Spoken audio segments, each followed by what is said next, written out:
Howdy, y'all. I have not been feeling too great today, so I'm gonna chill for a little bit and seeing if I have any incentive to play like Metal Gear Solid or DBDBD. Hold up.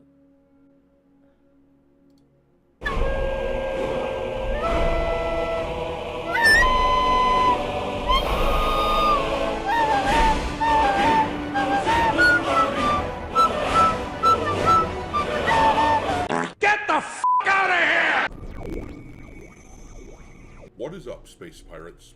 This is your Admiral, the certifiably suave Dr. Disaster, and even before this whole Charlie Kirk incident, I already had pretty low expectations for the Elder Scrolls 6 for a variety of reasons. After all, Bethesda's last game, Starfield, infamously had the pronoun controversy in it, where they pandered to the they-them crowd. He's a she, he's half man, half woman. What? But what has been very disconcerting has been seeing the developers that are working in this studio and on this game. It quickly became clear what Bethesda has become and why Starfield was made the way it was. First of all, a few months back, this image was circulating around on social media featuring 3 women who work at Bethesda, who look like they should be working in the HR department and giving lectures on the dangers of cis white males or something like that.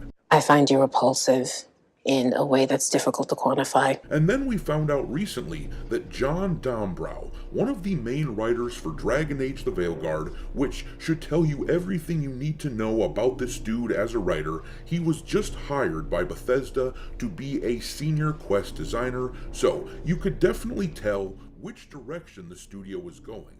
All of that was bad enough, but now we are seeing more evidence as to how widespread all of this is. A producer at the studio, someone high up, has shown that they are an awful violence monger, celebrating the death of Charlie Kirk. You're an emotional f***ing cripple. Your soul is dog shit. Every single f***ing thing about you is ugly. Just like with Ghost of Yotei and Sucker Punch, we have to keep calling this shit out. Sucker Punch ended up firing the developer that was celebrating Charlie Kirk's death, but they refused to make a statement because they know they'd lose sales over it from the progressive nutbags. Well, these studios like Bethesda need to make a stand and get rid of the pieces of crap who are cheering on violence.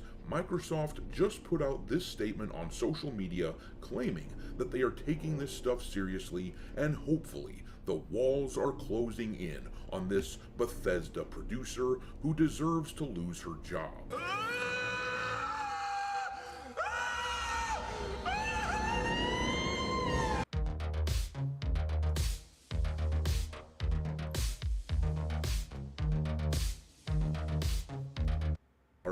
Make sure that you hit the like button on this video, share it with your friends, and subscribe to the channel if you haven't already. I've had a lot of people tell me that they have been unwillingly unsubscribed to the channel, so make sure that you check on that, and there has been a lot of talk on, and you don't want it.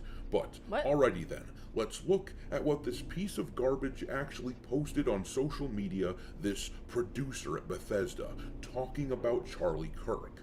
I was made aware of this by this tweet here from Madam Savvy over on X. So, shout out to her for organizing all of this information. She wrote in this tweet, "What's up, Anna? Wow, Bethesda producer going above and beyond to celebrate. Crab rave, feeling fancy, and then endless retweets of lies and fear-mongering. This isn't just some low-level worker.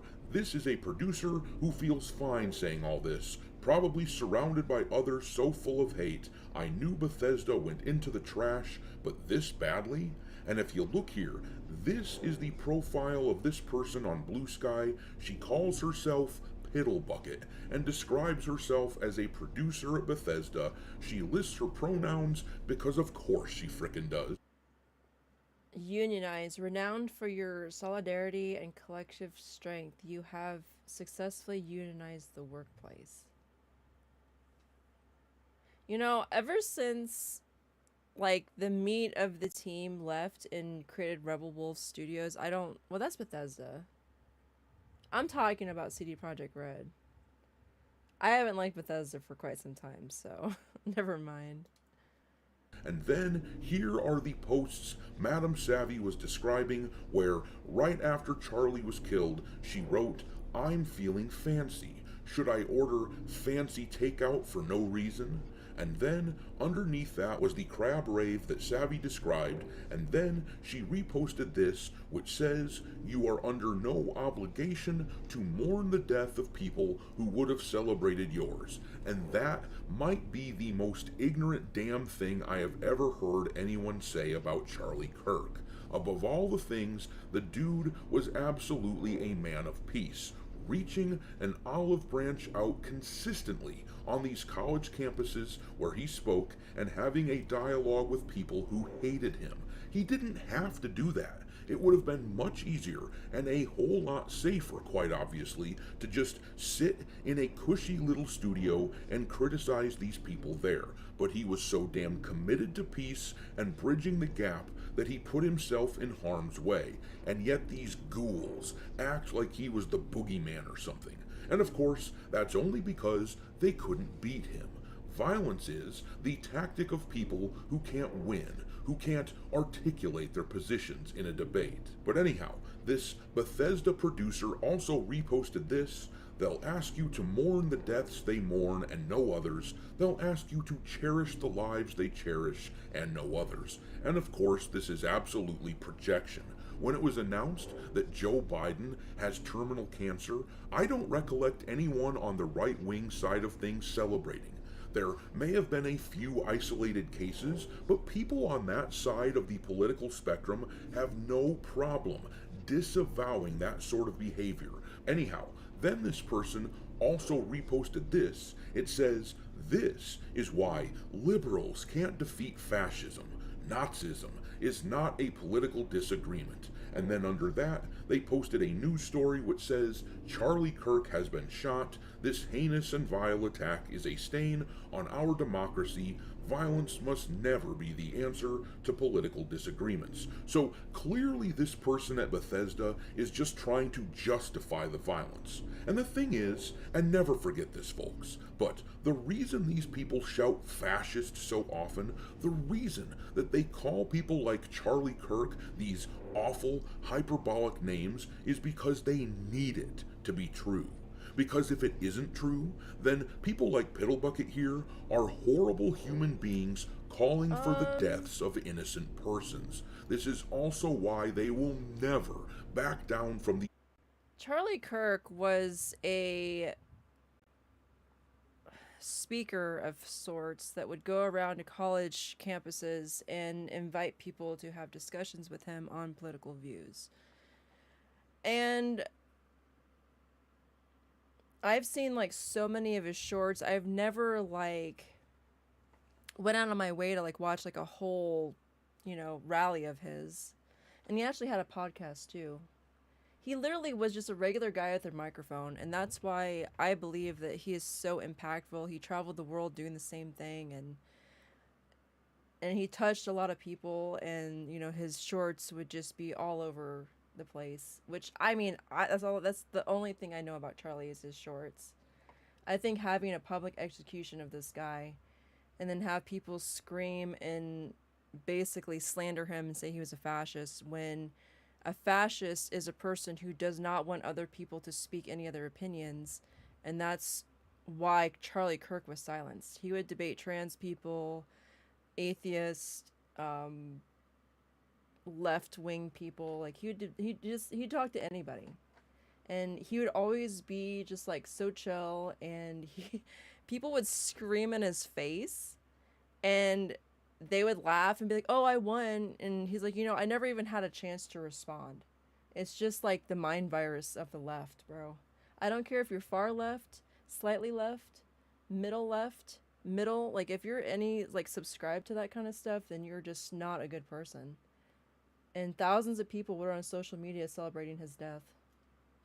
It was disgusting. It was the most disgusting thing I've ever seen. And I don't even know. I think I'm more political now because of children being put in danger because of their freaking idiot parents or like the people around them, the social contagion as it is. Like TikTok is a horrible place. Like I'm never gonna create an account on TikTok. I hope that I don't remember. Do they have to have ID to do TikTok now in the United States? I don't remember. I don't promote it. Claims of theirs. At all. But anyway, there are a lot more posts like this one from Piddlebucket, but Microsoft Dude, finally politics is in every has said single something thing, from that paying for taxes once is to not video games, completely it's everywhere. skewed toward progressive partisan interests. They posted this on social media in response to a variety of employees being called out under their umbrella, including some Blizzard Activision employees that I've heard. What I really don't understand, like, there's supposedly all these people fired for rejoicing it and putting it on social media, but how many of those people are not fired and they're just on leave until things cool down and they just get their job right back? I mean, that's just, I don't get it. Rumblings about as well, but anyhow, Microsoft said we're aware of the views Elder Scrolls expressed 6, by dude. I a have no small hope for that game subset of our before employees this. regarding recent Especially events. the time We it- take matters like bro. this very seriously, and we are currently Starfield. reviewing each Horrible, individual horrible game. situation. Comments celebrating violence against anyone are unacceptable and do not align with our values. And Microsoft really needs to take action here, because this right here is from their own digital safety website. It says here, at Microsoft, we recognize that we have an important role to play in preventing violent extremists, including terrorists and terrorist groups, from abusing online platforms. We do not allow content that promotes or glorifies violent extremists. Well, my dudes, it is pretty damned hypocritical to make that your mission when your own employee is out there glorifying blatantly violent extremism.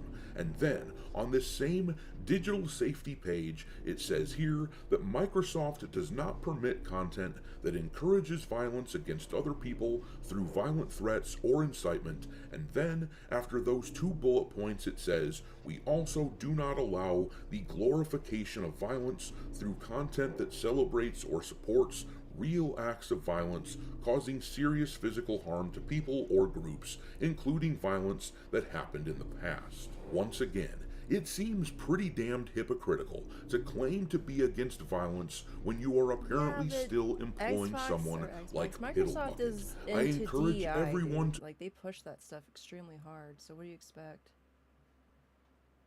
I mean, Bethesda's done. I don't care about Bethesda.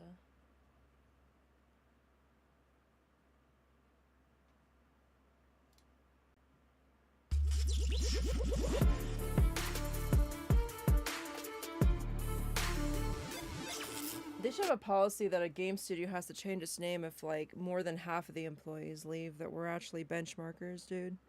I understand that people get old and retire, but we're talking about people that are, like, my age or, like, 50s, 30s, 20s, like, leaving the company. Well, maybe 20s, I guess. Those youngins don't know shit. Fuck, it's scary. Bethesda, a studio owned by Xbox. Responsible for these recent games: Starfield, Doom, Elder Scrolls. There's a new one coming, but of course there is the recent Oblivion remaster. Then, of course, 45 different versions of Skyrim, Fallout, new television show for Fallout coming. I think December season 2 Fallout. Fallout 4, comes the out. story is shit, but the environment is good. I would say play it on survival mode, but you probably won't like it. Because I'm playing on survival mode. It's kind of overwhelming when you first log into the game and you sleep on a dirty mattress and you get a disease. Like, that's not fun. And then trying to figure out where to get healed from, that's... Like, I spent like 2 or 3 hours in Concord just scrounging for every single possible thing I could find. And then trying to kill the Mirelurks underneath the town. Because I needed everything. Preston Garvey is annoying as hell, but people love him for some reason. Popular show. I won't be watching it. Actually liked the first season. I know some people don't. I thought it was okay. I'm done with Bethesda. I couldn't stomach the first Indiana season. Jones, Wolfenstein, so many franchises under their belt. Now, Indiana Jones has DLC, Order of the Giants. I was going to pick that DLC up. I'm in a game right now, and I have another one to play after that, but I was planning on going back to Indiana Jones and playing the DLC. That won't be happening because they decided to put this tweet out in response to people calling out a longtime producer there who decided to attack Charlie Kirk fans. So they put this tweet out, deleted it, where this kitty gets a remark from Indiana Jones. Huh. Nice place. You don't care much about these fascists, do you? Now, they knew exactly what they were doing there, and some people are trouble. They were just promoting the game. They know what they were doing. And you're being disingenuous by Just that saying one little that they didn't do part? this What? totally intentionally. That's why they deleted it. No response from them, by the way. But they're getting reminded about what's going on here left and right. If you just look up their account and go to it, they are getting eaten alive. Here is a tweet from September 13th. It's just promoting Order of Giants. Everybody on here is just eating them alive. Letting them know, we're not going to put up with that shit. You actually have people canceling their Game Pass subscriptions because of this. Here's one from Kyle James Olson. Microsoft, you can thank Bethesda for my cancellation. Kudos to the Bethesda team for showing their true colors. And that's a way you can respond to this kind of bullshit. You think that I should be dead for the way that I think? You don't need my money then, do you? You don't need my money. Plenty of other options out there. Plenty of other games out there. I've got so many games in my backlog right now. It's crazy. We're gonna have to this year. restart I don't Fallout have a lot of London time, because there's a but there's a lot of glitch games I on want to one play. of the Like I could main easily probably spend the storylines next 2 years just going for through my backlog, and I'm Thanksgiving. okay with that actually. I mean, I'll There's try not a booting it lot up again and see out if I can there get I past really it, but truly it was want. I am glitched. kind of interested in Battlefield 6, but glitched. you know, I'm other than that, glitching out just thinking. there's about not it. a lot of new shit on the horizon Not that happy. I'm really interested in. So this isn't a hard thing for me and many other people to do. Hell, a lot of people aren't even spending money on new games anymore. That's something that's come out recently. A lot of people are buying old games.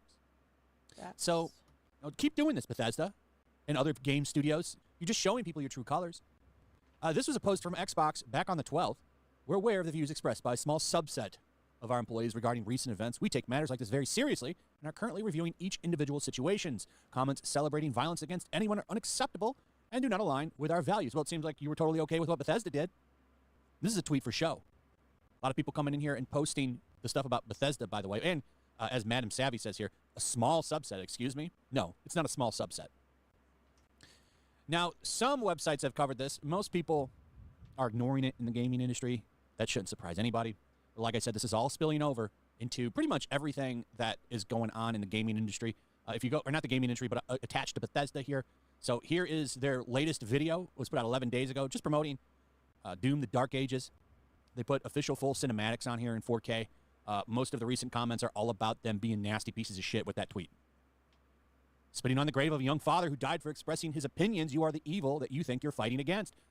These are all people responding in kind to that bullshit that they posted. And I say good. Stop giving this a pass. Dark Ages Stop giving these people your money. Cinematic video. They don't need it. They don't need my money. They don't need your money. That's the only thing that they understand. That's insane. Only thing that they understand. And people are rising up and giving us options. I love this over on Steam. So if you remember, we had DEI detected. Now we have Charlie Tweets detected. So this is now at 12,000 followers. And what these amazing people are doing is letting you know if a game you like and the people attached to it decided that they were going to take a shit on the murder of this man. And there's already a ton of stuff in here. I think this is fantastic. Fantastic. Nice. Like here, the Tomb Raider remake that came out years ago. Not recommended. Lead game designer called a moment of silence for Charlie Gross. Neo Junk City, not recommended. Posted easily out of context comments Charlie made. Here's one that's recommended. Stood up for Charlie. This is just normal Final people Fantasy doing Online. this, dude. This has Numerous nothing to awful do with the posts from government, employees, bro. Blue Sky accounts, including a report that mentioned purging people. That's beautiful. Blue Sky is where the liberals went after Elon Musk bought Twitter and let it be an open free speech platform because they don't want free speech. They don't want any contention. They formed Blue Sky. And apparently, I don't think that Blue Sky shut down after the Charlie Kirk thing. I think they are heavily editing their dialogues on there because they don't want people to see what they're saying. There's people celebrating like crazy on there. But kudos to Beautiful whoever that did game's on there. this. Square Enix, they're in the same boat. I just bought several Teenage games I was Girl, going to like, buy, a including few that months ago. Dragon Age 7 remake. That looks fantastic. Too bad I'm not going to buy it. I'll just go play the old PS1 game, I guess, because I don't need to give these people money. Let's check that out, bro. Kingdom Come That's Deliverance. crazy. A lot of shit surrounding that game recently, but the studio head called out Kingdom Come violence against Kirk. Deliverance 2, Recommended. surprise, Not surprise. recommended. Starfield. This is fantastic. So you can like this. I like this thing. I'm going to get this. I'm going to check this out anytime I buy a game. Do I see shitty tweets? Then I don't need to buy your game. You've made it very clear you don't want my money. I have no problem not giving you my money. That's fine with me. No problem. So anyway, let me know what you guys think about all of this in the comments. Also, if you would, please like, subscribe, share the video. That guy must Hit that talk notification. stupidly slow. I And now talk it's stupidly time for slow. lefties losing it. Hundreds of violence apologists have now faced the professional consequences of celebrating Charlie Kirk's assassination. US teachers, doctors and pilots have all been sacked, suspended or had their employment placed under review.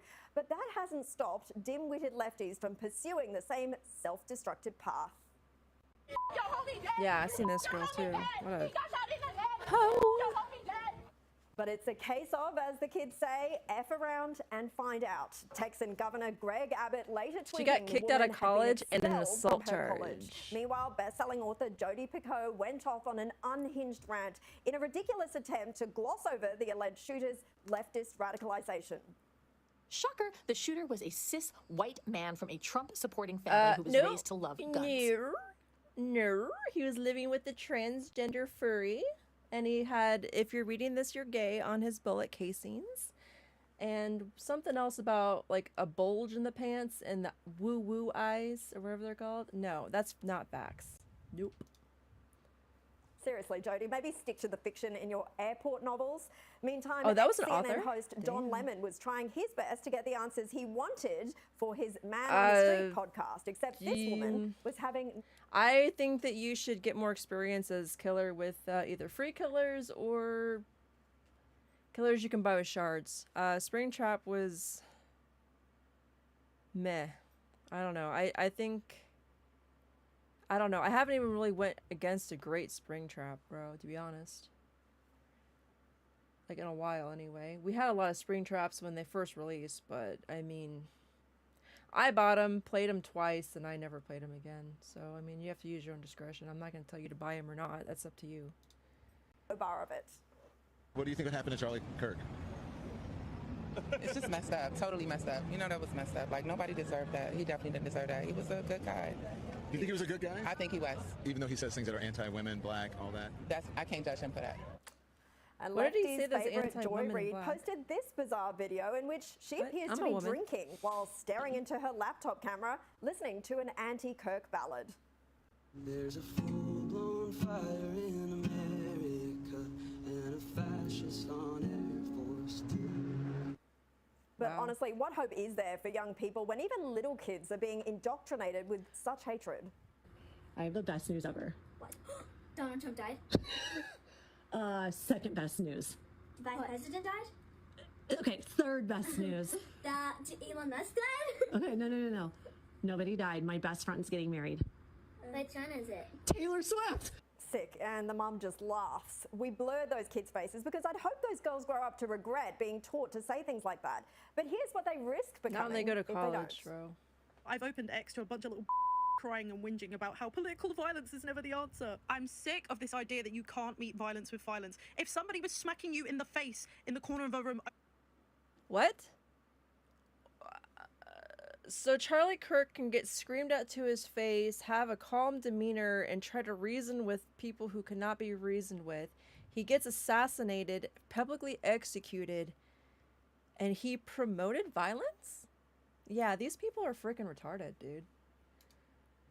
over, you're going to hit them back. You have to. You're not getting out of that unless you do. Yeah, I'm sure he The smacked lunacy people shows around, no bro. I'm signs sure he of abused the abating. fuck out of his wife and kids, Now bro. to the latest on the investigation into Charlie Kirk's alleged assassin, 22-year-old Tyler Robinson. The FBI has revealed it's found the suspect's DNA on the roof where the fatal shot was allegedly fired from. And they've also discovered what appears to be a confession made by the accused in an online group chat where he wrote, "Hey guys, I have bad news for you all. It was me at UVU yesterday. Sorry for all of this." Joining me now for more on this is Sky News contributor Kosha Garda. Kosha, great to see you in Sydney. It would seem investigators are compiling some pretty compelling evidence against Tyler Robinson here. What do you make of these latest developments? definitely they're building a case. Clearly, the criminal case. Many people want the death penalty sought, which is on the books in Utah as well as federally, if they're able to You know bring what? a federal charge.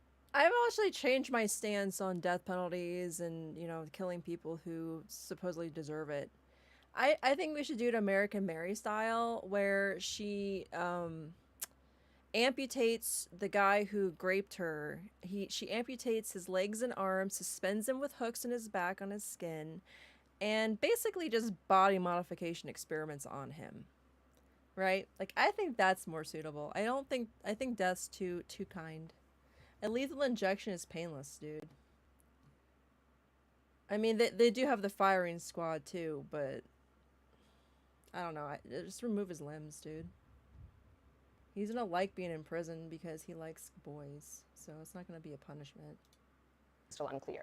I think what's more interesting from these chats is who else was maybe an accomplice or an accessory or fomenting this kind of attitude. And the reason for that is now the president, the vice president, multiple people have signaled that this is actually an organized domestic terror type group, possibly, where there's people, agitators out there funding it, potentially grooming people or getting them motivated in these chat servers and other places. And is there a case to try and break that down the way you would a criminal enterprise, like the mafia back in the day? So I think that's another thread that they're looking at, that who are these other people he's confessing to? What did they know? When did they know it? What role have they played in addition to him, the person who actually pulled the trigger? So I think a lot more to come on this. And if it spans wider and farther than just the one person who pulled the trigger, that I think is a pretty consequential outcome. Yeah, frightening to consider that there could have been others who were supporting him and helping to fund this. Yeah, he had a $35,000 scholarship to go to college, straight A student in high school, and he dropped out and went to the far left, and he was in a furry group. I mean, come on. Come on now. Oh, did you see the new Harry Potter cast? Ew, that doesn't look good at all. I don't know why they even need a Harry Potter TV show.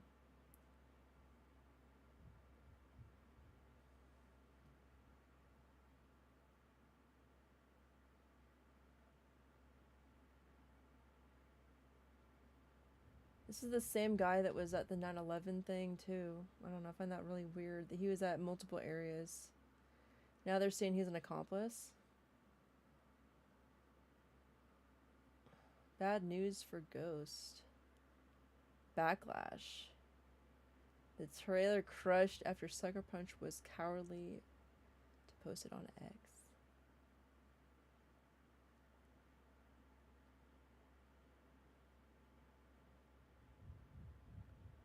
Elon Musk fan zone. That's interesting. I'm not afraid anymore! Do you hear me? I'm not afraid anymore!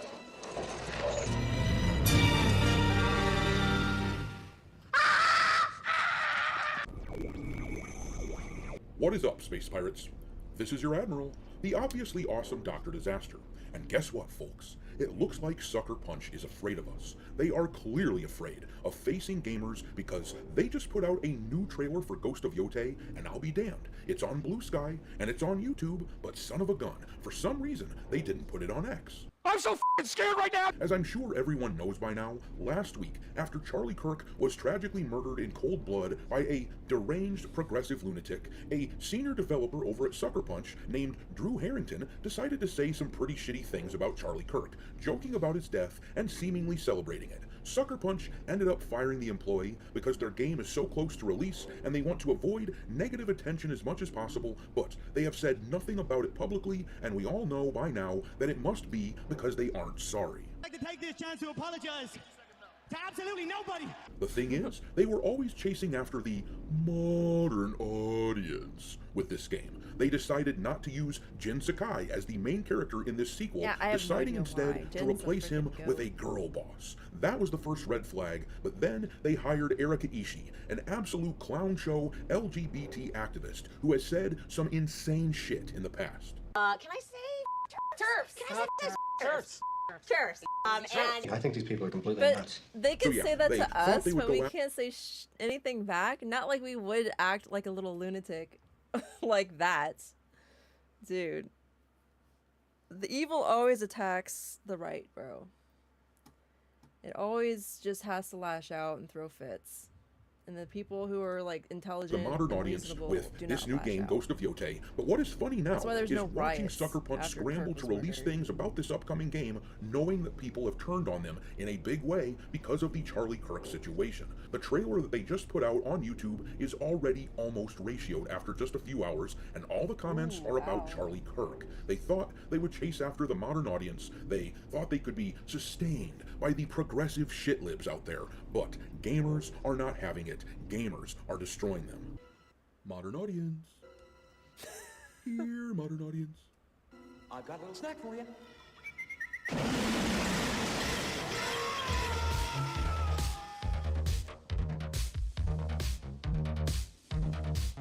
Make sure that you hit the like button on this video, share it with your friends, and subscribe to the channel if you haven't already. I've had a lot of people tell me recently that they have been unwillingly unsubscribed to the channel, so make sure that you check on that. And there's been a lot of talk about restricted mode being automatically enabled for a lot of users on YouTube, which would cut you off from a lot of your favorite channels. I posted a short yesterday, and usually in the first 12 hours I get like all the views the short's gonna get, and then nothing after that. I went to getting like, I don't know, let me look.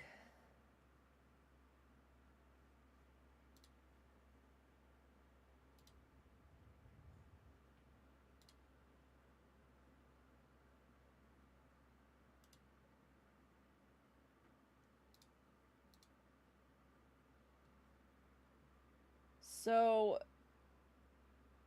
let me see here. June, and then I stopped for a while, and then I get like one good video, and then it goes to 629, and then the last video the last short I put out was 2 views, which is just unheard of. I think the lowest I ever got was like 30 something.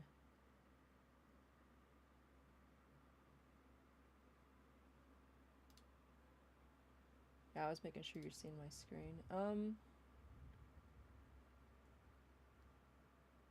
mean, there's like 238 shorts, so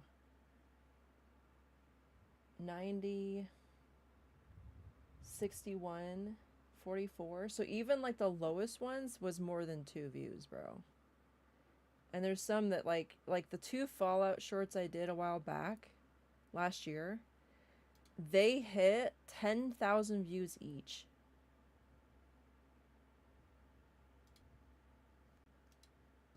Don't forget to check into that as well, and turn it off if it has been turned on and you don't want it. But alrighty, let's have a look at what we've got going on with this new Ghost of Yotei trailer. As of the time of this recording, they are currently sitting on this trailer at about 89,000 views in just a few hours, and the ratio is already looking pretty rocky for these guys, with 8.8 thousand likes to 6.4 thousand dislikes. It's like almost now, half. if you know much about how ratios tend to go on YouTube videos, usually the hardcore fans of a franchise swarm in to slobber all over it and shower it with likes right at first, but then over the course of the first few days, the people who are unhappy with whatever's going on with the franchise that put out the video, they tend to start coming in and hitting it with dislikes. So, with that in mind, it would not be surprising at all if this thing was ratioed by sometime tomorrow, if not sooner. It will almost certainly be ratioed, it's just a matter of when. And that is quite a departure from what we have seen on Ghost of Yotei trailers in the past. The Song of Vengeance trailer from a few weeks back during Gamescom. That one currently has about 425,000 views on it, and currently there are 20,000 likes compared to 4,000 dislikes. They weren't getting a lot of likes back then because I don't think people have been terribly excited about this game ever since we heard that we weren't getting Jin Sakai back as the protagonist, but they weren't being ratioed either. I just think there was a bit of a lackluster response to the game. The people at Gamescom, as we know now, infamously, were pretty non-responsive when they watched this trailer. Not really cheering or responding much at all, but anyhow, they are absolutely getting, Sucker Punch that is, getting a response this time, and it is not looking good for them, with only a few weeks before the game releases. My dudes, look at these comments, and behold, Sucker Punch is facing the wrath of people who are fed up with companies going out of their way trying not to piss off the progressive left. You have to scroll down quite a ways to find a single positive thing that anyone is saying about this. Let's read what some of the comments are saying, though, and get a good chuckle out of it. Friend of the channel, Yellow Flash, a gentleman and a scholar, is right at the top, saying simply, rest Just, in like, peace, focus Charlie on making Kirk. video games But and anyhow, not put then this politics guy in the video posted, games rest at in all. peace, Charlie, you'll be remembered, Sucker Punch will not. Yup. They will be just another in a long line of companies from this era who bowed to the leftist activist crybabies, and they got clobbered for it. But then this guy said, only clicked to see if the comments were going to be, and I'm happy to see, rest in peace, Charlie. And then this guy wrote, y'all hired an activist as the main character, you knew what you were doing the entire time, and that is exactly what I have been saying all along. They are all activists working at this company. Hiring Erika Ishii as the main character was all the evidence that I needed that this was a game for me to avoid. As a matter of principle, it is worth dodging something like that just to send a message. But then this guy wrote, is it really that hard to denounce your own employees celebrating someone's death? And the funny thing is, you'd like to think that a lot of these employers, if they had known that they were hiring someone with these sorts of twisted views, they wouldn't have hired them in the first place. You'd like to think that this was a carefully hidden mindset, that was how these people ended up working at companies like this. But based on Sucker Punch's inability to call this guy out, it seems likely that this is a mindset that is pretty generally shared among all these Sucker Punch employees. But here's another person asking basically the same question, a simple statement on how unacceptable it is for employees of Sucker Punch and Sony to celebrate assassinations would go a long way. Why can't you make such a statement? And the thing is, these people have it in their heads at Sucker Punch and Sony that the modern audience is their actual audience. The sooner you understand that, the sooner all of their decisions start to make sense. Everything from the removal of Jin Sakai from the franchise, even though he was very beloved and absolutely had more opportunities for story, but going from that to replacing him with a girl boss character played by the activist Erika Ishii, to the hiring of guys like John Dombrow, a writer from Dragon Age The Veilguard, to filling their ranks at the studio with people who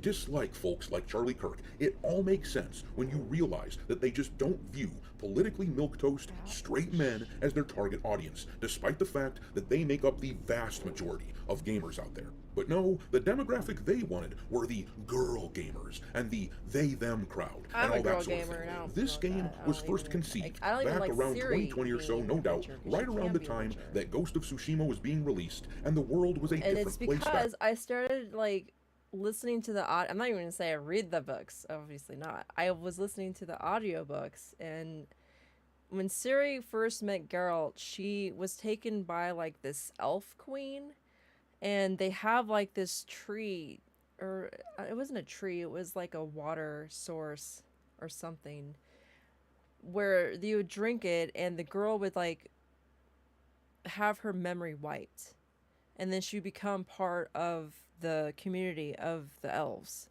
because the elves were, like, dying out. They weren't getting more elves because they needed women to have more babies. And when Ciri drank the water, she did not get memory loss. It didn't affect her at all. So I think the Trial of Grasses would not have affected Ciri at all to make her become a Witcher with mutations. And since she, like, was an adult when you seen her in The Witcher 3, and we're talking about the video game, and now Witcher 4's on the horizon and she is the Witcher, and not only in the trailer did she freak out on the villagers for, like, sacrificing the girl, and granted these are, like, ignorant pagan country folk, and she killed the demon or the monster that was, you know, telling people to make sacrifices, and so the sacrifice was 100% unnecessary, and Ciri lashed out. And there was a part in one of the books where Yennefer was going to leave Geralt for a sorcerer, and Geralt was like the main thing that Yennefer was going to leave Geralt for was because he couldn't have, like, normal emotions, right? He couldn't, like, she's like, oh, you can't love and you can't express love, and, you know, he made a very valid point. It's like, you know, all those emotions have been stripped from me, but I still would feel your loss, like, not as in, like, she's dying, but, like, to, like, not have her as his woman anymore. And so if a Witcher's stripped of emotion and all they do is, like, they have just, like a calculating mindset, and yet in the video, in the trailer of Witcher 4, Ciri's freaking out and lashing out at the villagers. So obviously, even the people at CD Projekt Red don't understand the source material. All it would take is for somebody, like the writers, to like listen to the audiobooks like I did. And, you know, sure, it's a commitment, I guess. Not really. You can listen to him when you go to sleep. You can listen to him driving. Like, I don't know. It's too much work. It's too much work. Culture was absolutely steeped in wokeness, and all of the... Oh no. Silent Hill F is feminist garbage.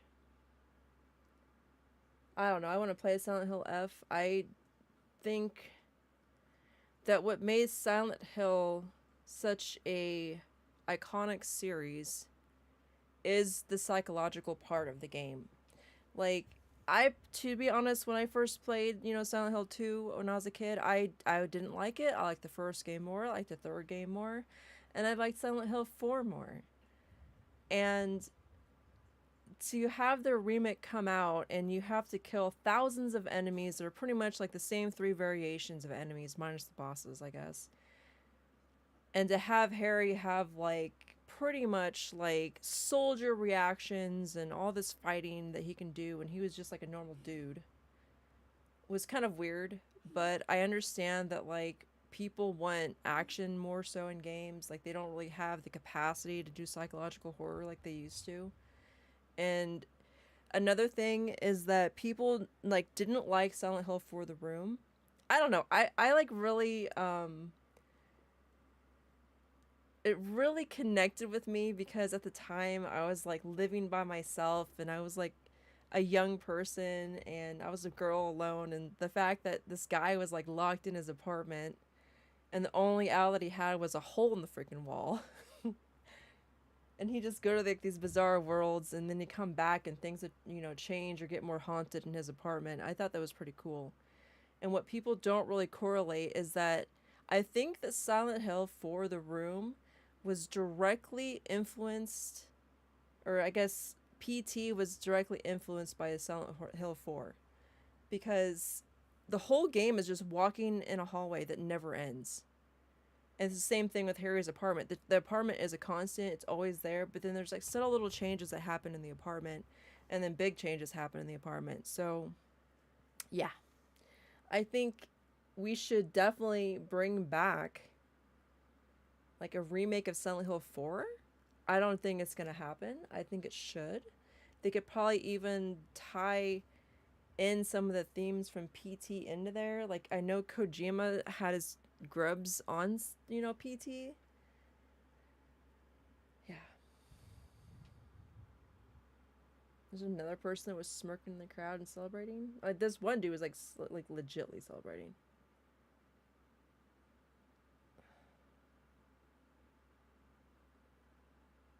Yeah, and then freaking Stephen King got owned by who? Stephen King movie bombs at the box office after he mocked Charlie Kirk. The Long Walk. Right, welcome ladies and gentlemen. It would seem that people are getting Stephen King fatigue. Oh dear. His new movie, The Long Walk, flops at the box office. Now, whether that is tied at all to, you know, Stephen King's Twitter musings, or his X posts, whatever you want to say, who knows? But my God, he caught a lot of flack for what he said on Twitter recently. So this is interesting because I've long said, hey, can we have someone else adapted? There are other great authors that you could adapt, right? Stephen King, it's not the be-all and end-all. There are other fantastic authors out there. So hopefully, a few more flops at the box office, and then we'll get some other good books being adapted, other good authors being adapted. I'd love that. Picture? I think we're getting Stephen King fatigue. So let's take a look at this. Please do hit subscribe if you're new here. Do turn those bell notifications on. And I've not promoted it much, but I really should. I have a Patreon. If you like what I do here, you like the kind of videos I've been making. Movie, The Long Walk. I will say this, right? The Long Walk, it actually looked relatively all right from the trailer. I didn't think it looked terrible. I think it looked pretty decent. It looked interesting at the very least. It's not a book which I've read, so I don't know whether it is good or not. This weekend's been very, very hectic for me, so I've not actually managed and issued an apology. It's not just one apology. He has been profusely apologizing. Oh, Ted Cruz? I knew somebody like bodied Stephen King, but I didn't know who it was. I just thought it was some other celebrity, but it was freaking Ted Cruz, dude. Spreading such a falsehood, reminding Americans that Kirk never called for violence against anyone. Within a day, Stephen King deleted his post and issued an apology, admitting he had shared the claim without fact-checking. Ugh. I don't know, dude. I don't know. People just don't think.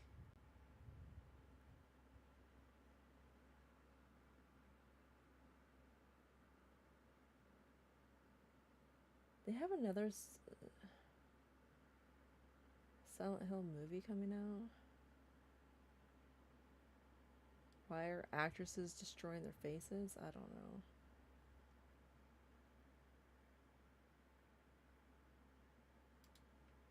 So, a couple of days ago, Charlie Kirk was shot, and I had a video planned to come out about the stabbing of a Ukrainian woman, where a black man said, I got that white girl. I've waited to post it because I think he got released from jail again. And I think if he was going to go to, like, prison for her murder, he'd be killed by the Aryan Brotherhood or the extremist Aryans, the Kings. Because he said, I got that white girl on camera, like, after he killed her. And I'm like, eek. Eek. Eek. The world is distracted right now. And ultimately, this woman, my God, she probably suffered one of the most heinous deaths known to mankind. Being stabbed in your neck, your airway, you're bleeding out through your carotid artery. Who knows, maybe even got her in the trachea. People are celebrating it online. She deserved it. Oh, she's white, so we deserve it. So this video today is directed towards Black America. And let me be very, very clear from the beginning. I don't think all of you are bad, but I do think there is a culture problem. And I do think y'all do not police your own people. Have a leader. Have somebody who goes out and says, oh, you're a gangster? Let me kick your fucking ass. Go work an honest job. Go be a good person. Stop selling crack rock on the street. Have some level of decency in your life. Stop sagging your pants like you're showing your ass off for some gay dude to fuck you. Should I continue? Or should I be real soft in this video for y'all? Because I know the left is real fucking sensitive about all this stuff. So like I was saying, in my first Charlie Kirk video, I said I was going to address Black America over the stabbing. And there's another thing that's came up, several things. There was a road rage incident where a black man shot a 17-year-old white woman in the head. Beautiful and full of energy and excited to be a mom. At just 17 years old, Caitlin Strait delivered her baby on life support. It was in a moment of panic. Everybody raced to the hospital. 2 weeks ago, Strait died during an alleged road rage incident near Ponchatoula. Now, family friend Katie Lieber says Strait's parents are preparing to bury her. She's devastated. She just lost her baby. And now she's about to raise a baby. On August 24th, the teen and her boyfriend were driving down Old Hoover Road when police say they encountered 54-year-old Barry West. Investigators say after a period of brake checking and tailgating, West shot Caitlin in the head. When they arrived, doctors safely delivered her child, 2 months shy of her due date. I mean, you can tell how seriously she took her pregnancy by how healthy the baby is. Well, I will say there are some people who took offense to my comment where I said I'm going to address Black America. Here's this guy. As I ponder what's happening here in America, it's sickening to me that whites are trying to not take responsibility of the chickens that's coming home to roost for their violent nature that's as American as apple pie. What? I can sit back right now because clean your own fucking house up. You want to deal with crime, tough guy? Let me tell you, you want to dress black people? How about you clean your own fucking house up? You want to deal with crime, tough guy? Let me tell you something, punk. You would never in your life go to the big criminals in your community, the bikers. When you gonna go tell the Hells Angels you tired of the fentanyl being shit? When you gonna tell them you tired of your white kids being poisoned, overdosing, the white community being demolished by the drugs being pushed by the biker criminals who running the goddamn drug trade, running the elite. Is that all they got is the Hells Angels, dude? Think these black criminals who we sick of, I deal with every day, call them the blackface KKK because they act like the big KKK who you scared of. Where the fuck you think they getting gun crates from? We don't make no guns. America, you did it. Of course you don't get. You have shown us how much you love Charlie Kirk. Been out there terrorizing folks too, haven't you? Up in Idaho, you damn near beat a kid short of his life for speaking out against Charlie Kirk. What is that emoji, bro? Like, suck my dick? Is that what it's supposed to be? Wow, that's mature.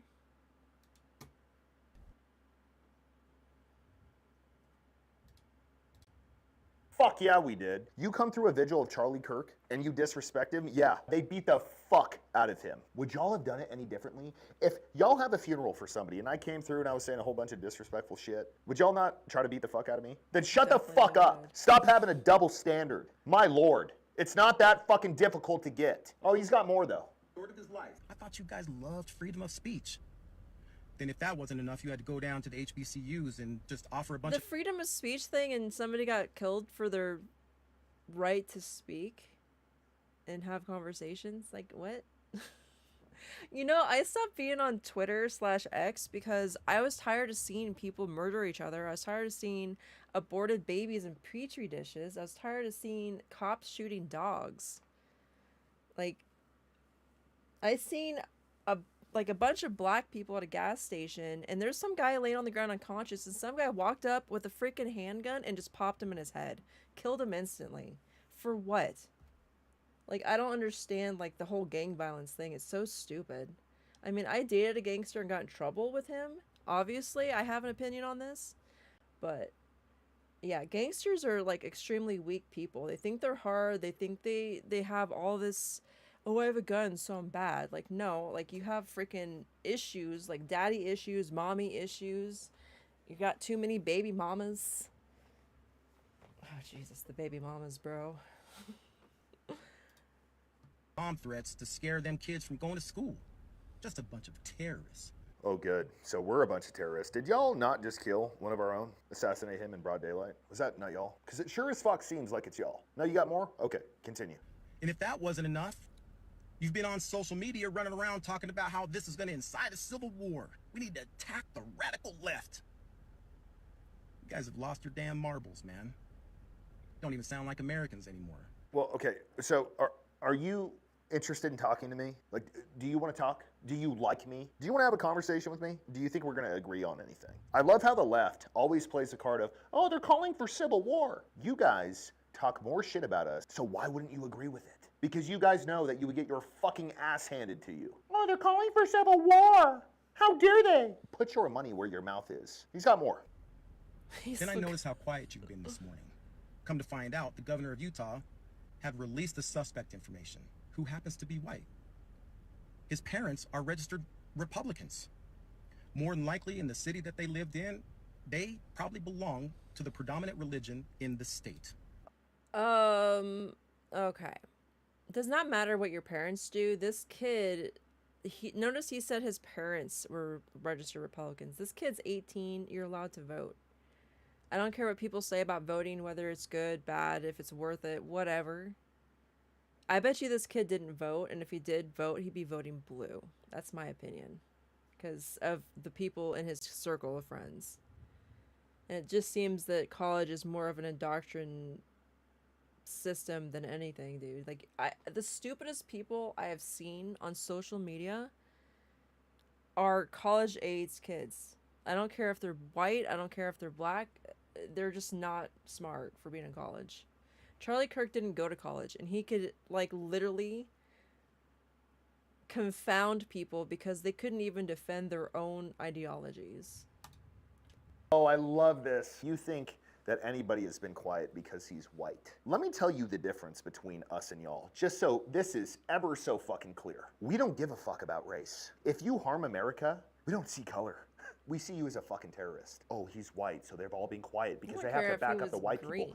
Fuck that motherfucker. You think I'm sitting here saying, oh, because he's white, I love him. I'm not gonna say what I would do to the person. I don't care if he's white, black, brown, purple, some fucking smurf somewhere.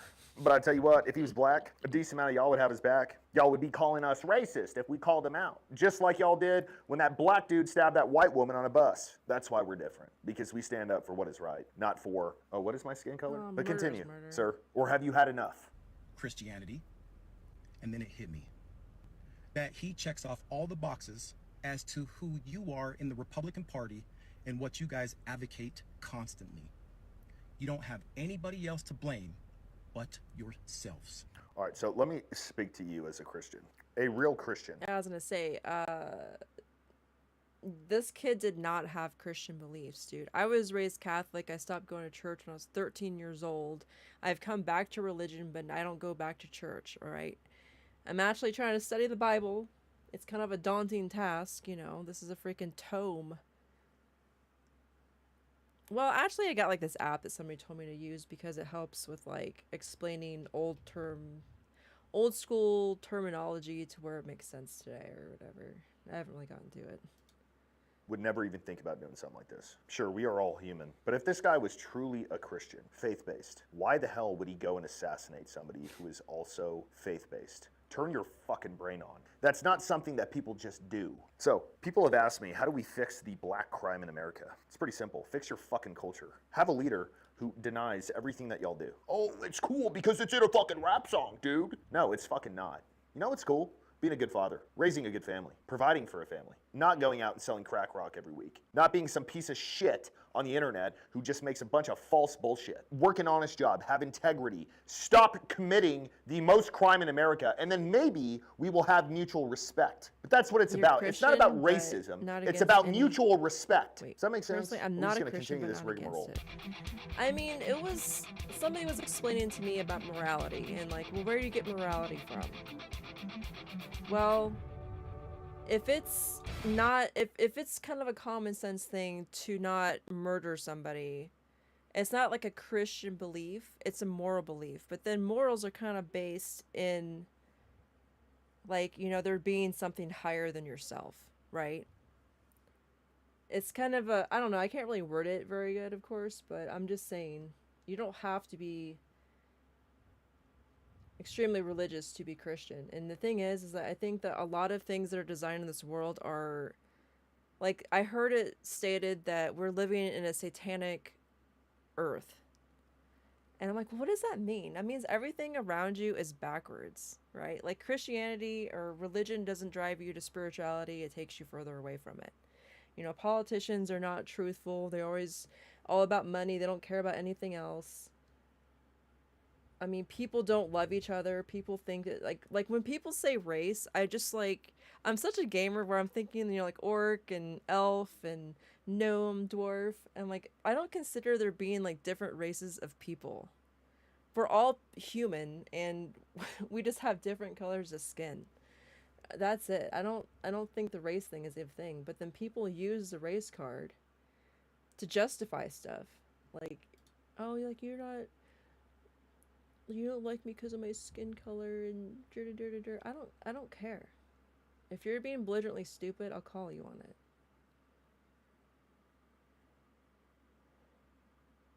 What happened to the left and goth?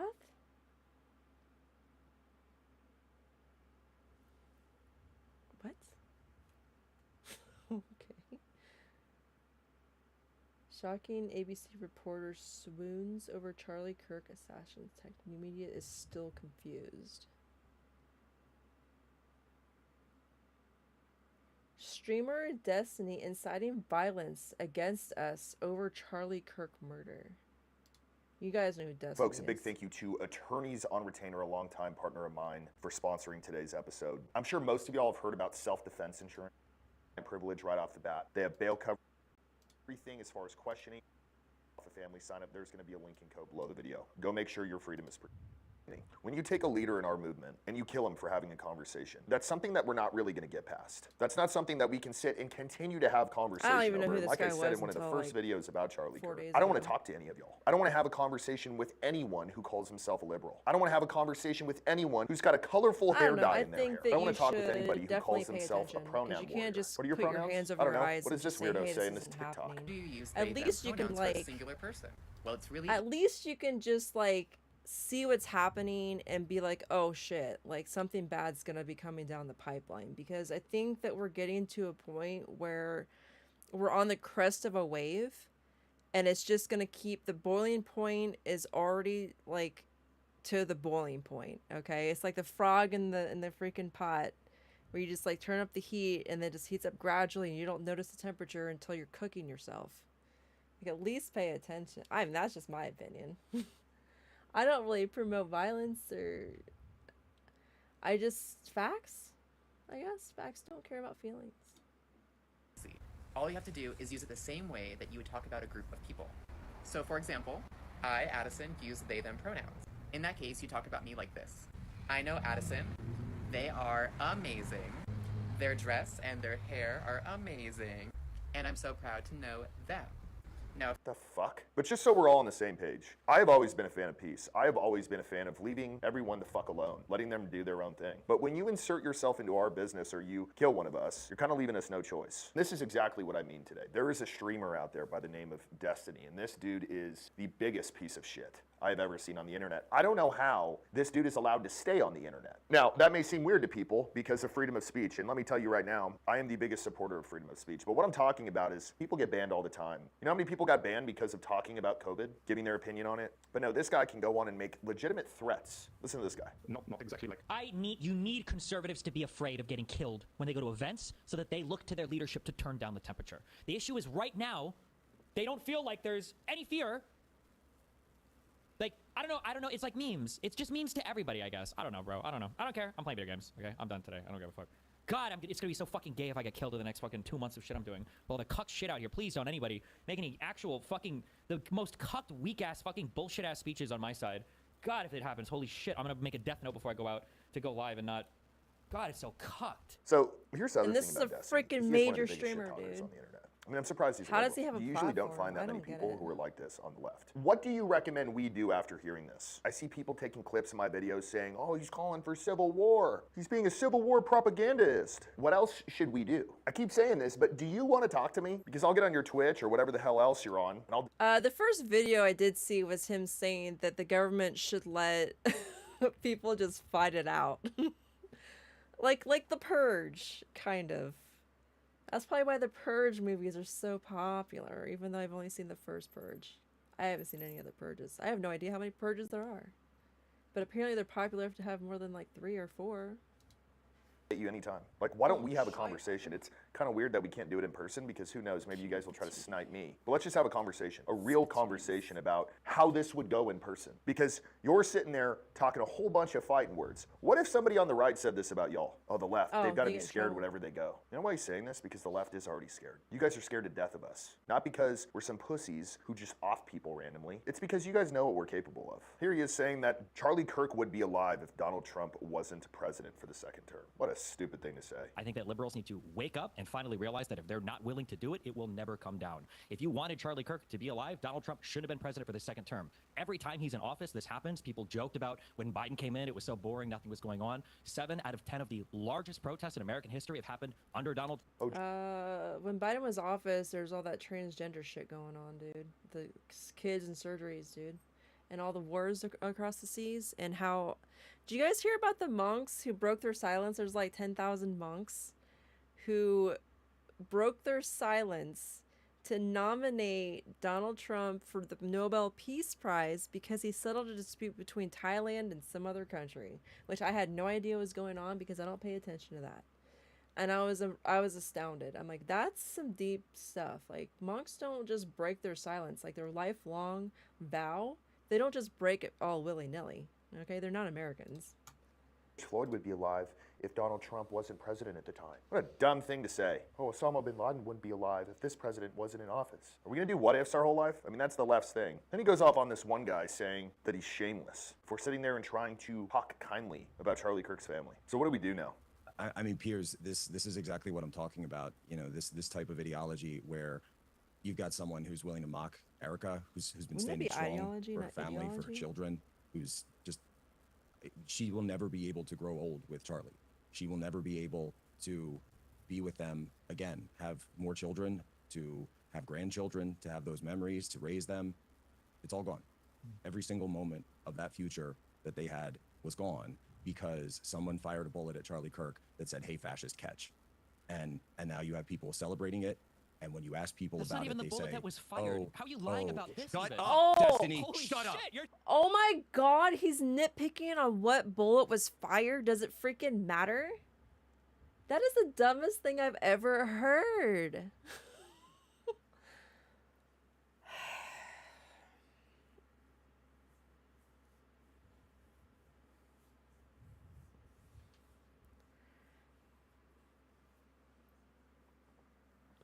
That's called brain rot. You're so Shut shameless, up. dude. Oh my god. You're not even inside the right bullet. You're such a disgusting piece of shit. Holy fuck. What a pedantic Are we? What a Are we not even gonna do pedantic. this? The guy's a fucking professional It's total liar. panic. It's It's total total A professional liar. I'd like He's a to professional let Jack liar. finish his point, please. Yeah. Like, are these not fighting words? This dude is like the dude on the playground who would sit there and antagonize people, and then when people were ready to fight, they'd be like, "Oh no, it's okay." It's like the Gavin Adcock and Zach Bryan situation. Gavin Adcock. So if he would have fired the bullet that said something about noticing the bulge in the big eyes, would that have been like a gay thing instead? Like, I don't get it. And then, like, the one that says, if you're reading this, you're gay, there is a Steam group with the same name that kid was a part of, which I have not heard any mainstream media even talk about it, which is so, it's not weird. It's very filtered. It's very scripted. Like, that's why you don't watch anything on legacy media at all. Bunch of crap. Legacy media tells you not to be, like, a part of any social media. And granted, there's a lot of crap on social media, and you have to have a brain enough to be like, oh, this is right, this is wrong. This has been fact-checked. Like, I watched a video from an ex-Marine who was a ballistics expert and a, whatever they call people that teach people how to shoot guns. Basically analyzing the video from, like, several different angles, and he's like, yeah, that's... The front left was an exit wound, and this is why, and here's a muzzle flash over here, and here's a speck that's the bullet. And you get nobody else talking about it. That's on CNN, MSNBC, Fox News. I hope somebody's not here, because no. Because apparently Zach Bryan didn't sign something for a 14-year-old, and then I guess went off on her online, which I think he's fine to be called out for that. But Zach Bryan didn't take it kindly, so he went to go fight Gavin Adcock, and Gavin Adcock ran off like a little pussy.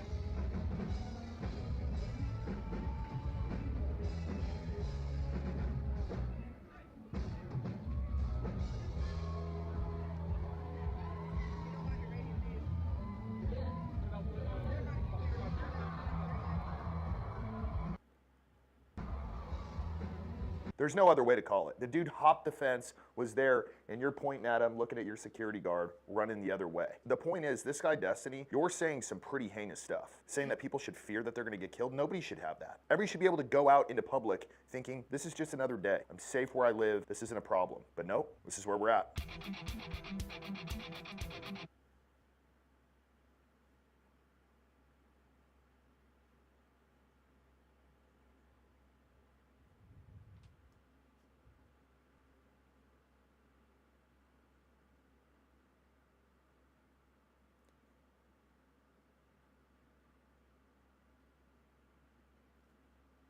What?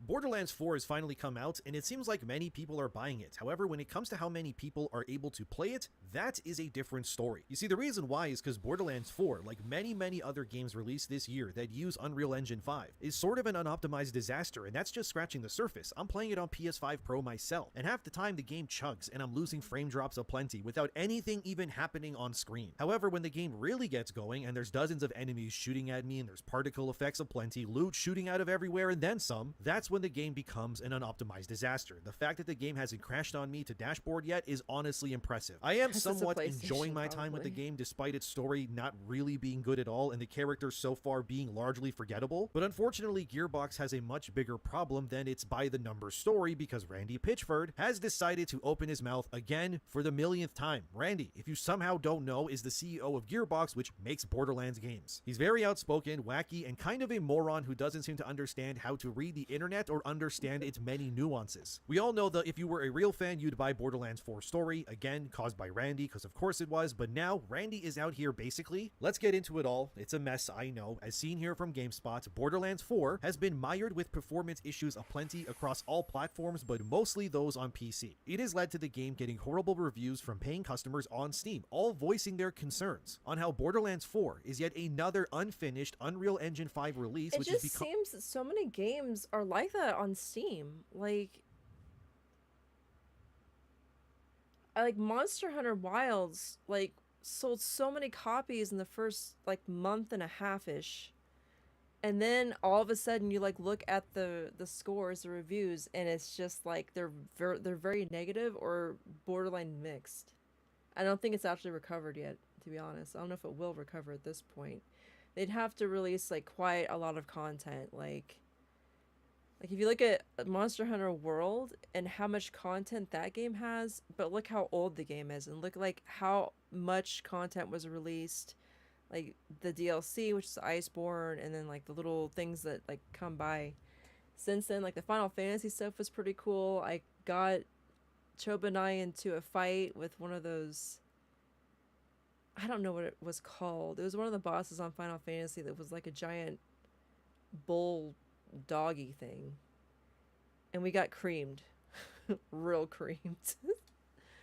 Far too I didn't common realize it was these an endgame days. thing. Unreal Engine 5 has been used, by the way, in case you don't know, for all sorts of games this year besides Borderlands 4. You had Metal Gear Solid Delta. That's another unoptimized, buggy release that uses the same engine that came out last month that players are still complaining about. You had Mafia: The Old Country. That's another Unreal Engine 5 game, and like those games also has had plenty of people complaining that despite being a mostly linear single-player game, it also is mired with issues mainly on PC. Or even Oblivion Remastered from Bethesda and Virtuous has also been attacked when it released earlier this year for The only real negative things I can say about Mafia: The Old Country is that there isn't like anything to do besides the story. Like I was just roaming around in the Carpedia free roam thing, and the NPCs like stand and stare at each other, but there's never dialogue. Like maybe a handful of NPCs will talk, but it's empty besides the story. I like the story.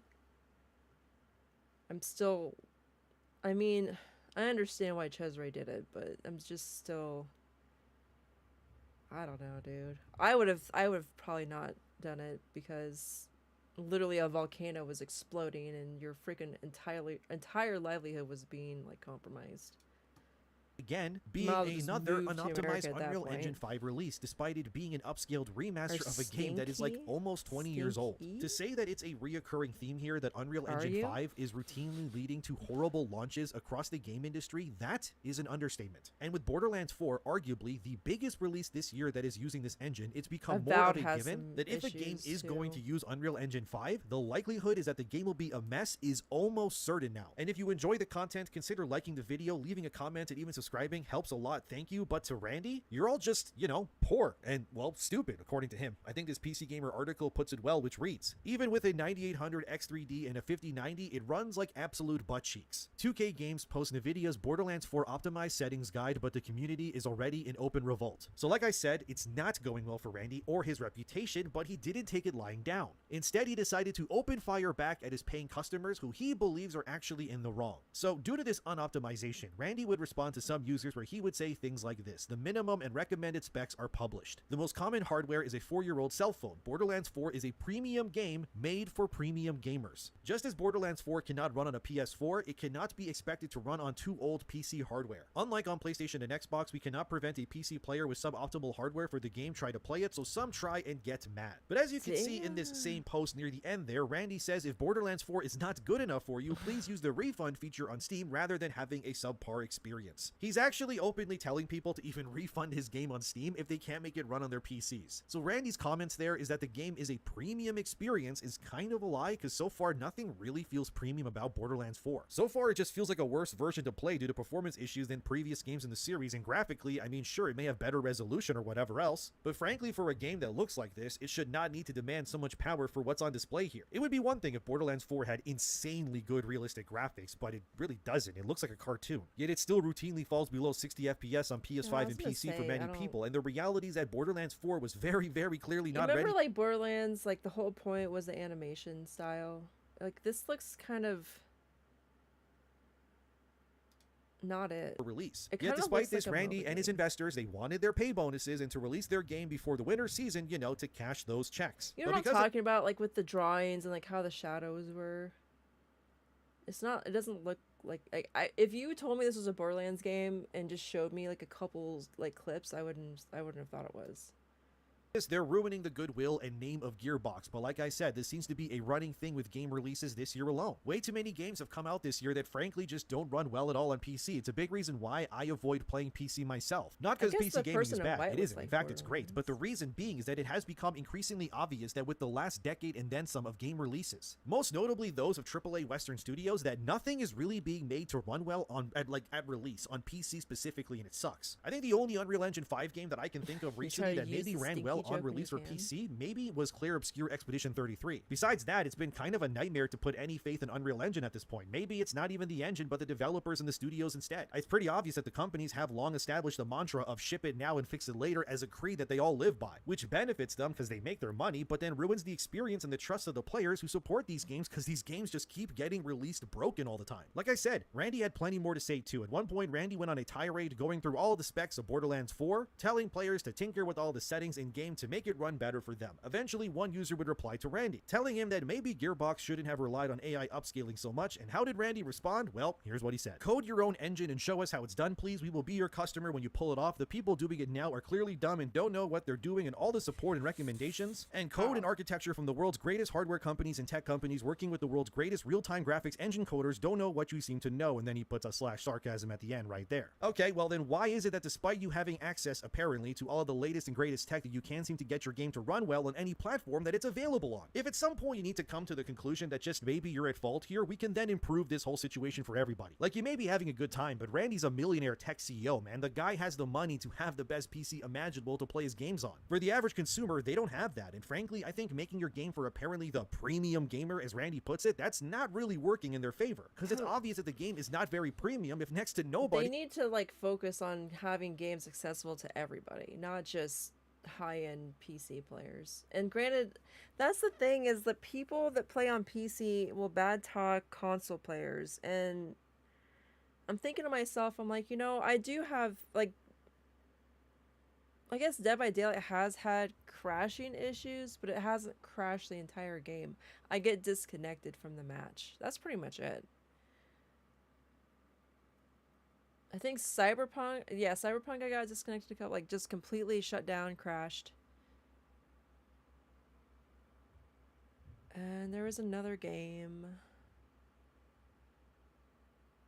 I don't remember what it was. It's been a while. It wasn't 7 Days to Die, I don't think. It was, I can't remember. That's how rare it is for me to have games crash. Usually they're games I just install from Gamefly, and it's just like, boosh. It might do that once. Can run the damn thing at all. And it's likely not exactly even premium then, but just very poorly optimized if it's running like molasses for everyone. But I figured, since Randy wants to get on his high horse and say he has the best people. I'm not like a military gamer enthusiast. I thought I had a Battlefield demo. I know it's released or whatever, right? Isn't it released?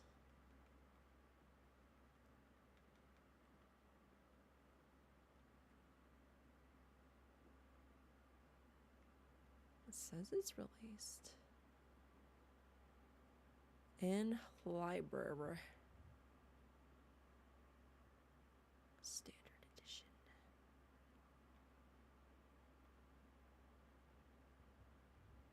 "61 people on my friends list play. This game's got..." Oh lordy. That's not good. Hang on a second. Look at the stars. 3.14 stars out of 5. I wonder if it's because of issues like you know, glitching and crashing and stuff. I seen some trailers, looked okay, but then again, those are cinematics, right?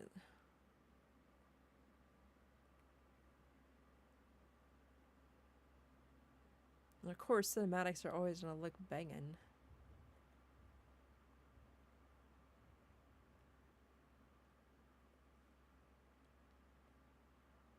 That doesn't look so banging.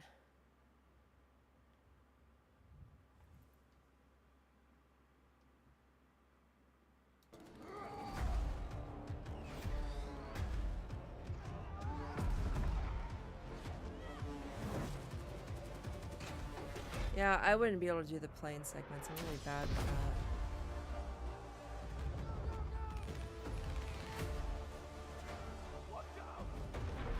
Yeah, something's wrong, because I usually get like 4 point something out of 5 stars from most games on PlayStation, unless they're really bad. And the only time people are going to rate these games is when they play them. They're not just rating them just to like review on them. PlayStation style.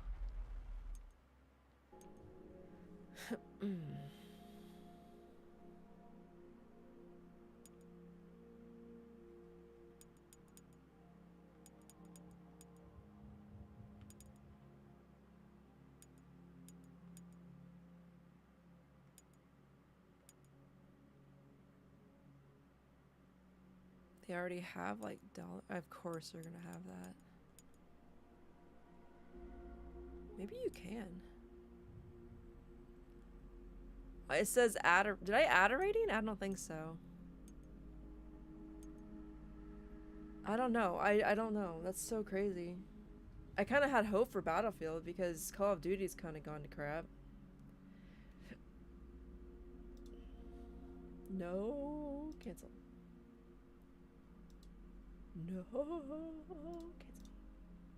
On the game and that we're all wrong instead, that I would find someone who would be of equal standing or maybe beyond Randy that could weigh in on this process. And would you have it that Tim Sweeney, the CEO of Epic Games, which owns Unreal Engine, spoke recently on this very subject, as PC Gamer reports here. The primary reason Unreal Engine 5 based games don't run smoothly on certain PCs or GPUs is the development process, as Tim Sweeney says. Well, that goes against Randy's argument, doesn't it? The guy who owns Unreal Engine saying that it's a developer's fault and not the players? How could he? Tim Sweeney was in South Korea during a tech event where he said all of this, but here's more of what he said as it reads here. More specifically, he suggested that one particular problem is the choice of PC platform used in the formative stages of a game's creation. Many developers begin by developing games for high-end hardware, then optimize and test on lower-spec devices in the final stages, and Epic CEO had more to say as it reads here. In addition to providing training on the overall testing and optimization process, it's crucial to raise awareness that optimization should occur early. If necessary, our engineers can directly intervene to raise awareness of optimization techniques and provide technical assistance. So, case in point, Randy claiming that it's the player's fault that the game is not running well goes completely against what Tim Sweeney, you know, the guy who literally owns the engine that Borderlands 4 is running on, is saying instead. The problem here is that Randy and his team are not developing games for the common gamer, but instead want to make games for the premium gamer, as he puts it, which really doesn't work. Because I don't know if you haven't noticed, but not everyone is a millionaire tech CEO who can afford things like that, and it's even more nebulous and stupid. Considering someone like me on the PS5 Pro, where the specs are concrete no matter which PS5 or Pro you play on, they're all the same. And even then, the game refuses to run perfectly sound regardless, making this very obvious that if this was made for premium gamers, then if your game doesn't even run on the latest PS5 hardware version, like the Pro, you know, the leading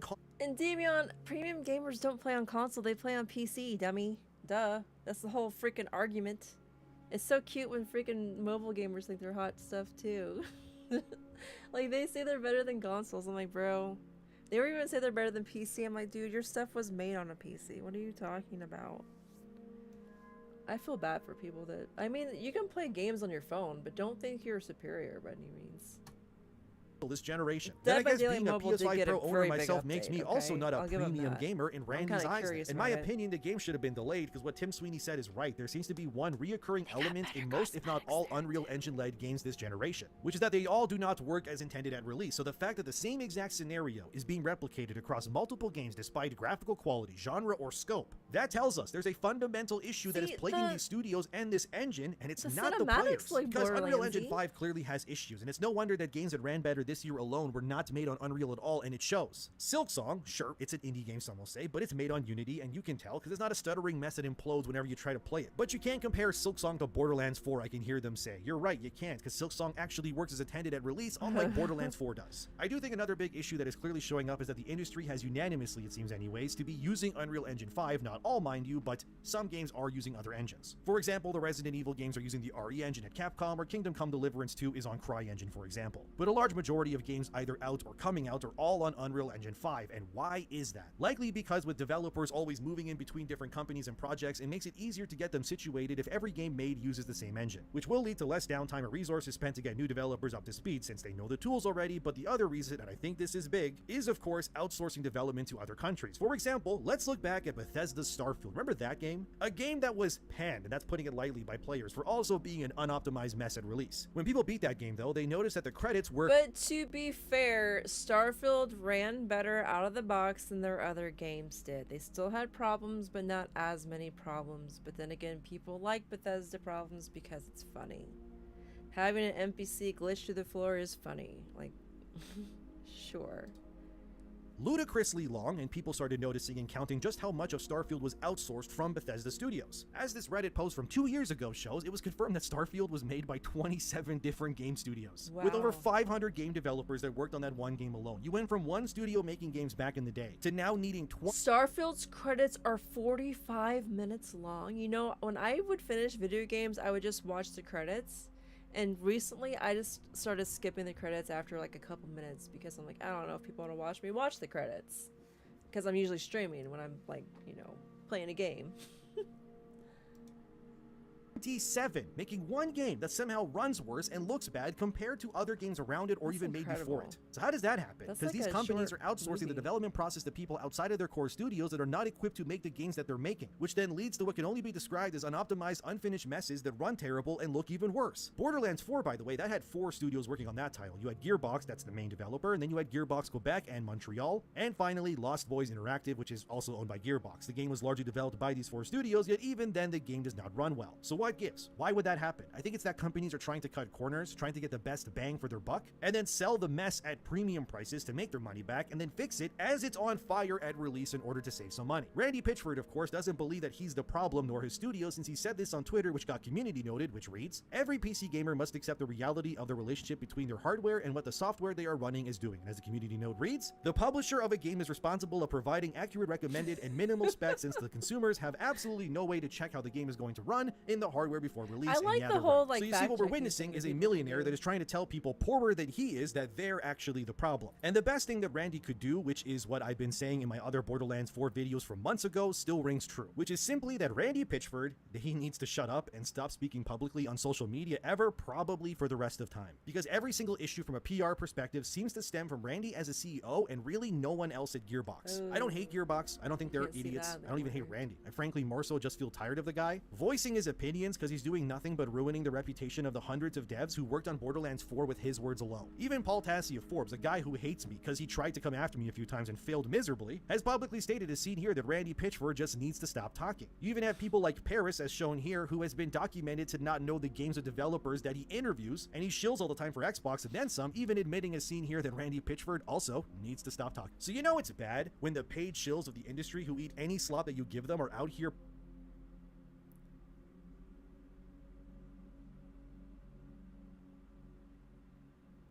Oh my god.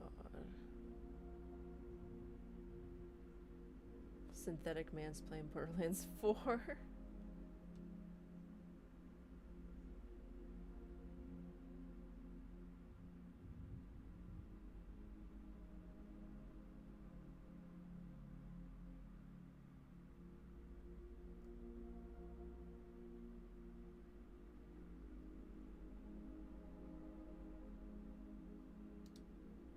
The zombie genre is back, and it's more diverse than ever. Today, we're diving into the best new zombie releases of 2025 and 2026. There's a ton of stuff to check out, from brutal medieval survival games and classic horrors to fast-paced shooters. What's up, guys? It's Braz, and here we go. And we're starting with some real zombie carnage. John Carpenter's Toxic Commando is now officially expected in 2026, and according to the developers, it will happen at the beginning of the year. The Studio Saber Interactive is positioning this project as a culmination of its experience gained from working on other games. The devs call it the ultimate Saber game, which is a direct result of their years of development. Technology that was created for World War Z and refined in Warhammer 40,000 Space Marine 2 has been pushed to its limits here. The Swarm engine can now handle even larger and more dynamic hordes that can attack from completely unpredictable directions. Vehicular combat has been added. That's like the same. I think it's the same thing as Silksong, isn't it?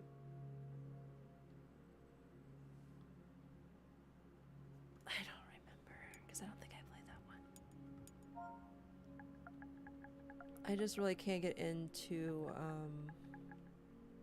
side scrollers like I used to. Yeah, that was given away on PlayStation. Yeah, so it's like the same style as Silksong. It's like Animal Well was something I was interested in. Massive until I horde figured out battles, what it and its was. driving Like, mechanics oh, are based on no. Saber Interactive's experience in creating simulators like SnowRunner. The game supports co-op for up to 4 players, with cross-platform compatibility available from day one. The most intriguing aspect of the project is the role of John Carpenter, whose name is in the title. Carpenter himself openly stated in an interview that he was brought into the project simply for the use of his name, for which he was paid. What? The game is set to release on PS5, Xbox Series, and Did you, PC. write anything about it? What? Every Resident Evil game is always one of the most anticipated horror releases of the year, and the 9th installment, titled Requiem, is no exception. Here you'll encounter not only the familiar bioweapon Infected, but also various creepy creatures. Following feedback from players after Village, Capcom took a big step by adding the ability to switch between first and third-person perspectives directly from the menu. First-person view, which is the default, creates a more intense atmosphere and is perfect for building suspense. At the same time, playing in third person isn't just about a wider view. The developers added unique animations. For example, the protagonist Grace Ashcroft can trip and stumble, which adds realism and vulnerability during tense moments. The main source of constant threat, also referred to by the community as the Mama Monster, is an incredibly intelligent and resilient character who will pursue Grace Ashcroft throughout the entire game. Essentially, it's something similar to Lady Dimitrescu and Lisa Trevor, but with a much more terrifying appearance. Director Koshi Nakanishi confirmed that the creature is not Lisa Trevor, which debunked a popular fan theory. He did, however, share an interesting detail. They used Lisa's voice for temporary sound effects. Resident Evil 9 Requiem will be available to play on February 27th, 2026, on PS5, Xbox Series, and PC.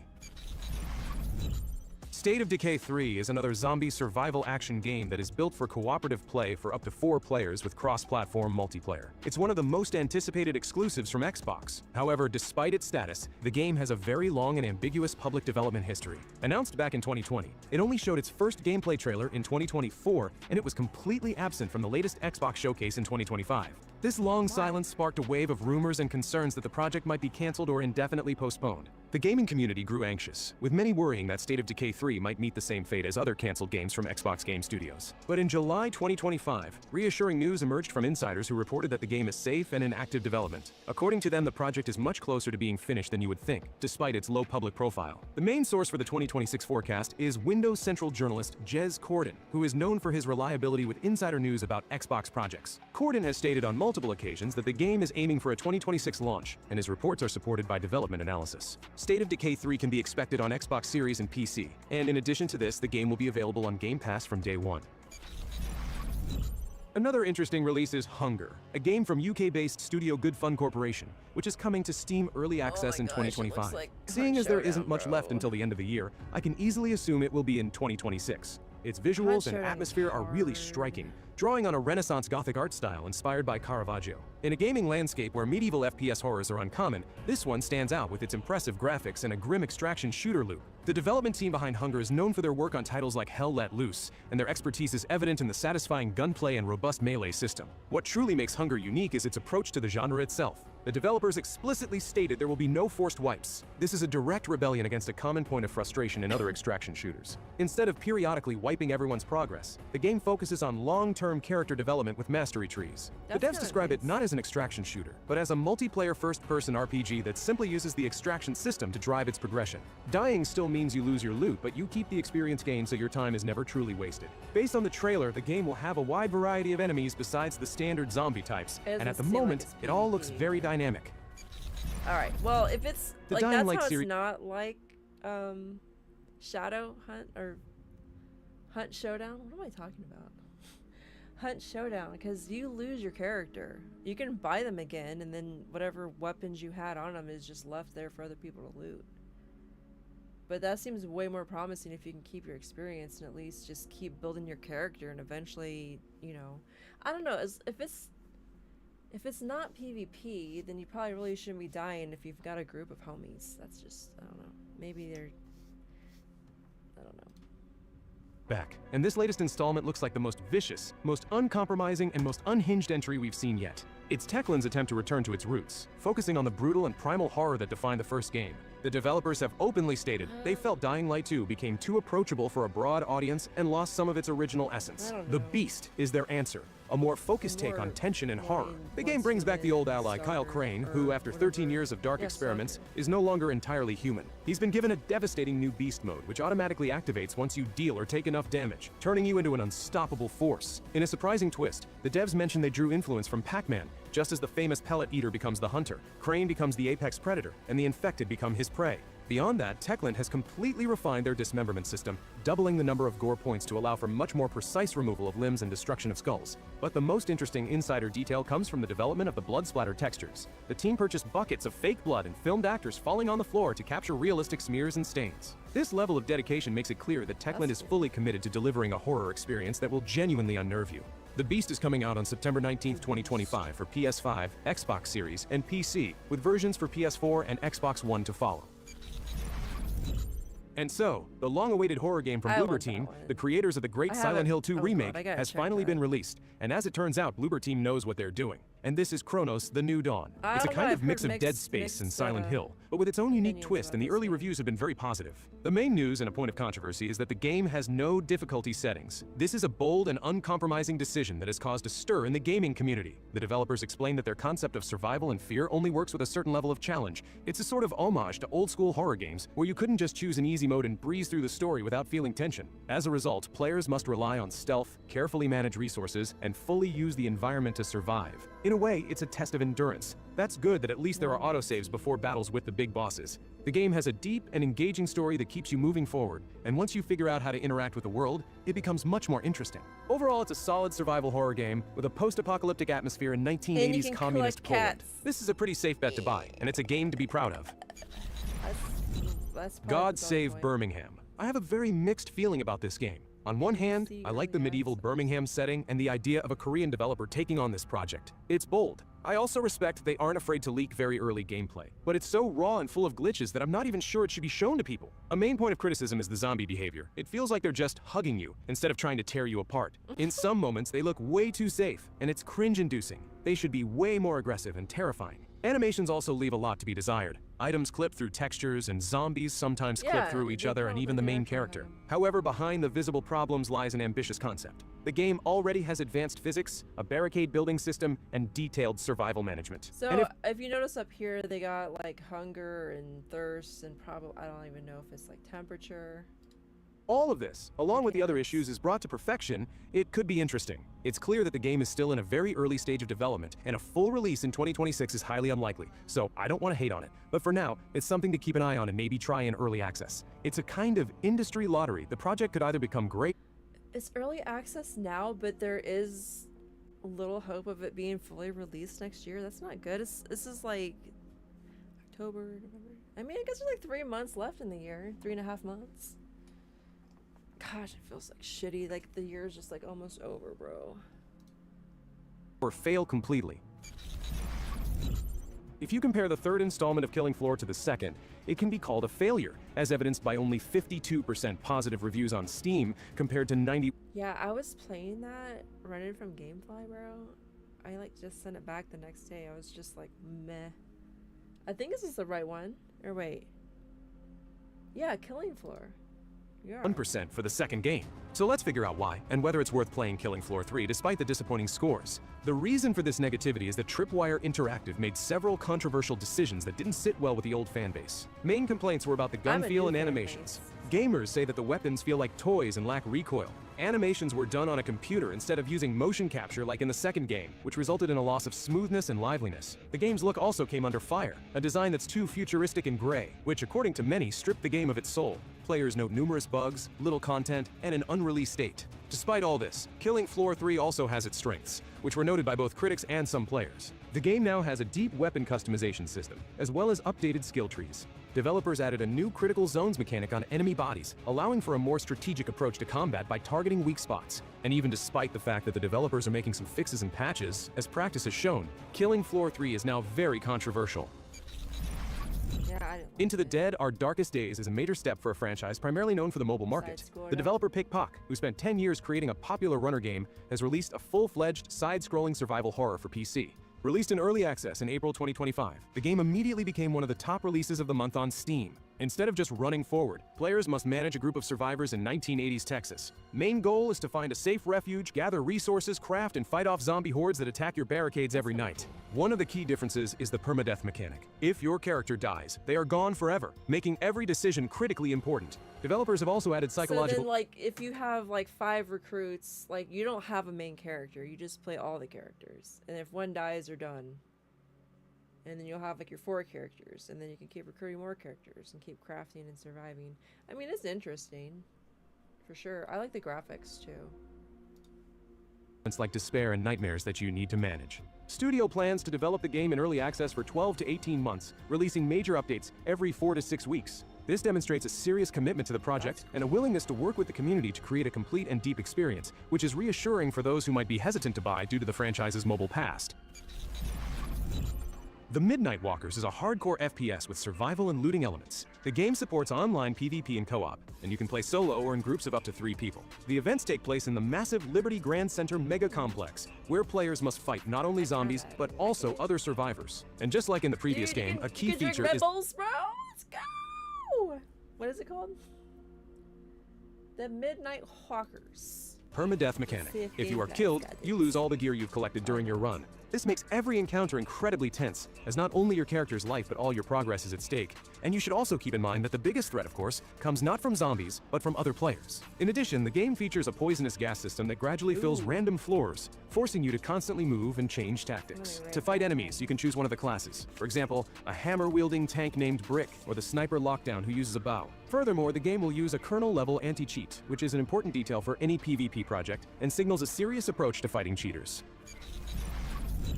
Project Z Beyond Order is a co-op FPS that takes us to the height of World War II. The plot revolves around a secret German island, where the Nazis are running a clandestine program called Project Z, attempting to turn zombies into a biological weapon to turn the tide of the war in their favor. The game supports co-op for up to 4 players, both online and via local network. Players can choose from one of 4 unique characters, each with their own abilities and a dedicated skill tree. The project looks like a successful fusion of classic zombie themes and modern mechanics. On one hand, it's the familiar Nazi zombies concept that many will appreciate. On the other hand, the game offers a deep progression system that makes it stand out from other titles. The team has its own secret hideout that can be customized and upgraded. This is where you'll craft and modify weapons and accept side missions. After completing missions, players can return to the island in a free roam mode to re-explore locations, collect loot, and find new blueprints. The game has been officially postponed to 2026 and will be available to play on PS5, Xbox Series, and PC.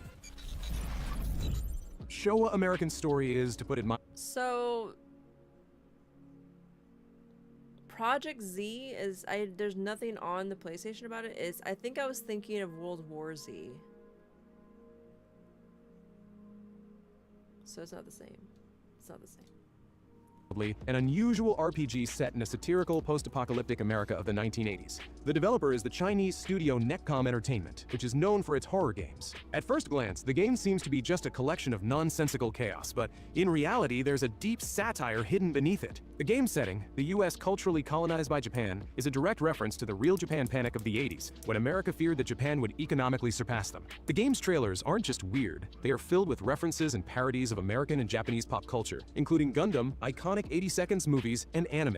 In addition to zombies, the game features a cast of grotesque characters, like a president who watches anime at exactly 6:30, or the governor of Texas, who claims to be both a cowboy and a samurai. This isn't just random madness, it's a carefully crafted parody of B-movies that adds layers and depth to the game, something that a mature audience can appreciate. You'll be able to dive into Showa American Story in late 2025 on PS5 and PC. What the hell?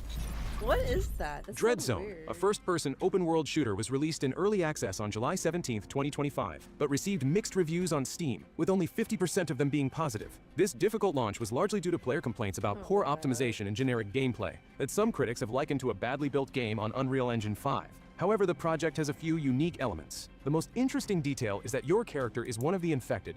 Forcing a moral dilemma, you can either work with scientists to find a cure or embrace the infection and join the mutant hordes. The gameplay loop revolves around scavenging, crafting, building shelter, and fighting zombies, mutants, animals, and other players. Another unusual detail is that the game's keyword list on IGDB notes it uses AI-generated artwork and concepts, which is quite rare for this type of project. The developers have stated that early access will last 3 to 6 months, with plans to add new zombie types and systems like farming and animal taming. They also promise that the game's price will not change after the full release. Milo is an online co-op horde shooter that, according to the developer, is heavily inspired by the early Call of Duty Zombies mode, like the one from World at War. The game is expected to be released in early access in second quarter 2026. What truly distinguishes this project is that it was created by just one person over 3 years. This is a true indie title made with passion, and the fact that a single developer was able to create such a complex game built on Unreal Engine 5 commands immense respect. Instead of inventing new mechanics, Milo brings players back to a proven and beloved gameplay loop, surviving against waves of enemies, but it still has its own unique features. The game offers various modes, including PvP and co-op for up to 4 players, as well as local split-screen support, which is a rare feature in modern games. Additionally, a free demo is available on Steam. Naquan Last Paradise, developed by the well-known publisher Nexon, is a hardcore survival shooter that challenges the very nature of humanity. In this game, the main threat isn't the zombies, it's other players. Set in a post-apocalyptic Seoul, survivors sneak in to find valuable items that can be sold on the black market. However, the permadeath mechanic means you lose all your loot if you get killed, making every encounter with another player a matter of life and death. The devs have paid great attention to sound. A single gunshot will attract all the nearby zombies. This makes stealth a key element of survival. In addition to the tense gameplay, the game also has a unique citizen-grade social system that determines your privileges and access to items. To maintain your status, you need to constantly earn money, which adds an element of economic simulation to the game.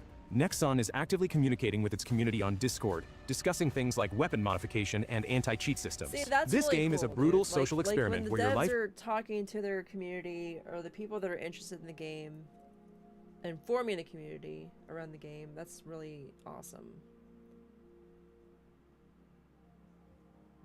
And what's that called? Knack one? depends on whether you can trust other people in a world without laws. I'd appreciate a like if you enjoyed the video, it helps the channel grow. Also let me know in the comments which games from this list you'll be playing, and if you want to stay up to date on all the latest releases, hit that subscribe button. Thanks for watching and see you next time. I get my because I watched the entire video. 20 biggest horror games releasing, not for the week. Do you call yourself a horror gamer? Sure, you survived Outlast. Maybe Resident Evil Village didn't even make you sweat.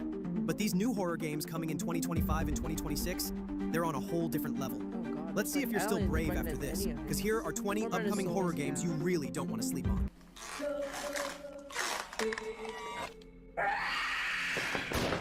Number 20. So, like Little Nightmares. 3 picks up the creepy atmosphere the series is known for, but this time it's even more unsettling. You're dropped into these haunting dreamscapes where everything feels oversized, twisted, and kind of alive. The world is full of surreal puzzles and terrifying creatures that stalk you from the shadows. What makes it stand out is the way it mixes childlike innocence with pure nightmare fuel, so every step feels both fascinating and terrifying. The visuals are really detailed, with shadows creeping across the walls and environments that look like they're straight out of a bad dream. The gameplay keeps that blend of stealth and puzzle solving, where one wrong move means you're caught. And honestly, what makes it special is how it doesn't just scare you. It makes you feel small, powerless, like you're trapped in this living nightmare that just doesn't let go.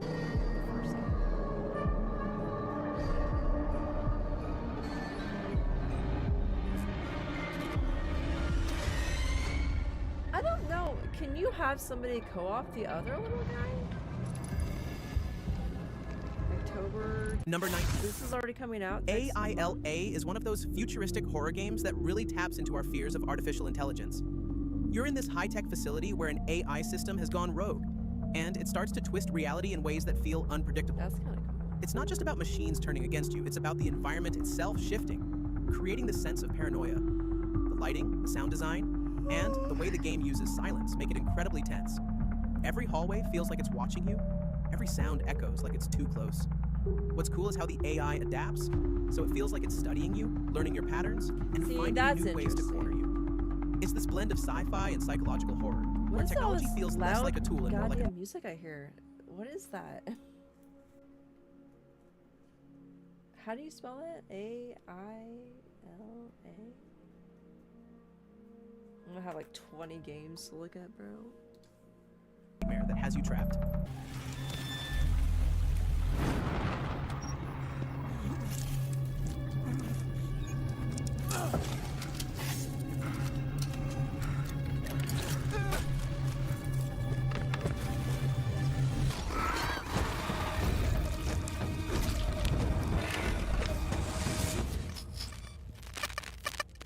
Number 18. Routine is like pure sci-fi horror. You're wandering through an abandoned lunar base, and the silence of space makes it so much scarier. The whole setting feels isolated with flickering lights, empty corridors, and just enough movement in the shadows to make you doubt what's real. The enemies are these terrifying robotic creatures that stalk you, but it's not all about fighting. It's about survival, hiding, and making tough choices. What makes it shine is the retro-futuristic aesthetic, like it's pulled straight from an 80s sci-fi horror movie, but brought to life with modern detail. You're always on edge because danger could come from anywhere, and the lack of comfort makes every second feel stretched out like the horror just doesn't end.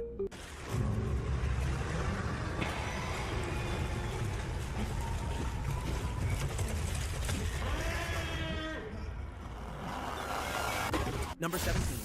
The Occultist takes you deep into supernatural horror, where reality constantly bends under the weight of ancient rituals and forbidden knowledge. You play as someone drawn into a world of cults, curses, and symbols that feel alive. And the deeper you go, the more twisted it becomes. It's not just about monsters hiding in the dark. It's about paranoia, voices whispering in your head, shadows that move differently than they should, and rooms that rearrange themselves when you're not looking.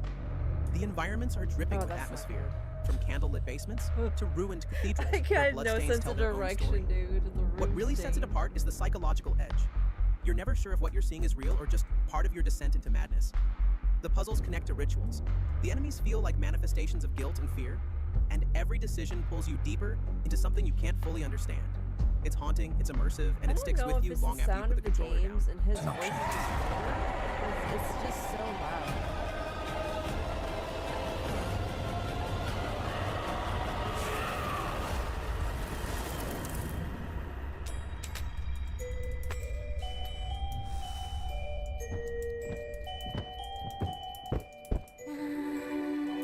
Engraved in my mind are images that would make any man tremble. But I am not just any man. Number 16. So, Dying Light. The Beast cranks everything up compared to the original games. It's still parkour and survival, but now the horror feels heavier, like the infection has evolved into something much darker. The city is falling apart under the weight of grotesque new mutations. Creatures that don't just stalk you at night, but tear through buildings and ambush you in places you thought were safe. Movement is still key, and the parkour makes every chase adrenaline pumping, but survival feels more desperate this time. You're constantly scrounging for supplies, crafting weapons, and trying to keep ahead of a world that's crumbling faster every day. The Beast isn't just a title, it's a theme, as the line between human and monster blurs, forcing you to question what survival really costs. It's brutal, it's relentless, and it keeps you on edge because the world feels like it could swallow you whole at any moment. Every man has an animal within. If you push too much, you might unleash the beast.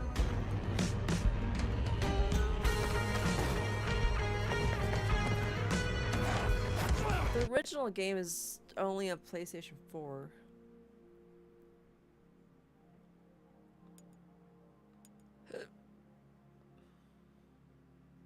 Reloaded edition for Dying Light 2.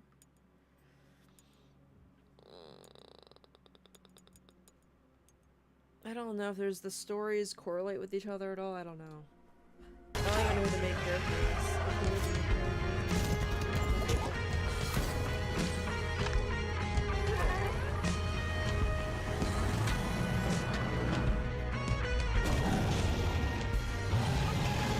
Number 15. So, Mudang, Two Hearts, lands you in this beautifully tense near-future Korea that's just been reunited. But all is not well. That historic unification, like, it felt hopeful. But bam, a terrorist attack on the National Assembly derails everything. You play as Ji Jong-tae, a North Korean Special Forces operative who's paired with Gavi, a K-pop idol, and their stories intertwine in ways you never see coming. What's super cool here is how the game lets you approach missions your way. Want to slip through shadows, climb vents, or hang from pipes? You can. Prefer to go in guns blazing or get up close and personal with melee? Like a That's an option too. The AI reacts dynamically. Agent. So if you make noise, drop a body, or break a light, guards will flank you or launch at search parties. It's like Splinter Cell meets emotional espionage. Narrative-wise, it's not just about stopping the bad guys, it's about peeling back a conspiracy, figuring out who's manipulating you, and seeing how deeply propaganda can shape your reality. And the visuals, they're cinematic. Real-time motion capture performances, seamless transitions from gameplay to cutscenes, and audio that pulls you into every heartbeat of the story. Honestly, Mudang doesn't just promise stealth. It promises tension, politics, and a story that shakes your trust in what you see. Loud. It's tactical, emotional, and you won't forget it. I can barely hear it.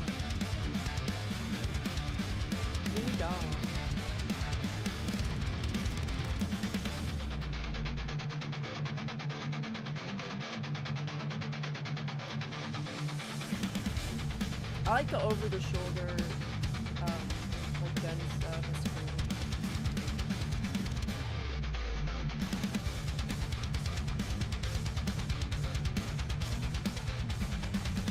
Like when I was playing Death Stranding, like I got like this really icky feeling when I played it, and I'm not really sure where that. Number 14. The Twilight Project is one of those psychological horror experiences where light and dark themselves are the enemy. You're caught in this shifting world where twilight, the moment between day and night, creates terrifying distortions. Environments twist depending on how much light is around. So a safe room during the day might become a nightmare once the shadows creep in. The horror isn't straightforward. It plays on your perception, turning familiar places into warped mazes that feel alive. The creatures you encounter are shaped by darkness, like shadows that gain weight and form, and the only way to fight back is to manipulate light itself. It's clever because every torch, every candle, every flicker of illumination becomes your most valuable weapon. But at the same time, too much light draws attention, so you're constantly balancing risk. The story dives into themes of memory and fear, making every step feel unstable, like the ground could vanish beneath you at any second.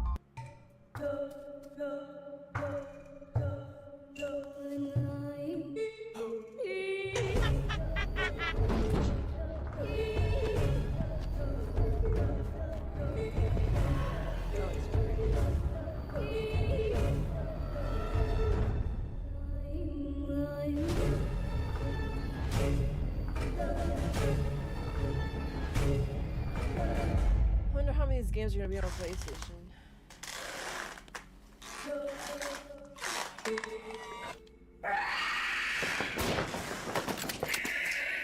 Number 13. Tormented Souls. 2 is classic survival horror at its core, but it's drenched in atmosphere that feels both nostalgic and modern. You're exploring nightmarish mansions and forgotten hospitals with environments that seem frozen in time, only to twist into grotesque shapes when you least expect it. It's heavy on puzzles, forcing you to think through strange contraptions and eerie riddles, while monsters lurk just around the corner. The game leans hard into tension, limited resources, dim lighting, and sounds echoing through hallways that you wish you didn't have to walk down.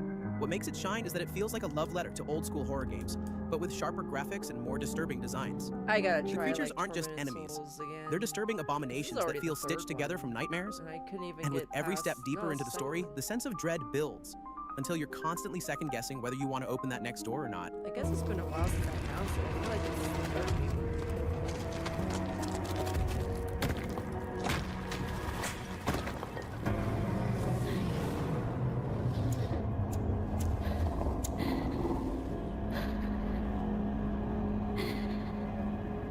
So she never got out of the house? What? Why? Why is there like... Why is there... Number 12. Total Chaos is raw, brutal survival horror that's set in a decaying urban environment where everything feels hostile. Imagine abandoned buildings covered in rot, subways echoing with the sound of something you can't see, and streets that look empty but hide death around every corner. The game strips you down to the basics, finding food, water, and shelter, while fighting off horrifying creatures that feel like they've crawled straight out of a nightmare. What's wild is the atmosphere. Every flickering light, every broken sound effect adds to the feeling that the world has completely collapsed. The horror here isn't flashy. It's suffocating, oppressive, making you feel like survival itself is a punishment. The enemies aren't just dangerous, they're relentless, pushing you to your limits with every encounter. It's a game that doesn't give you comfort. It keeps you struggling, clawing your way forward in a world that's already lost. It's just and so somehow that claustrophobic. desperation Even is what the makes it outside unforgettable. shot was like marking I think it was. I'll be waiting for you down in the mines. We'll confront the source of all this suffering. And maybe, buried beneath it all, lies an answer.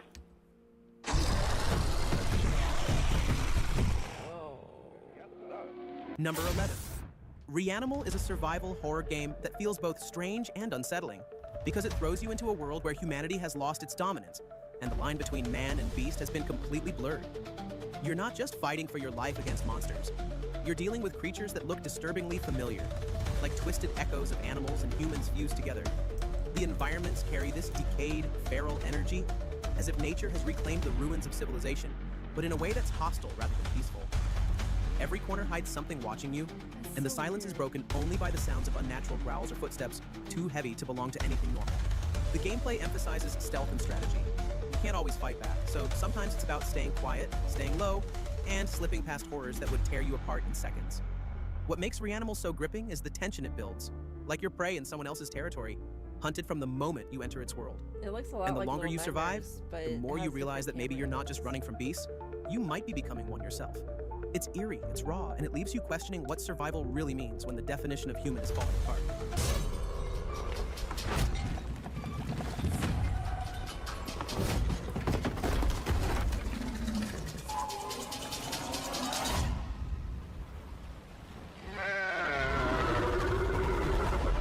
That was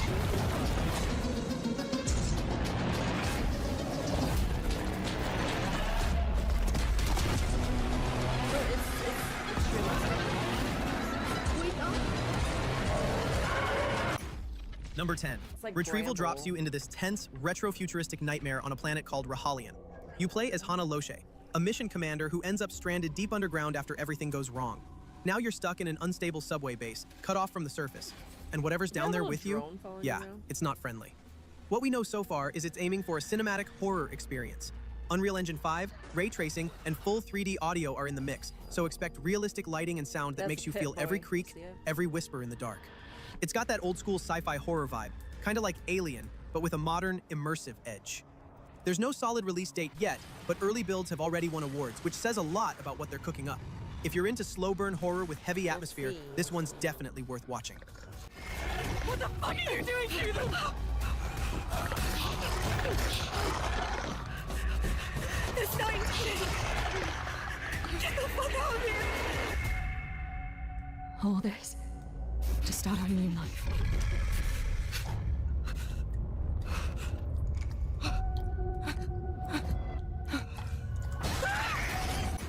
Number 9.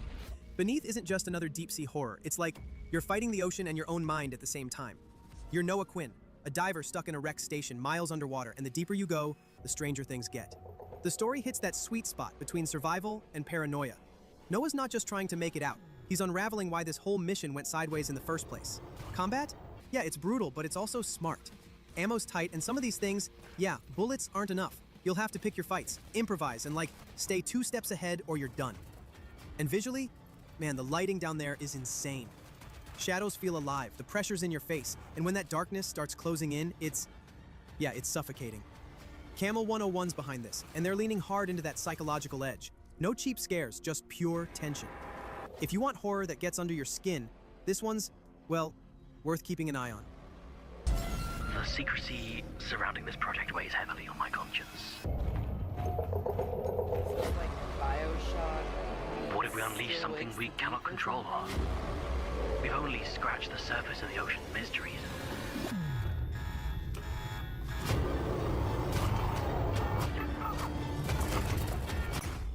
Number 8. EXP War Trauma is not your typical horror game. It's all about being stuck in the head of a soldier who just can't escape what he's seen. You're playing as Krieger, a World War II veteran, and man, his world is shattered. The war's over, but for him, it never ended. Instead of peace, he's trapped in this weird, looping apartment that feels like it hates you. There's no gun in your hand, no big fight scenes. This one's pure survival of the mind. You'll search through rooms, solve creepy puzzles, and when the timer kicks in, you're sprinting because, well, something's coming. It's that helpless kind of fear where you're like, okay, how do I get out before it all collapses on me? The story hits hard because it's not just spooky stuff for show, it's his trauma staring you right in the face. Notes, voices, flashes of the past, they all come at you like little pieces of a life that broke the man. It's not about the war outside, it's about the one inside his head. Now he's coming for you!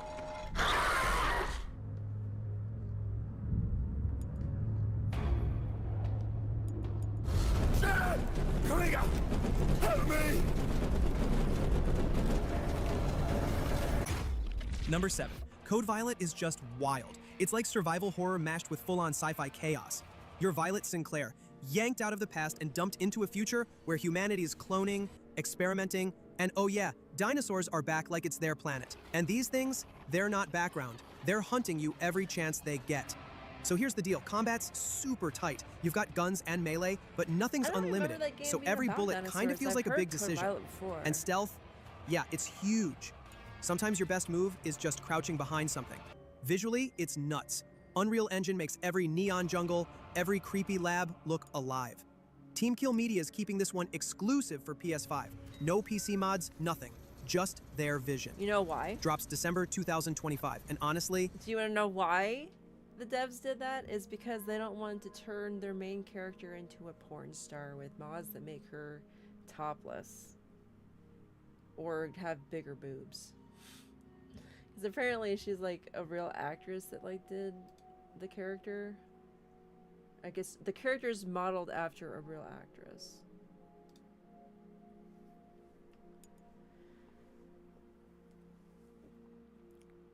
Which I don't disagree with. I think it's kind of silly. Why is this game still in beta? It's always in beta. It's gonna be in beta for the rest of my life. My life is all about betas. I'm trying to turn up the volume on my headset.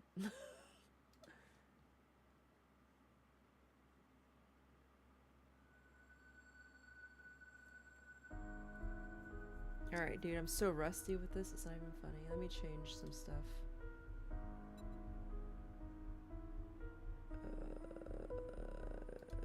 Turn that off, and then...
Seven Days to Die uses Discord to high quality voice.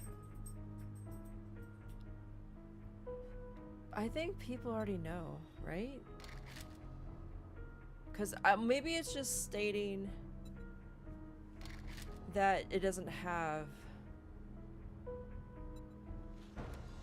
voice game chat. Is that what it's called? Game chat? I think so.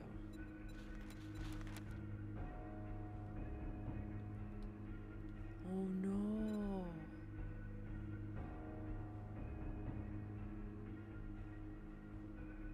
No. No. They delete. What?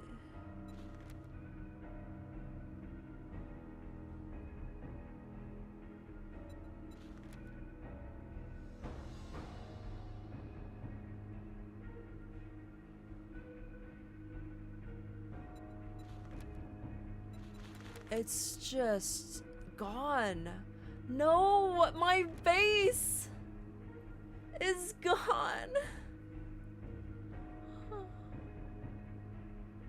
It was the zombie zone where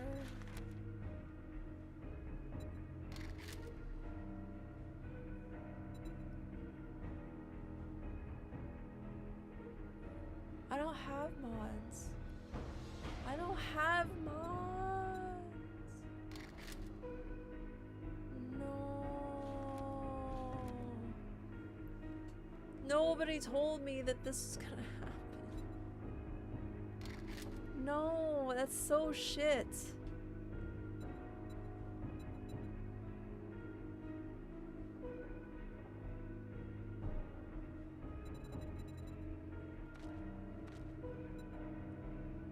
That's no.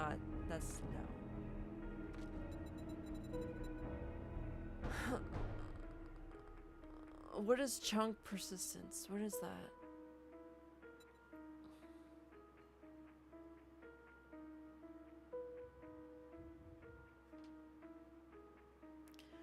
Longer values allow more chunks to be saved before the oldest and least important begin to reset, while short cause chunks to reset sooner.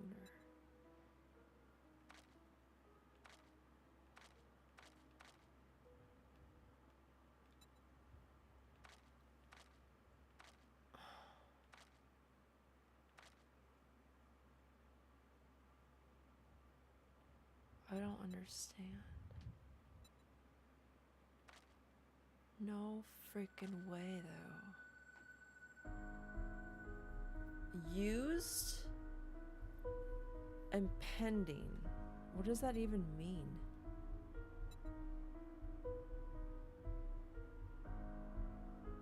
The world size is actually set. It's not moving. You didn't miss anything. I just have like a huge list of games I gotta do research on. Required.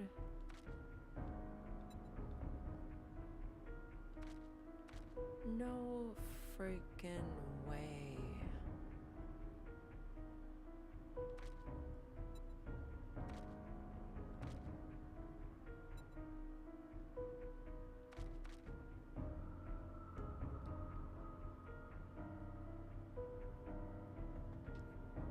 Oh my god, you know how long it took me to find that area and to build it? No. I had no idea. You know, I like looked at the game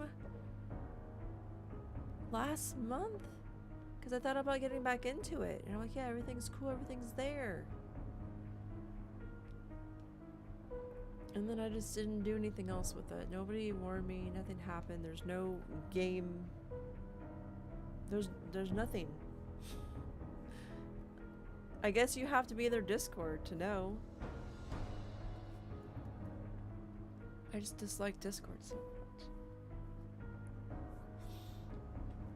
I don't even know if this is worth playing. I might just have to uninstall.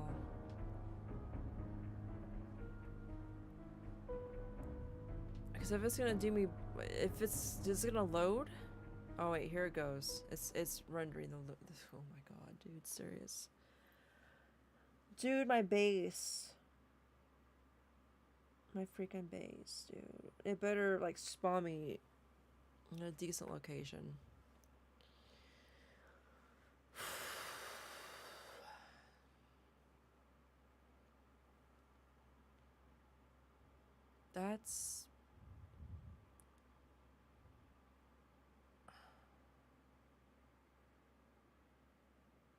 That's fucked. That's real fucked. That's real fucked.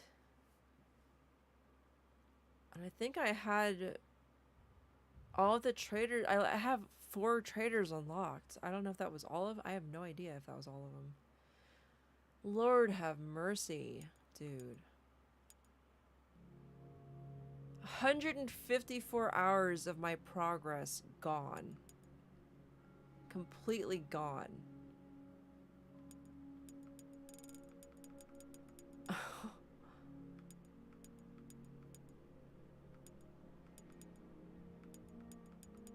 Yeah.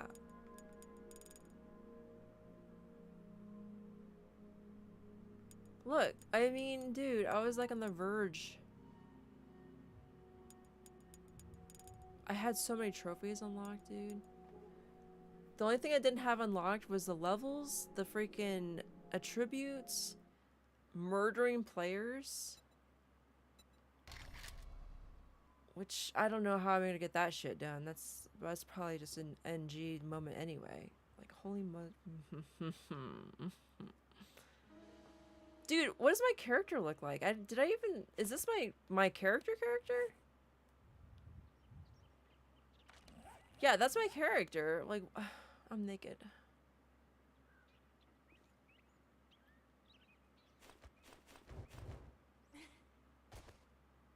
How do I read the note?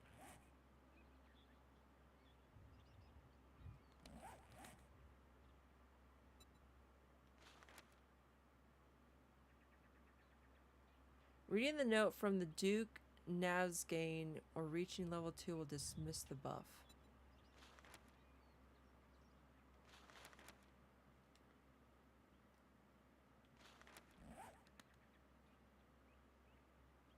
Just a friendly reminder that you pay on time every time or there will be consequences. Next time you won't be so nice. Thanks for the gear, but you owe us. See you soon.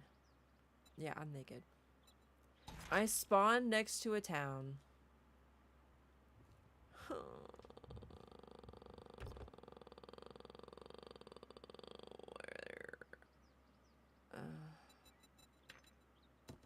do I take all? Where's that button?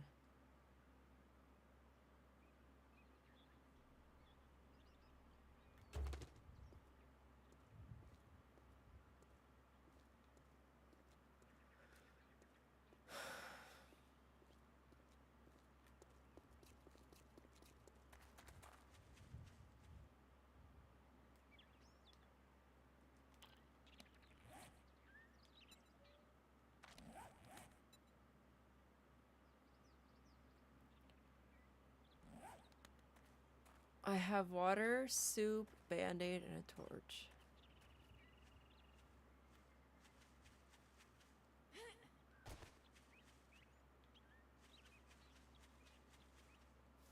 I was like, I can't pick anything up. No.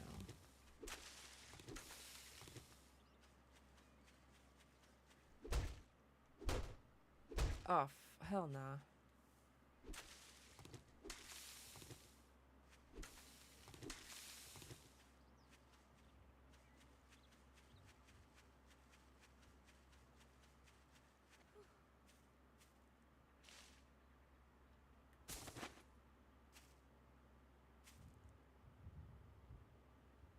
What the hell? Smoke?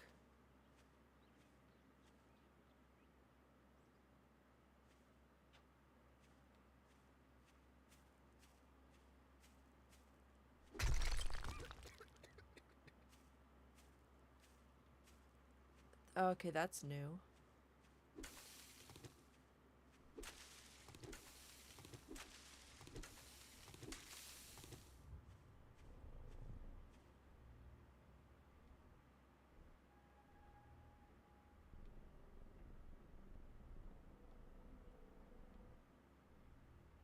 Where is that sound coming from?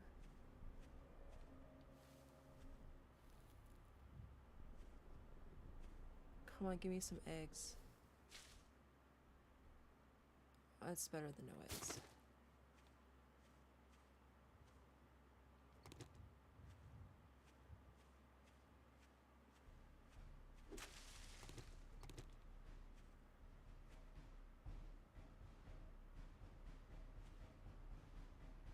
What's the music for? What's happening?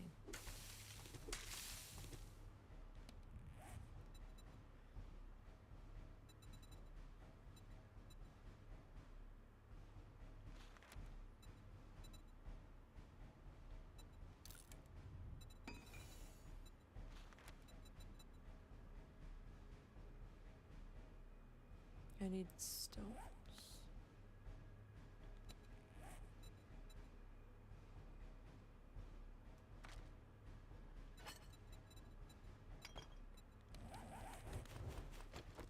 Alright, bitches. Can I make clothes, actually? Might need to make some clothes. I'm naked here.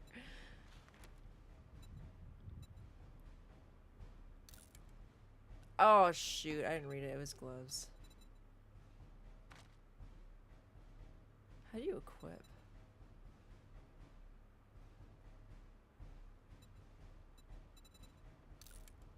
Well, that was my fault.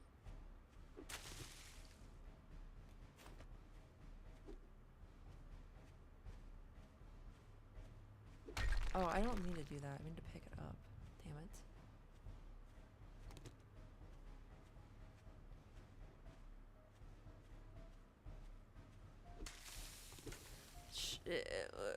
We gotta find some place to hole up to, or build some primitive bullshit to like not get eaten at night.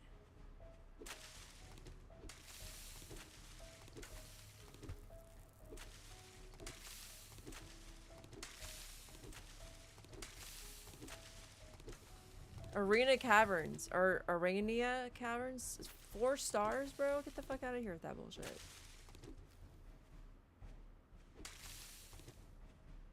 No way.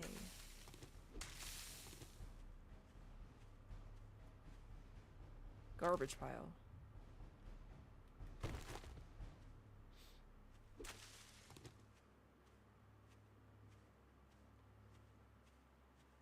So, if you can't breathe in that area, I assume you have to make some kind of gas mask or find one.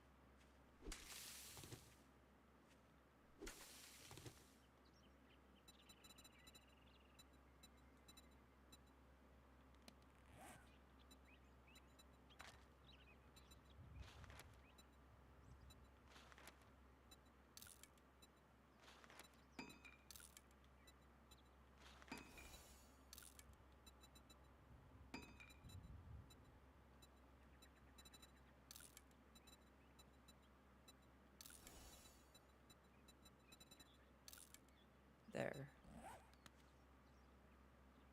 Now I'm not the naked.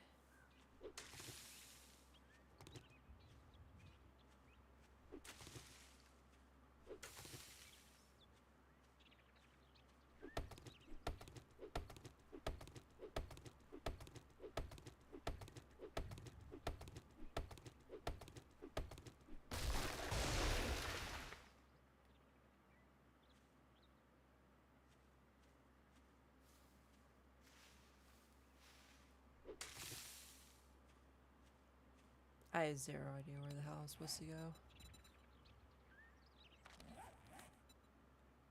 So...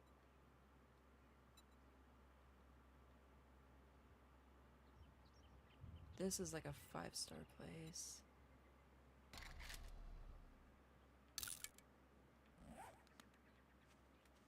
Just keep heading this direction. I gotta find something. There's a major road here, so that's something.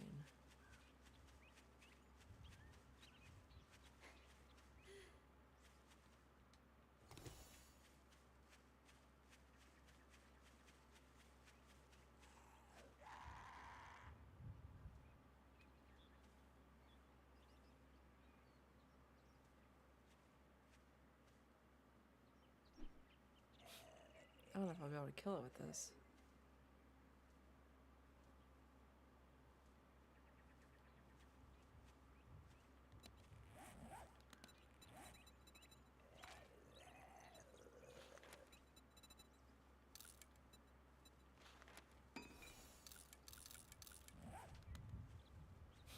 I'm glad it's crawling.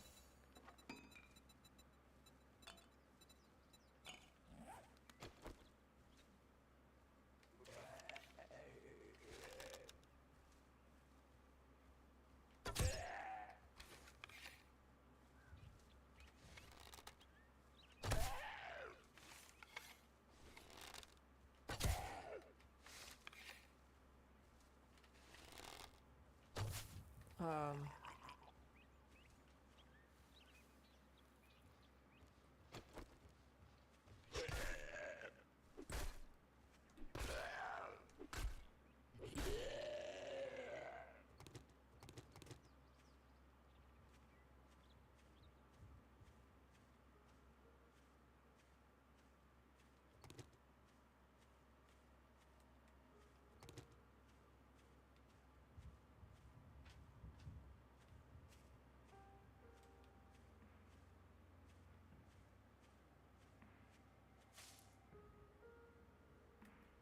Come on, give me some eggers.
Well,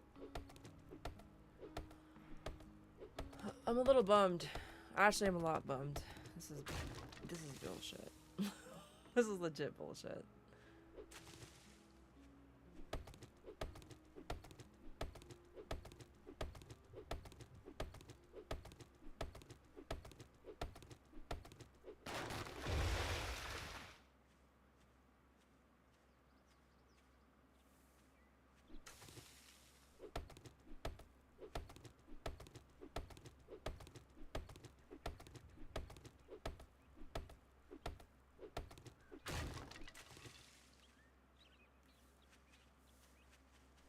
Trying to get honey.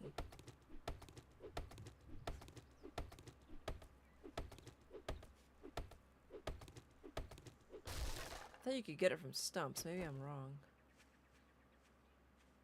Several people just walking or walkers.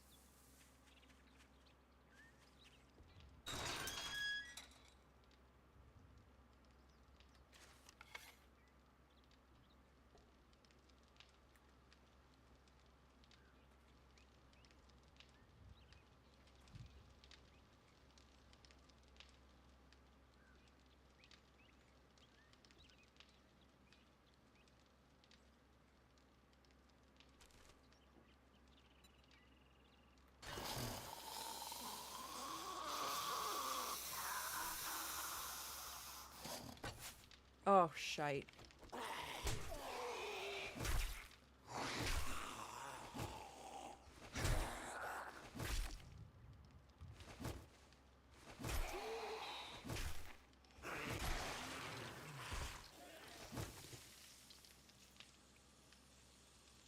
Oh yeah, they drop bags if you can loot them.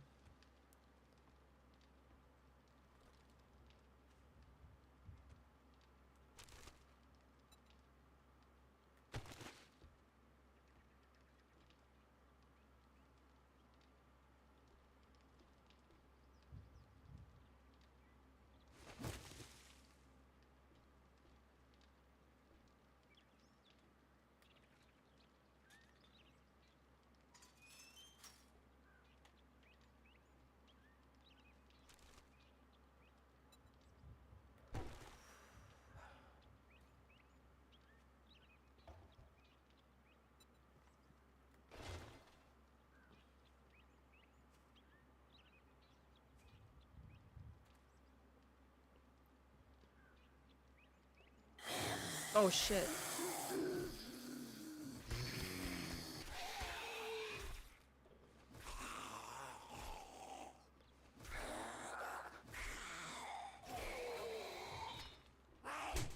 for absence. Can I crouch still? I am. I have a broken bone now, thanks. I don't even know how I freaking fix that. I don't have a splint, do I?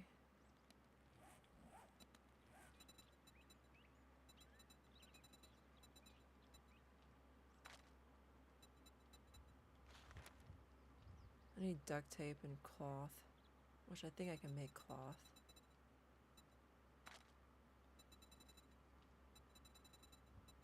Desert gear, radiation gear, smoke gear, snow gear.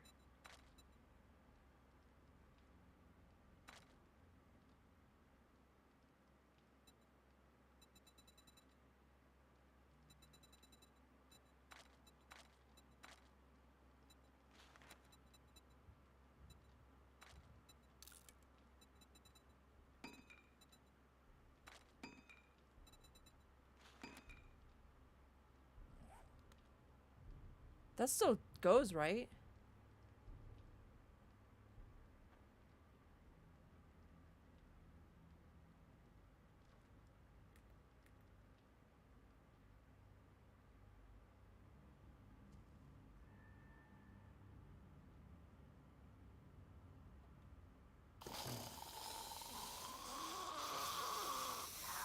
Oh.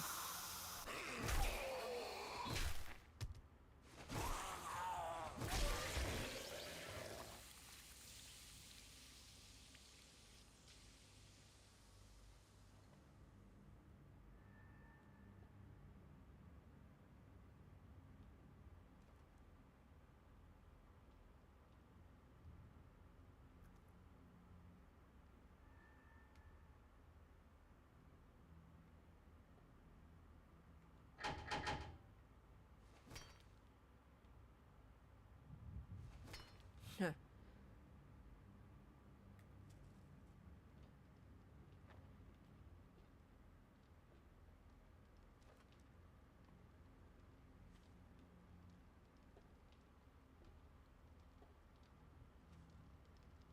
So I need duct tape.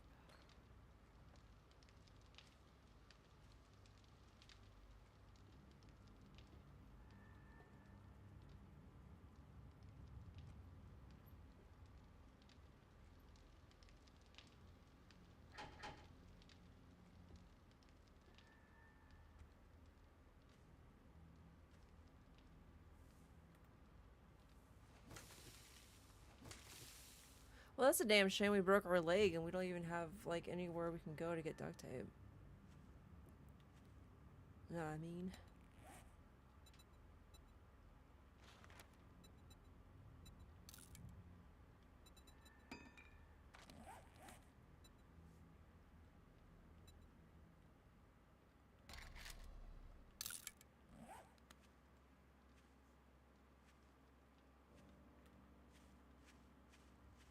Yeah. Can't sprint.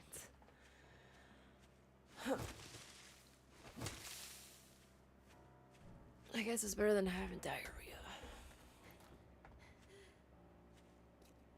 Duct tape?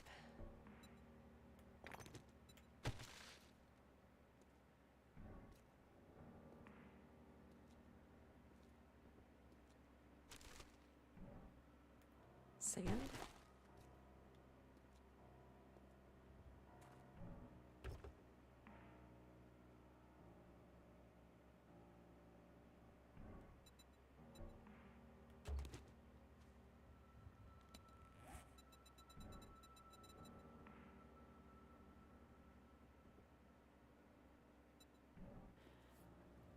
Oh, look at that little guy crawling.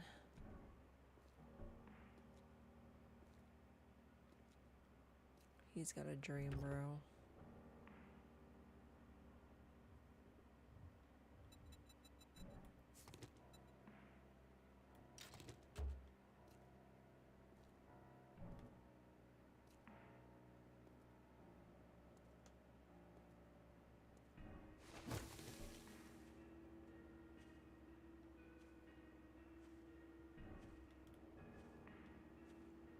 And if I run on my leg, it's just gonna not heal or whatever.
Craft a wooden club.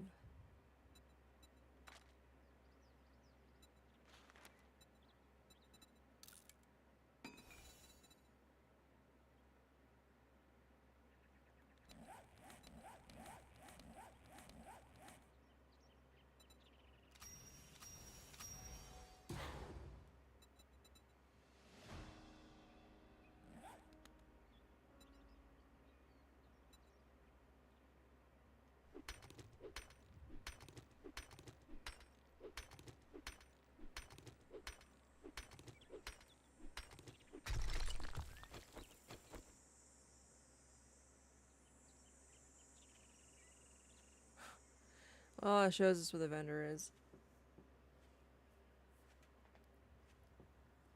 Maybe I'll just play Fallout instead. I'm like so despondent when it comes to this game now. Like I just worked so much on my base and I had turrets unlocked and no, titanium was the highest material I had. Not to mention like the armor that I had to go find because I don't think I made that particular armor. All the schematics, everything's gone.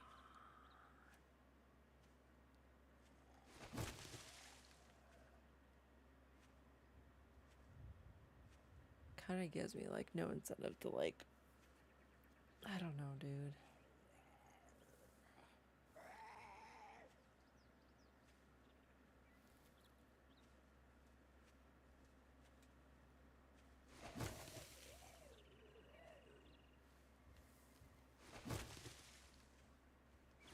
Is this a dreamer guy?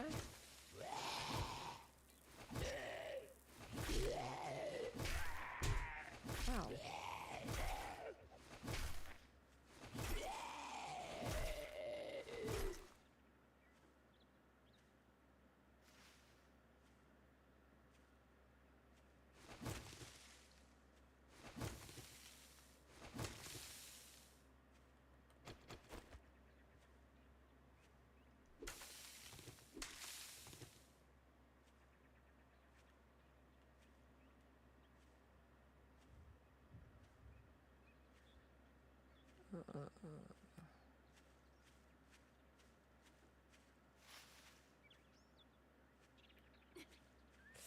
I don't know. I don't like that.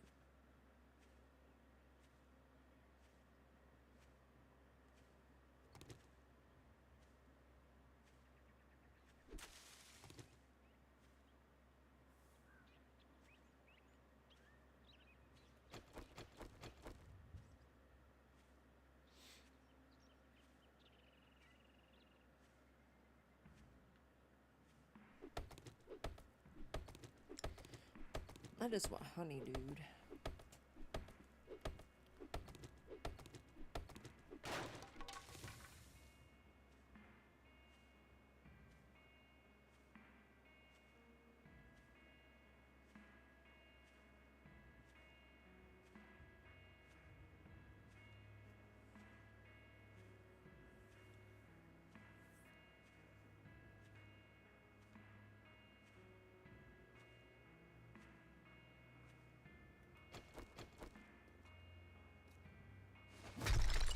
Oops.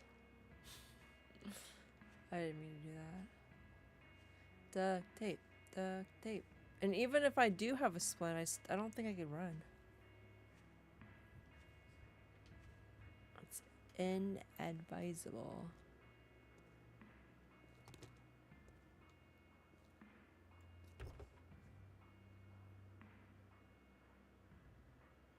Yes!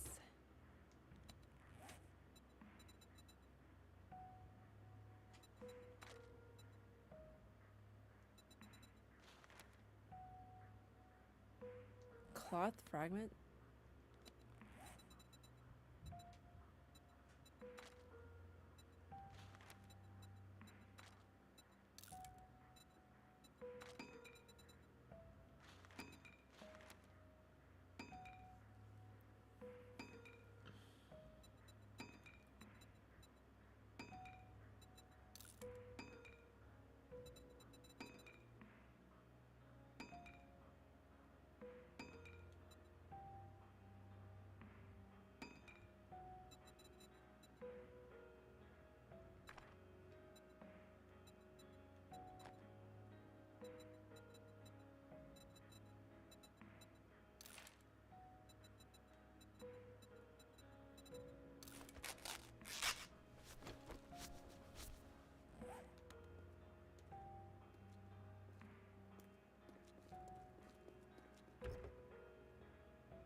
Now we're cooking with fire. Oh, it still hurts though.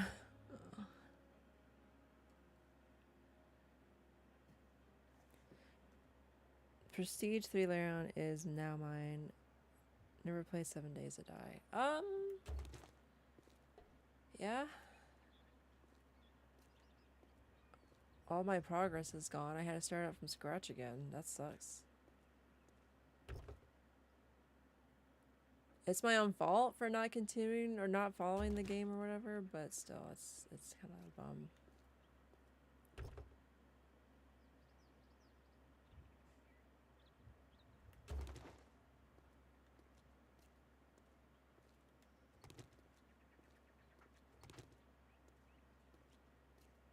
I'm overburdened.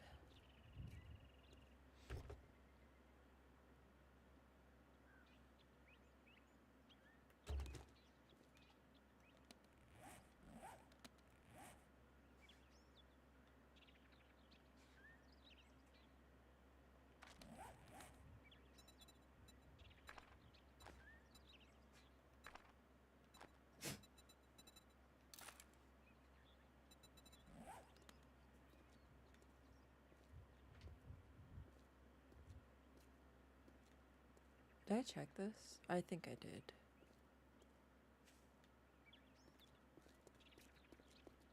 I'm like really sad. I really am just disappointed that my base is gone.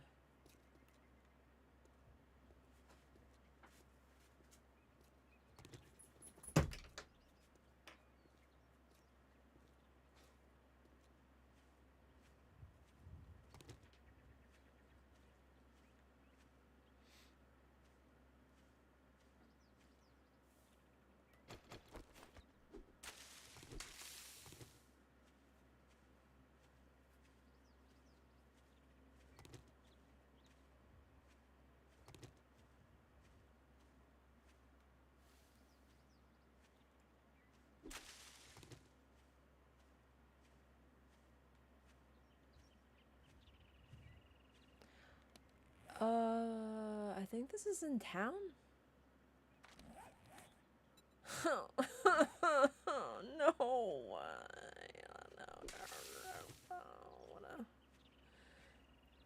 Don't wanna.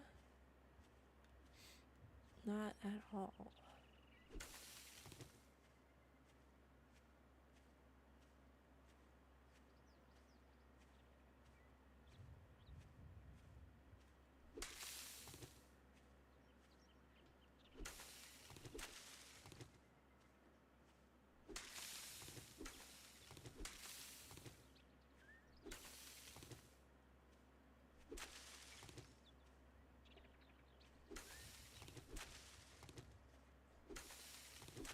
Yellow flowers help for diarrhea, so I probably should get those preemptively.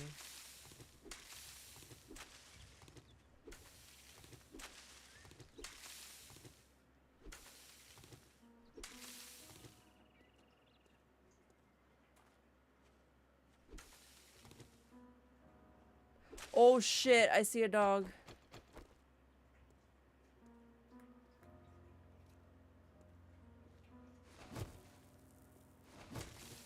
Did he see me? I don't think so.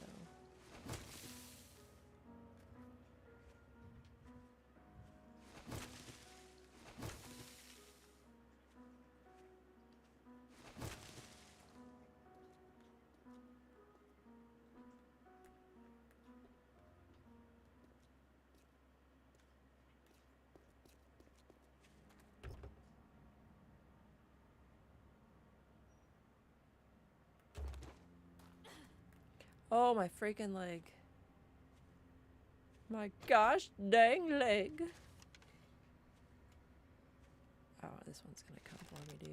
I can feel it in my bones.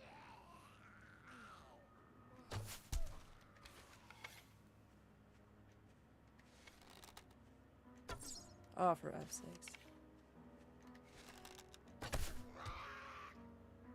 Died.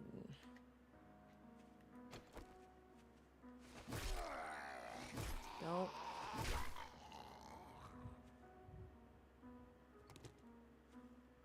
Oh, shite.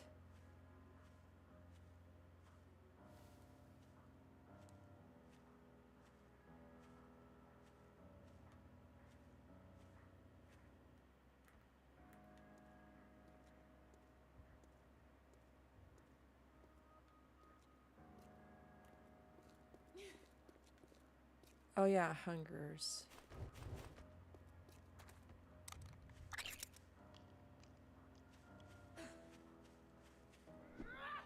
Diarrhea.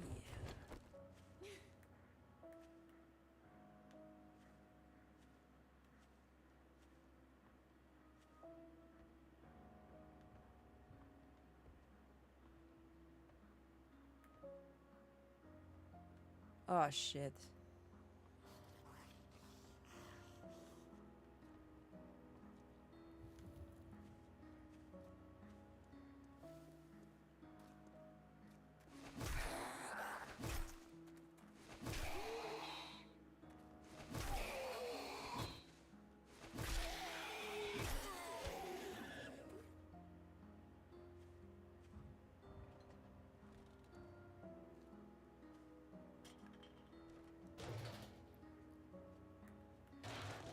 I think I'm gonna sell the gas because I don't really have any use for it right now. It's gonna be a very long time before I do find a use for it.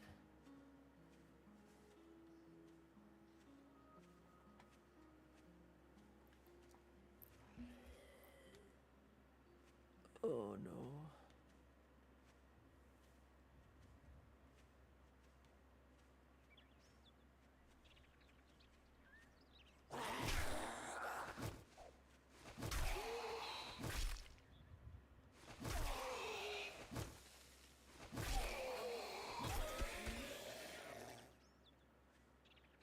I keep wanting to loot the bodies, but you can't. They drop a little yellow bag when they drop loot. Oh, nice. I guess, like, this little town was not that big. Kind of looks like there's kind of some places to explore, but... Ooh, eggies? No. I can make some more arrows, I guess.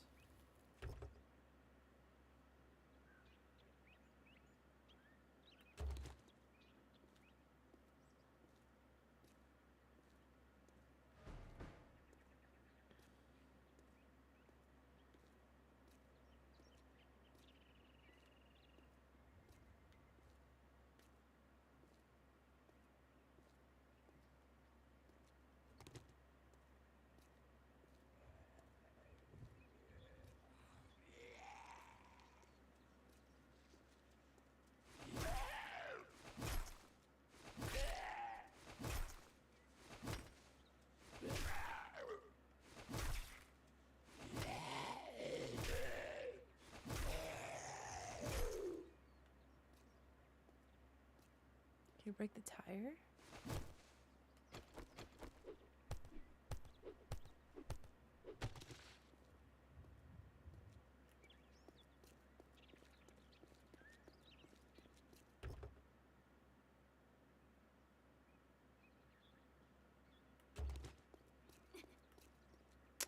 Your leg's still broken, Mary. Still you're wrong.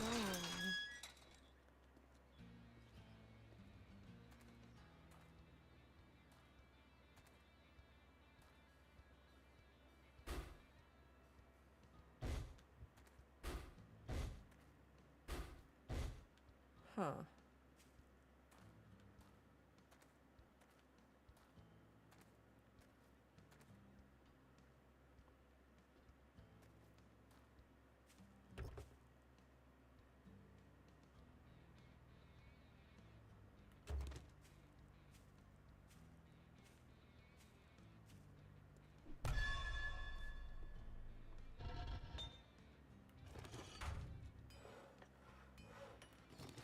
Is that a spade?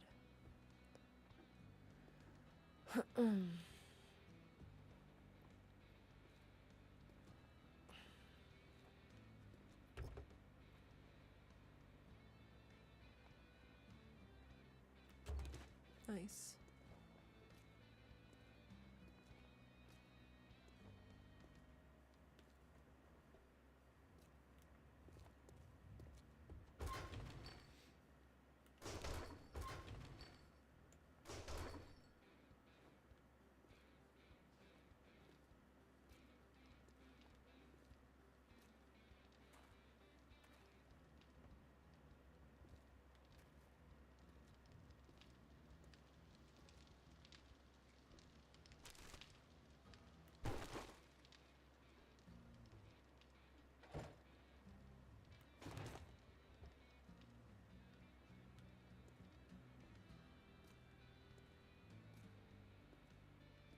Little chicken runs. That's kind of cute.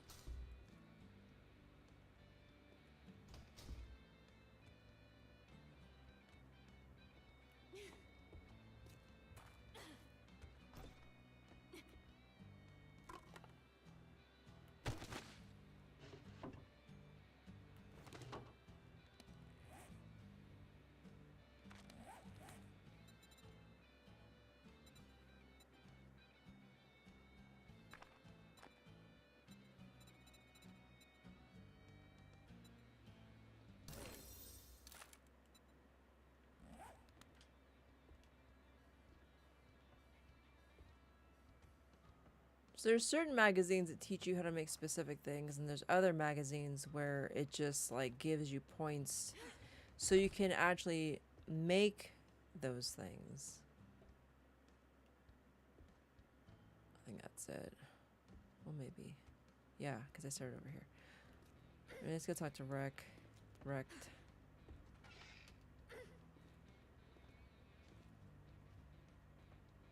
Afternoon. If you bring me a cold one, I might give you a discount. Got water.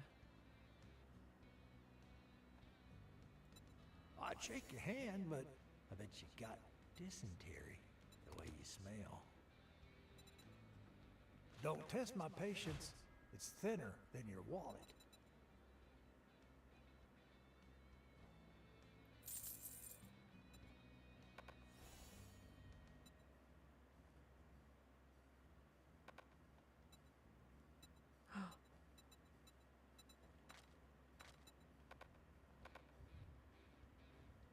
$100.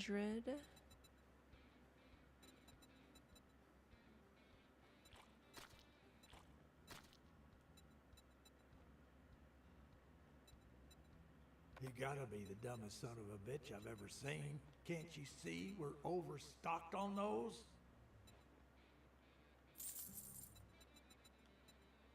I'm gonna sell stuff that I can't use.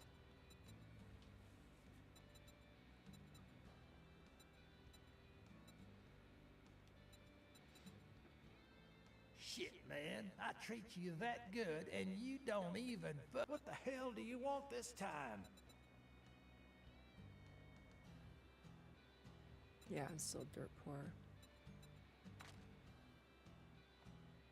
Just get the fuck out of here. Let's make a pact. You do something. Can't say I'm not surprised. Good luck, kid.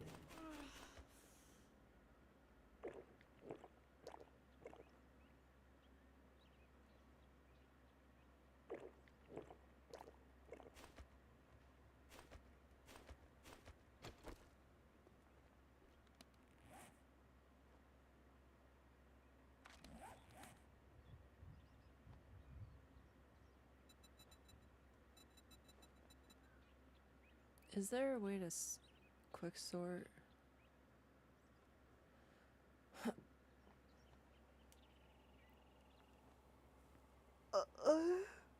Ow.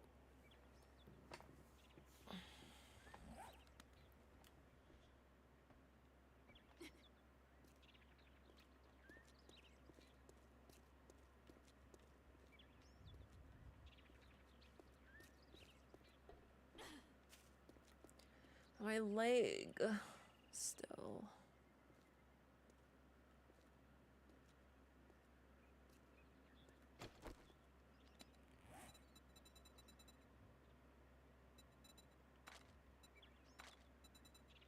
I have eggs.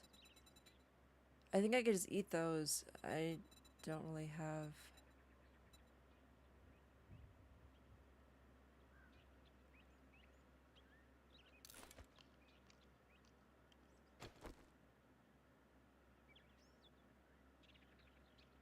Okay, that's satisfied my hunger for right now, I guess. Whatever.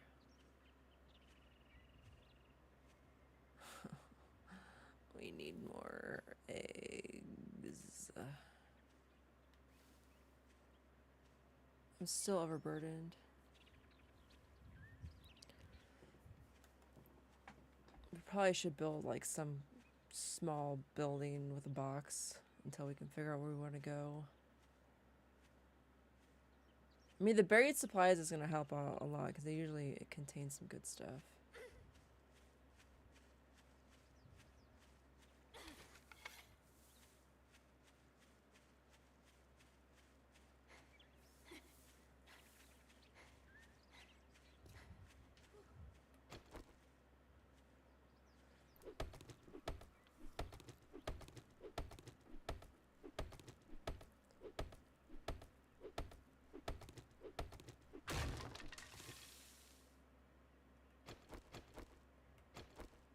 Did we make more arrows? I don't think so.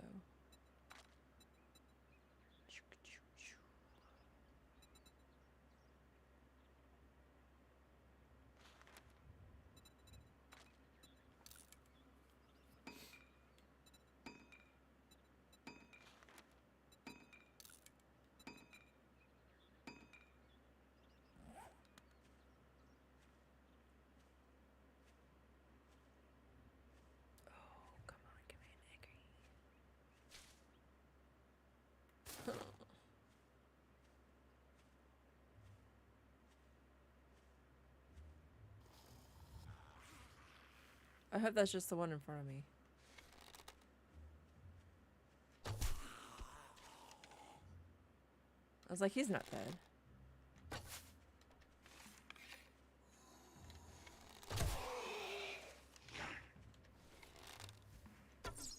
Whoops.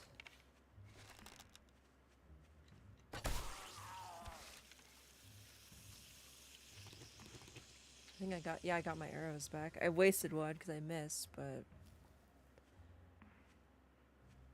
maybe we'll find it somewhere. My stomach. It hungers.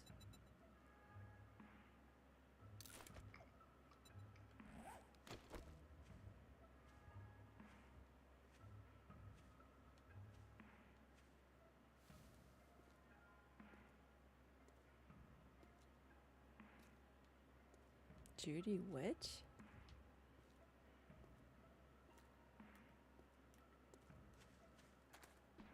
Oh, that's a 4-star.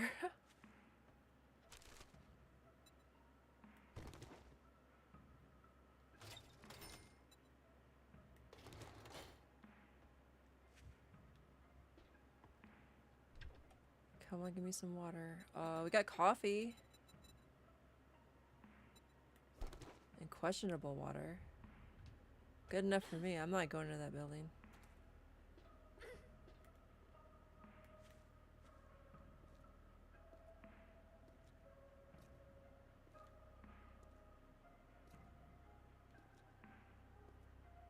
Because it's got like a main house and like a barn.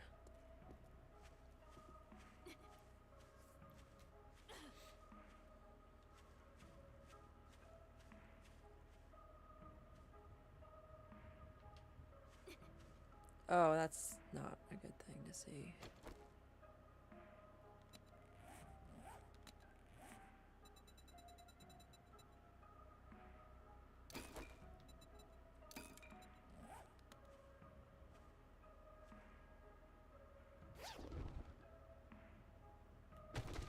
Ooh, a lockpick.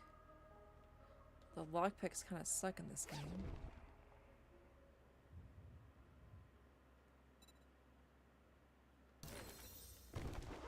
Repair kits are nice. Scorchers, motherfucker.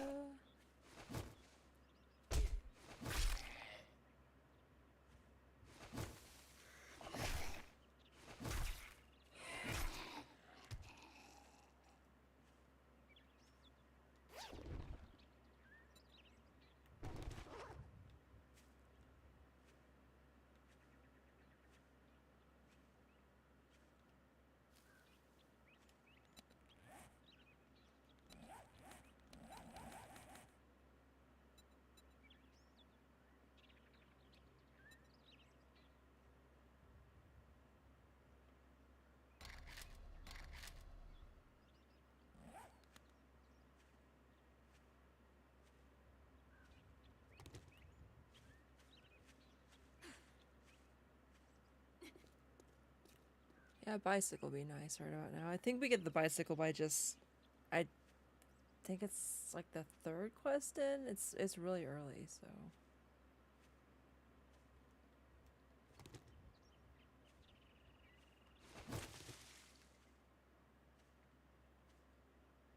Meltdown.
Natural band-aid now.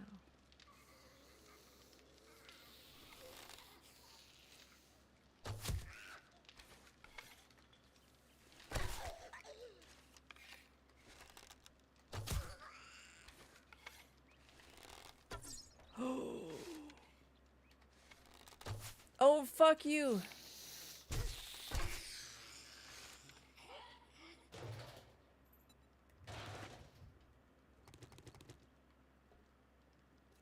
I'm so shocked we haven't gotten a freaking infection yet, dude.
Wait, you can search gas pumps? I mean, you gas. Who'da thunk?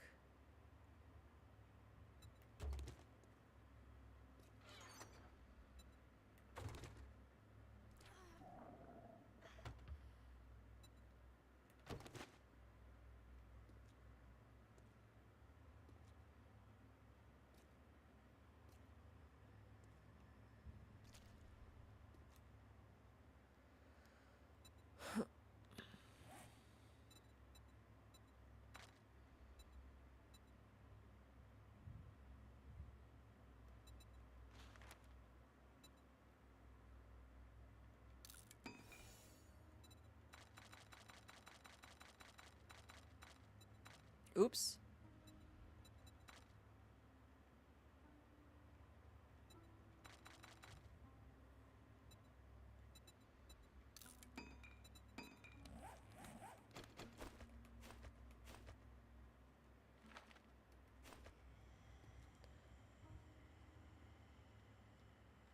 Oh my gosh, I can't get it up.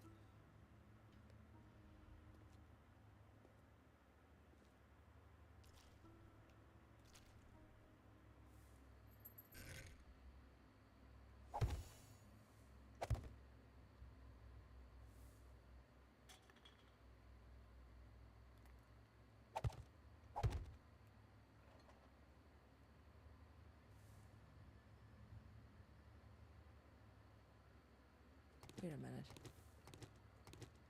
I think I have a better idea.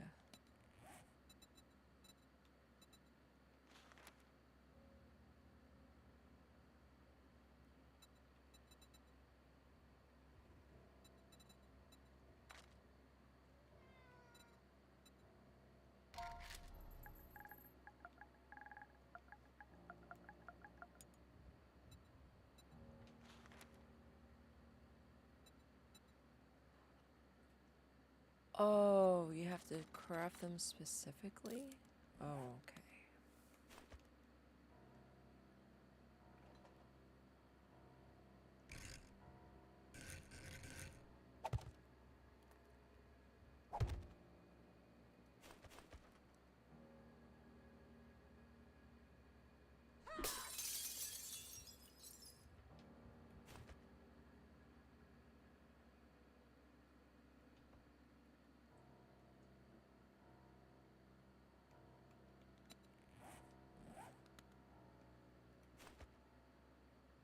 Oh, this is kind of awkward.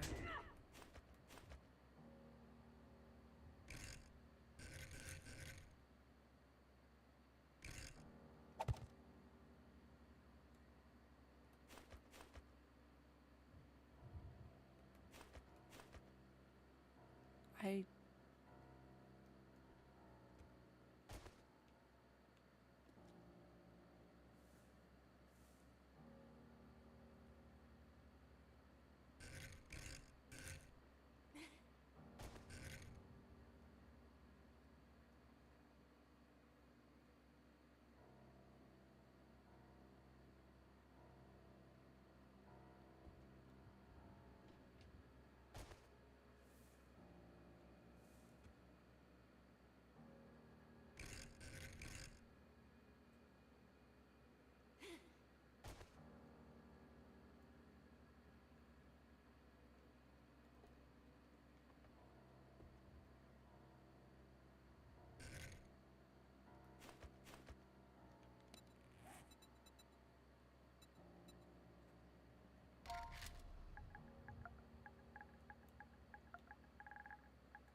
Are they called crates?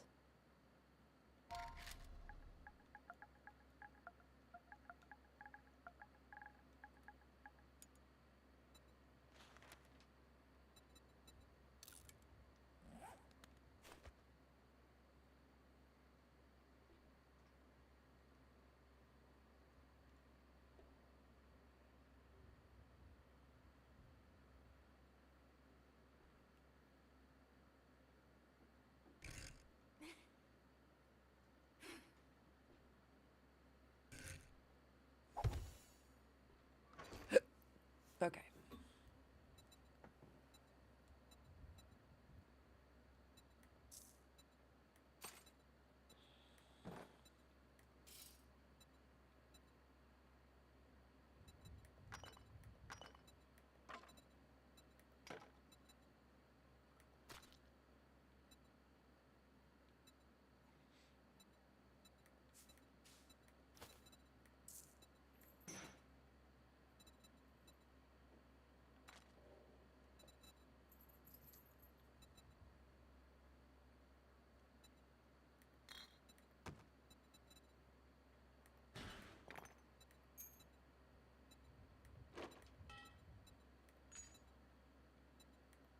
Oops, I don't want to put that in there actually.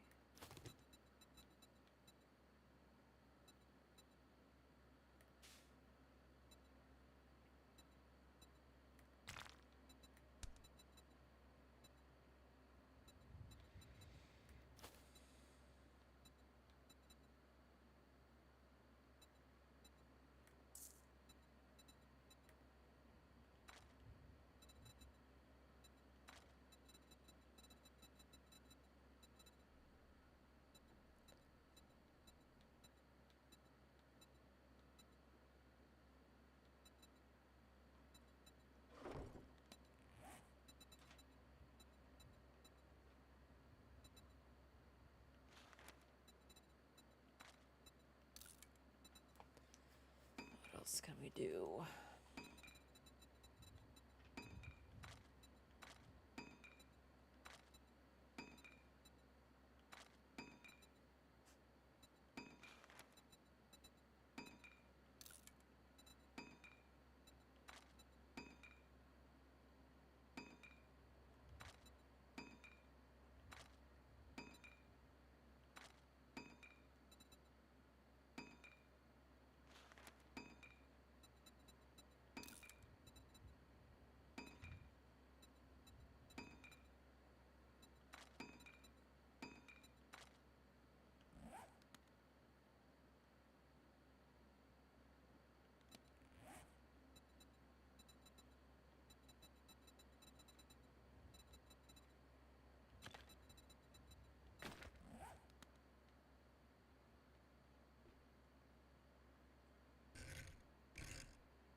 I'm making a temporary campsite on the top of an RV at a gas station, bro. Like, that's great.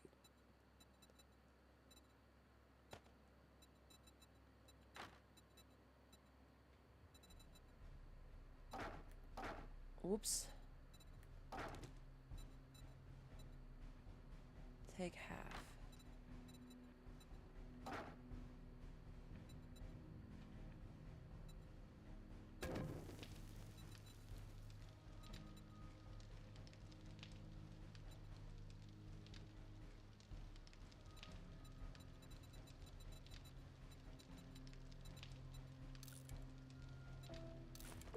Oh no, I didn't mean to do that. Oh shit.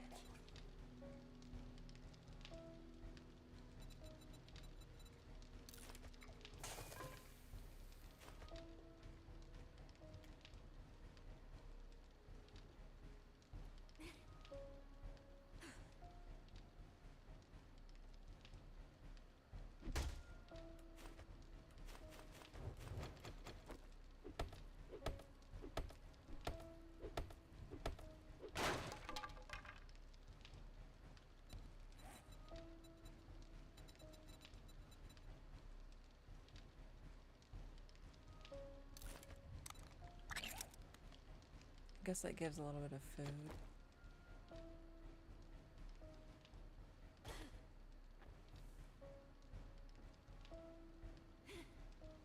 Alright, it's easy enough to get back up here.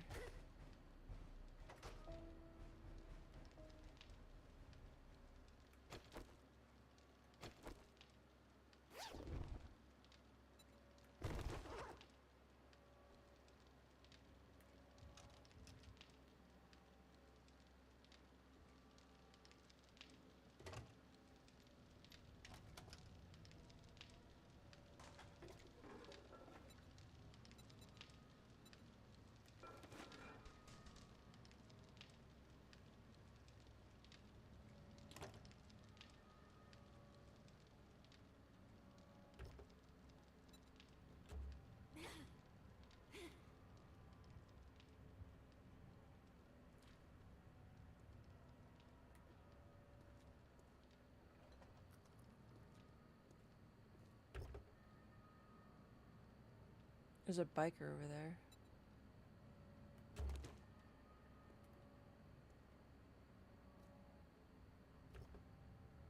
You're kind of a pain in the butt to kill, dude. We need food.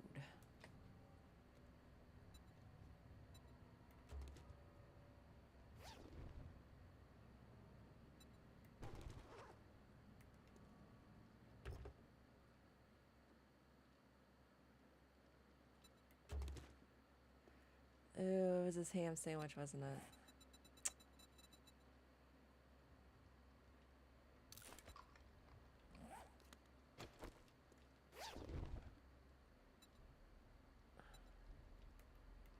Instantly. First ham sandwich ever, and I get dysentery.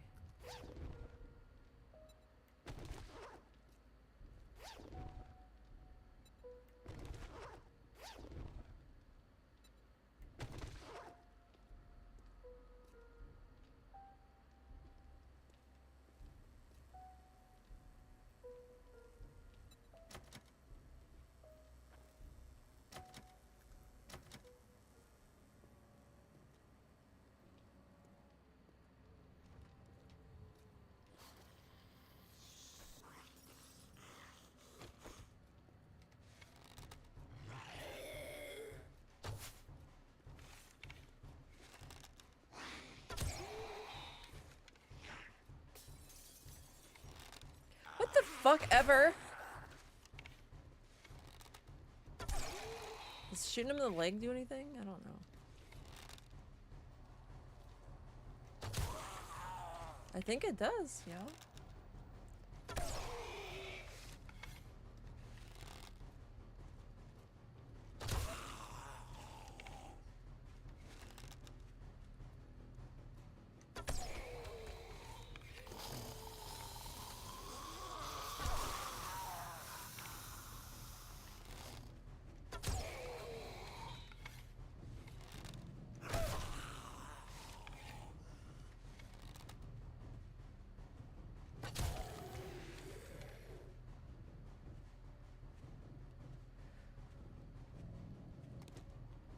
I got 2 arrows. And I only missed like I don't miss that many arrows.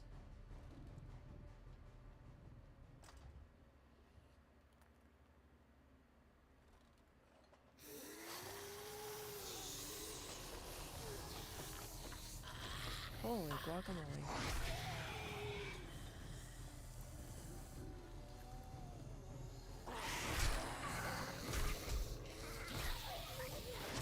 Yeah, I don't remember them doing that before.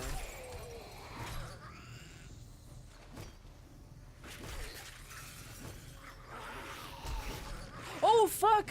Oh, shit! Oh, I'm screwed for sure. I'm fucked.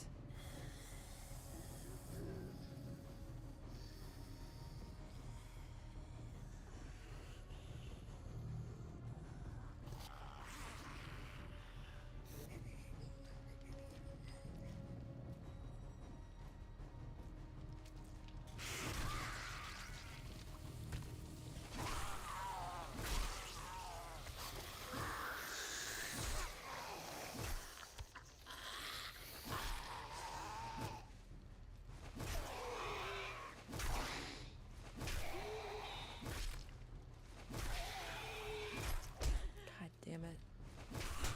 I'm dead. The fucking biker's taking me out, dude. That's a bitch. Awesome. We can even, like, do the second quest. This is bad.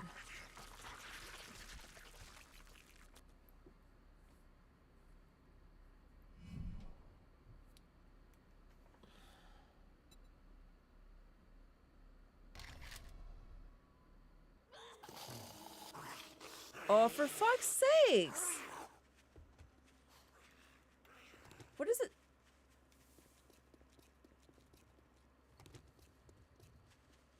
It reset the quest?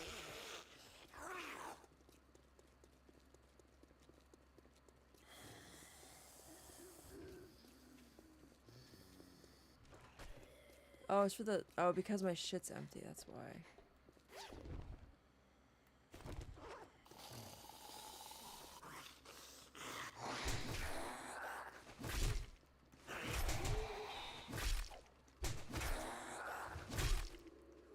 So, these fucking guys, dude. I'm dead again.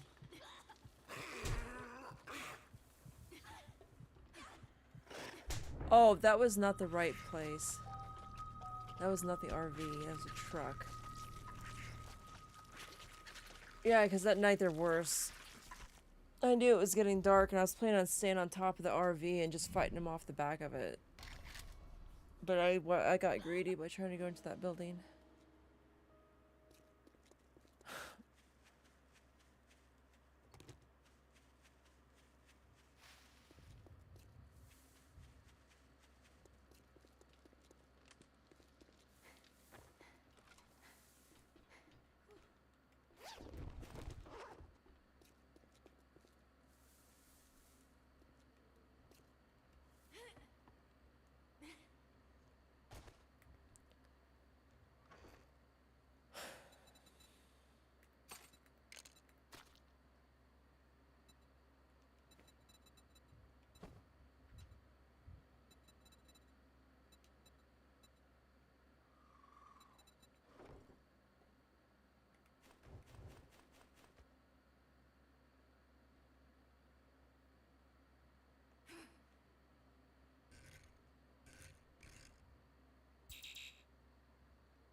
I need pot.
Yeah, I don't think it's even wise to even try, dude.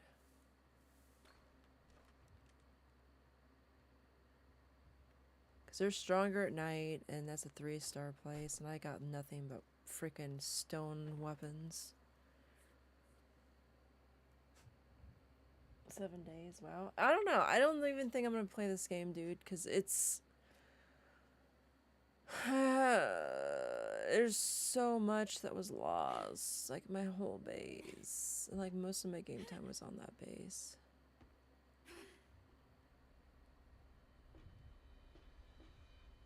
What the fuck?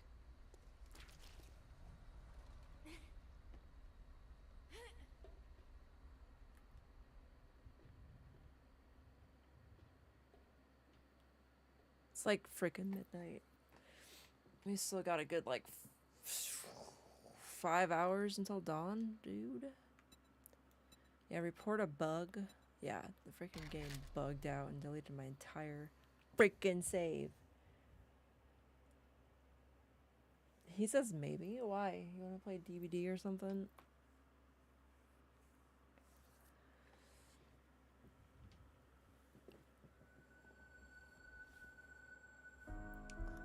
I want candy. I want something to...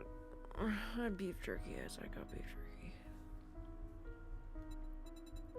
It's like if you had mods, you have to reinstall the mods.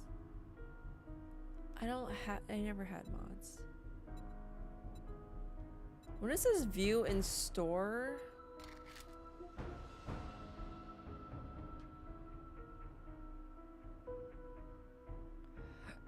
$9? What do you think your freaking behavior, bro?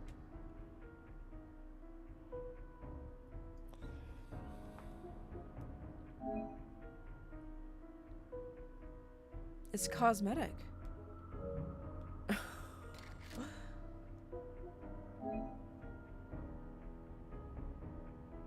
It's just cosmetic.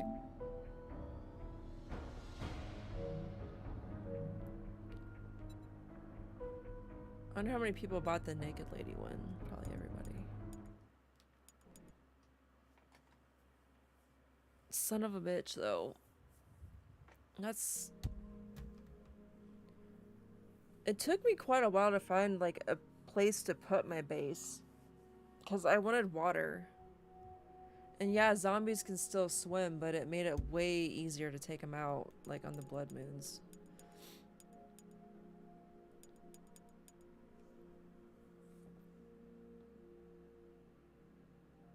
Well, I asked if you guys want to play Dead by Daylight or not.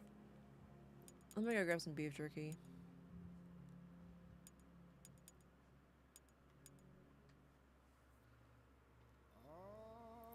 I don't even remember what I was doing in that game. Wandering aimlessly, killing things. Oh, cute. I'm gonna say hi to Chopa. You don't need to be so hostile, bruh. I feed you, bro. How about we just roast kill?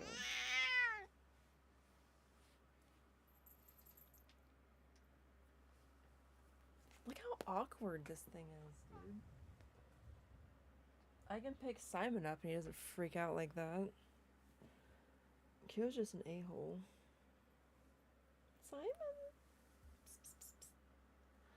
Sayomim.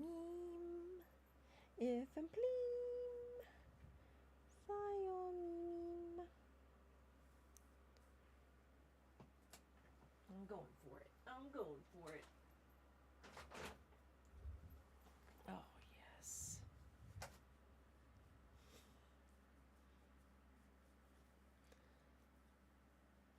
You just like, what the fuck ever. You got tweets?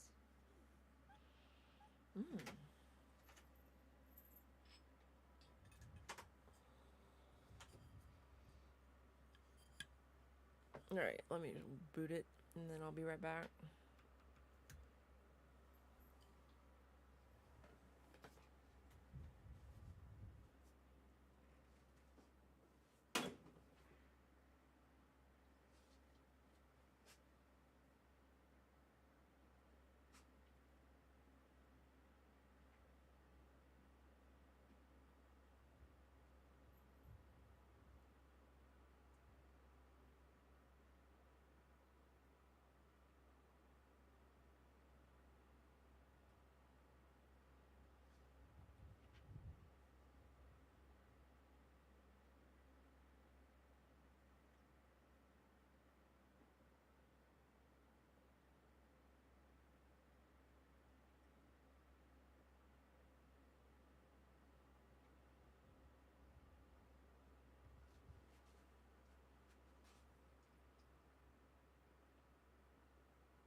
No.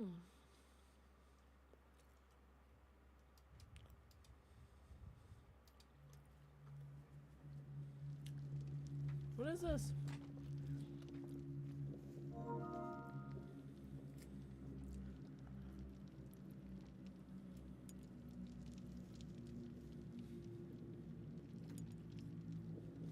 Jeez, bro.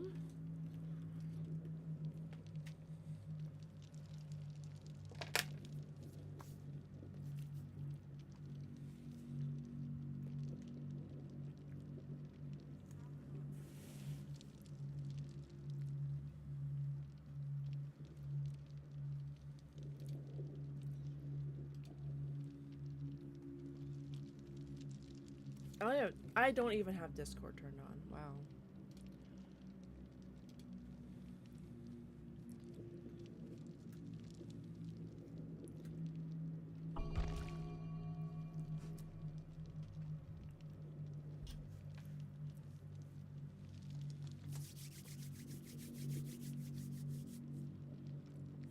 I guess you don't even get beef jerky.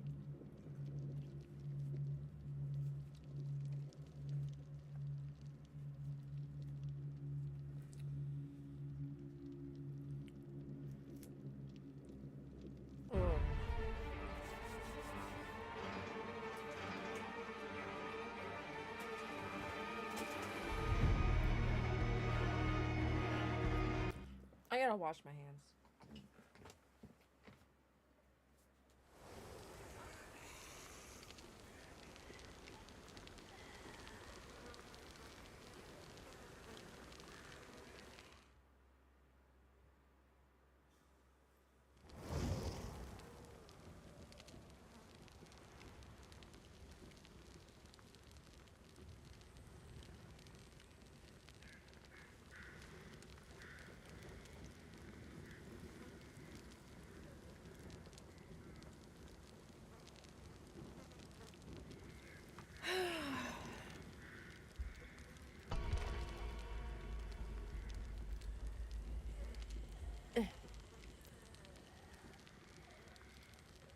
No! I don't want to check it out. Damn it.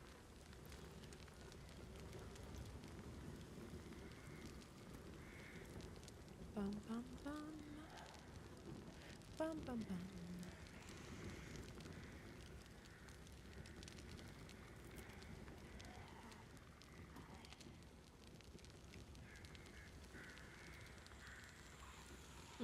This beef jerky bomb, bro. Per usual. This is a different batch.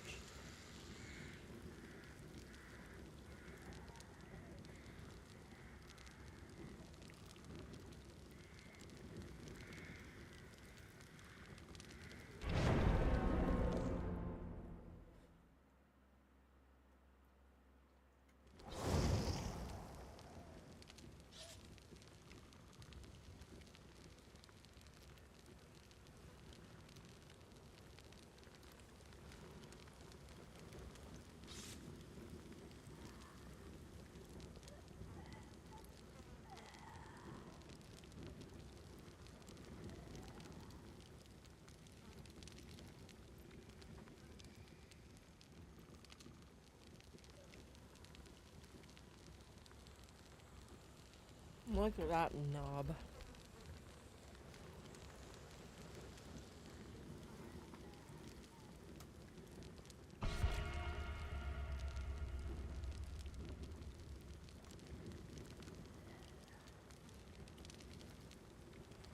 Check.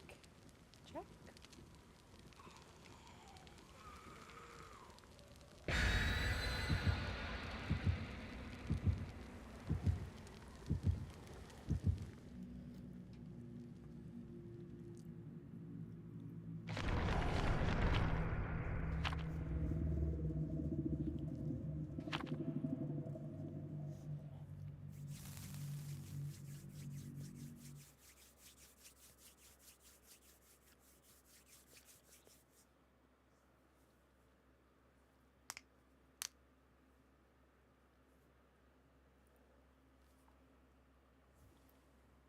Oh, I forgot to open the window. It's like 80 degrees in here.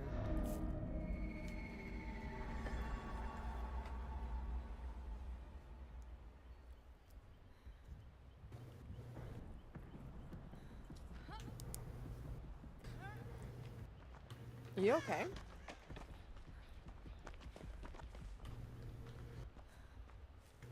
You're leaking blood at your charcuterie. Okay, it's Michael, by the way. Is he looking at you? No, but he was in Maine. Oh, really? I'm in Maine. I saw him climb the window on the top. You mean like he... don't know where you were. Oh, he vaulted. He's chasing Zergina.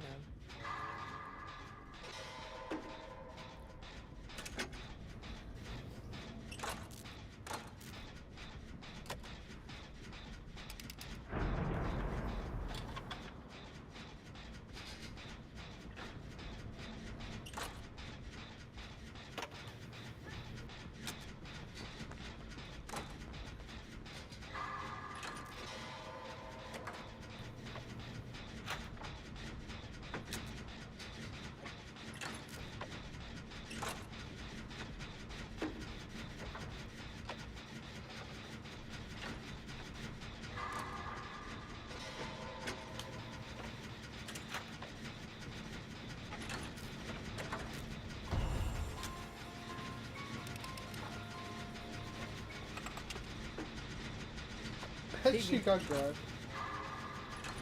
Did she went into a locker? Probably. We should probably find the locker if we get it while you're. There's lockers. Yeah, there's lockers on the side of this caravan.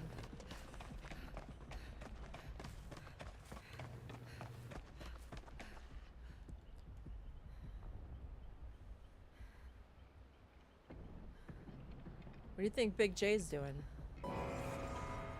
Dying. Getting worried? Wow. They weren't even like doing gens or nothing. Honestly, it might have been AFK. Really? I mean, you know what? I don't doubt it.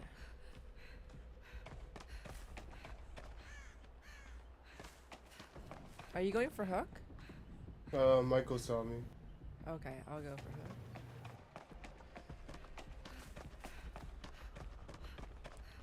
He's still on you or no?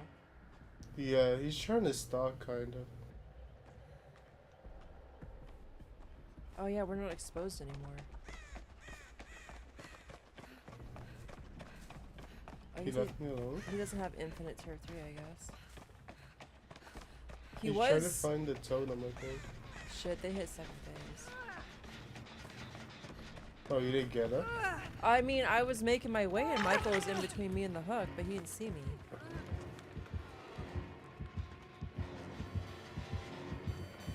Oh.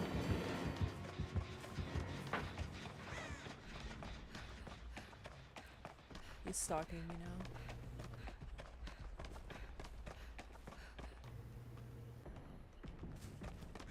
Move, burb.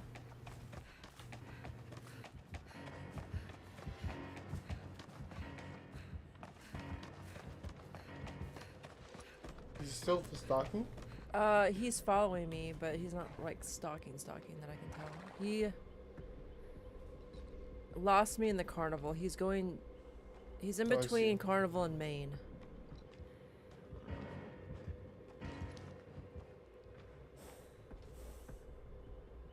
He's going back Maine, I think.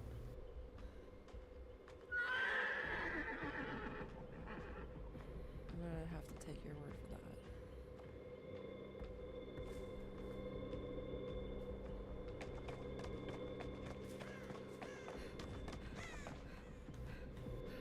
He's on Zergina again. Oh, you're with Zergina.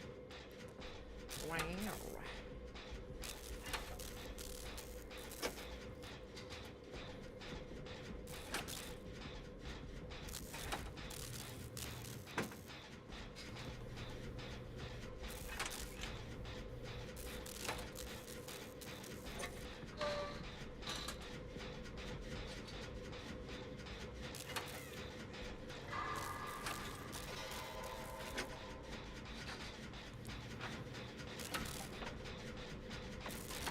Oh.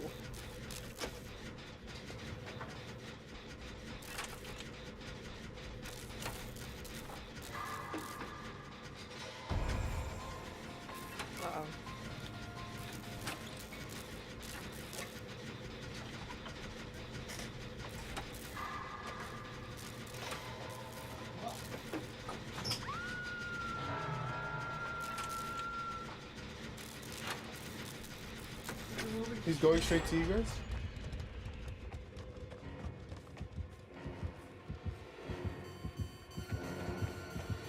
Fuck! There's a locker right there, too. Son of a bitch.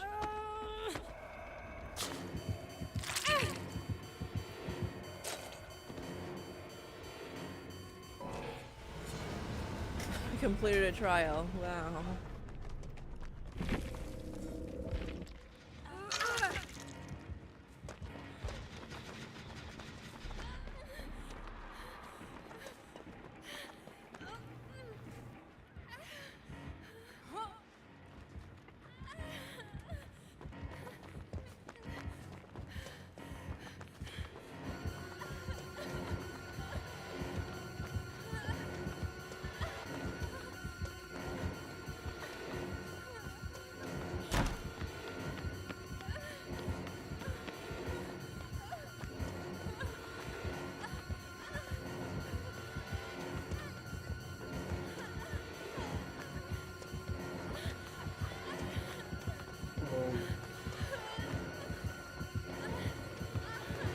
I think he's just trying to stalk him. I love you.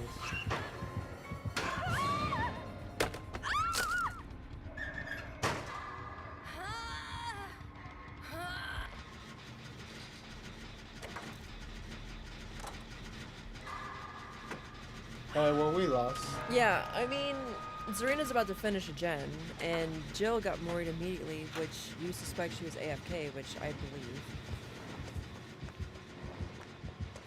And then Zarina got left on hook too long and hit second phase, which sucks. Although, freaking insta-mores don't matter. No, bitch! Oh. She was still exposed. Oh, she still got two hook phases. Still exposed.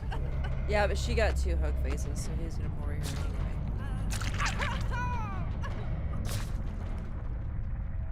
What a great first match. Yo, I don't need the mouse. Yeah, Jill literally has 0 points, and she's a P100. Which is another reason why I say prestige don't mean shit. Yes, Screamer Creamer. What? Are you dying of hunger? Really? Because I don't see Simon in here dying of hunger.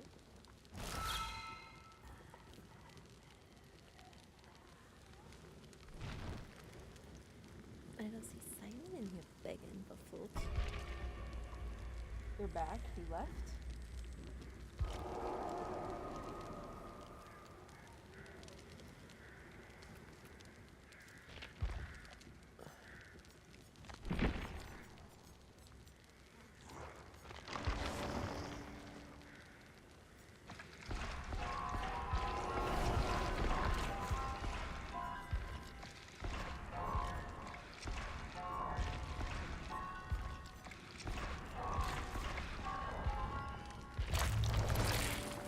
Whipping out the cage. Does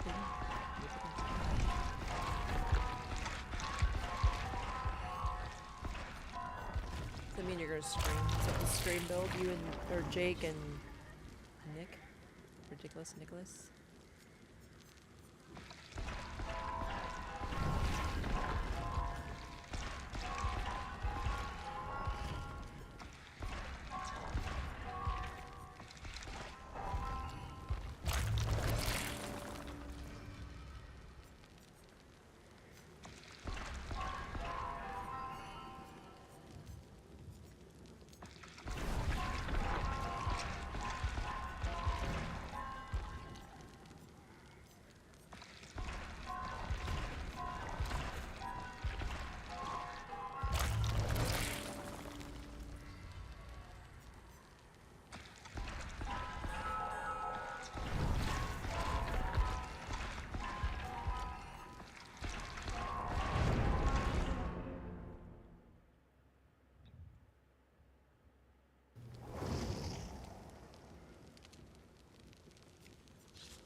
Jane is the one that has head.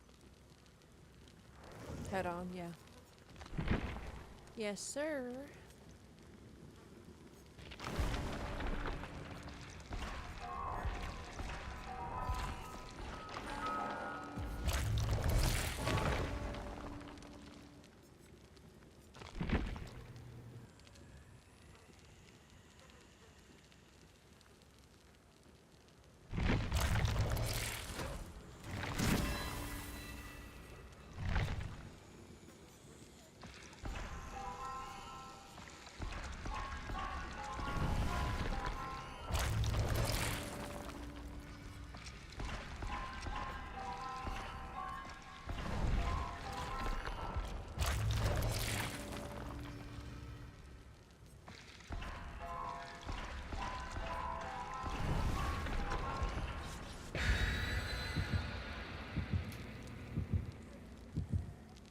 Meg's a PlayStation player too.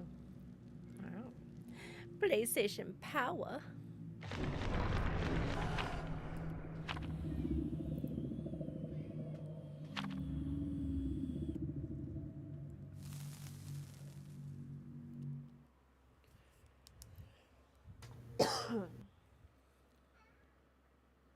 Yes, Mowers.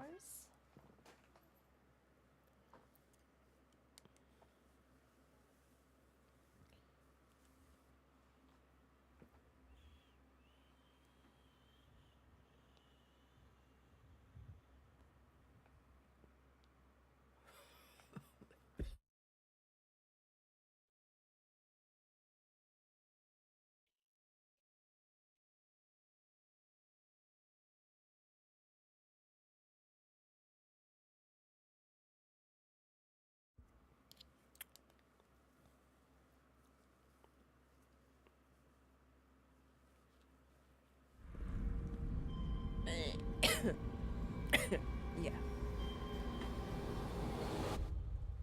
It's a Vecna. Nice. Nice.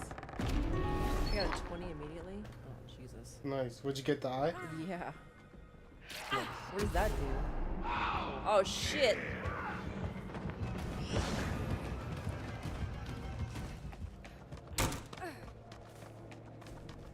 He's on Leon, I think.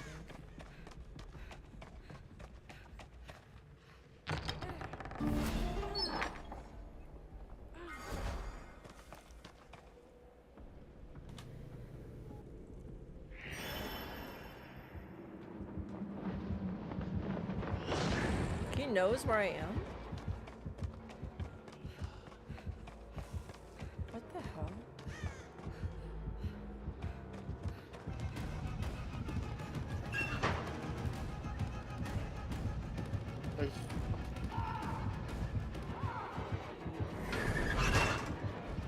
What the fuck does this even do? I don't think he saw you. I'm invisible. That's what the eye does. So the hand teleports and the eye makes you invisible. Well, watch out, you can probably see your scratch from your tool marks. Well, I'm blooding too. I'm broken.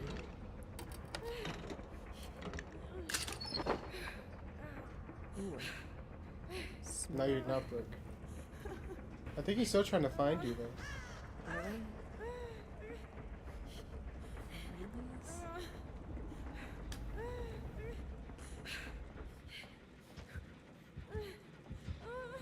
I hear him.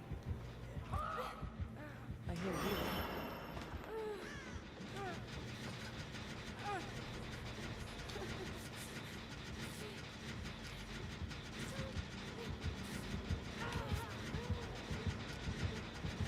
Meg's coming through the ship.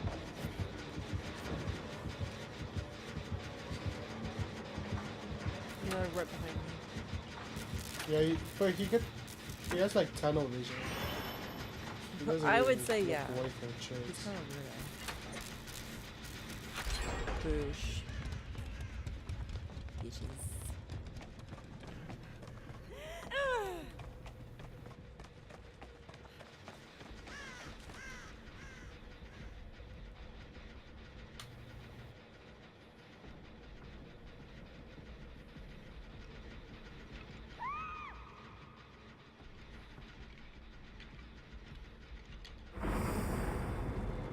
The bot got Leon too.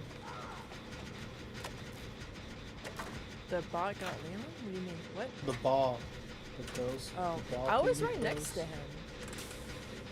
I blessed the totem and then I went to the gen and he's gone. Now he's just down. I don't know. Meg, I hear you crying. Where you at? Meg. Meg. Meg. Bitch, stop. You're healing in the corner of the map? Are you fucking psychotic, bitch? I'll go for hook when I get this bitch healed. Okay. don't even sweat it, dog.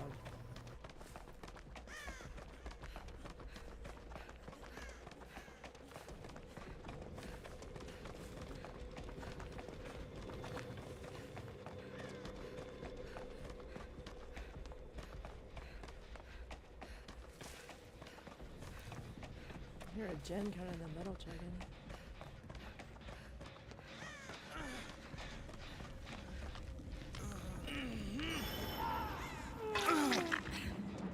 Meg followed. You left me alone? Oh You went back shit! to He Hook? went to Hook. Yeah, he's fucking.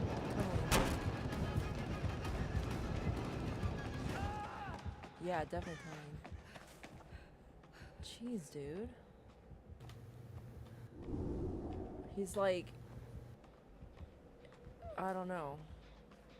I guess I understand he's like freaking out because 2 gens got done and he's only got 1 hook.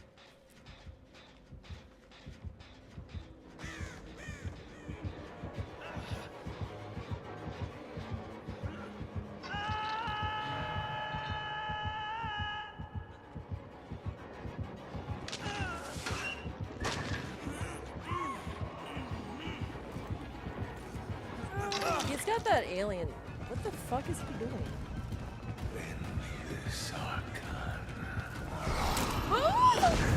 Oh shit. I don't understand how I keep getting away from him, bro. It's like he can't see me. Am I glitched? Am I real? Do I exist? You know what it is? I mean, It's the misty region. Jesus. Oh, what did I tell you? It's because I'm a dark-haired woman with dark clothing and murky regent haze. And is he dead? That's probably my fault. He literally had no interest in chasing me, though. He like went right to Tunnel Coconut.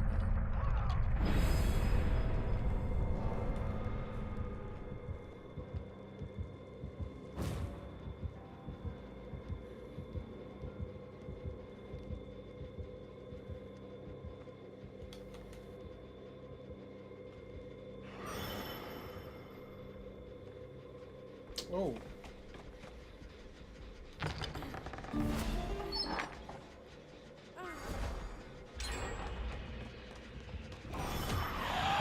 Holy shit.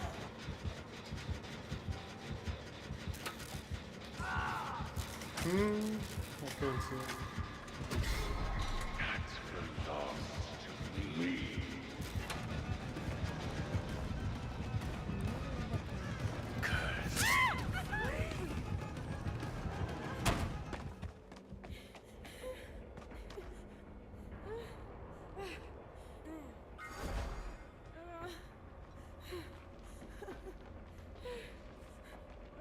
Meg is all the way to your left on the same side, just in the corner of the map. Not doing anything, just standing there. What? Behind you. Go straight behind. I guess by the exit gate all the way over there, you know? No, she's kind of like walking toward me. She's in the ship. I think she's coming to get me. She probably is. Nope, she's opening a box in me. I'm gonna run through Maine. Can you heal? God damn.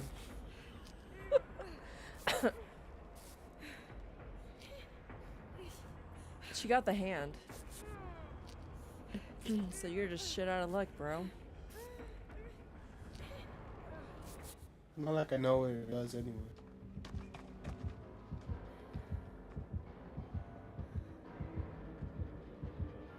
Shit, he's gonna fuck off a little bit because I can't. I'm trying to get. He's coming back. I know he's coming back. I'm like right behind him.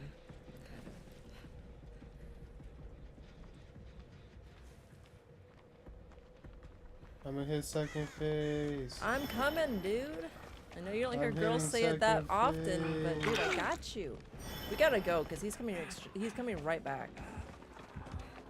He's gonna tell your little ass.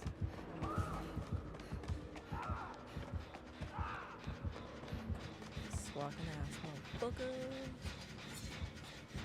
I unhooked you safely, it says. Meg, come help me. Oh, she got hit? Oh, shit. Yeah, but she got away from back then. No, she's being chased though. I'm in Maine. I'm on a gen, like, just down the ramp from Maine. Oh, in the middle? Like, Yeah, I've been like trying past to the do that table. too.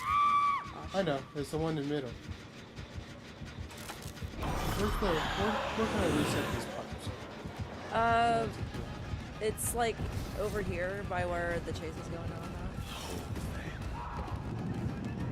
now. Oh. Alright. Told you I was in Maine. Do you have healing? Do you have your totem blessed? No. Okay. Then I'll just give a shadow stone. He finally got Meg.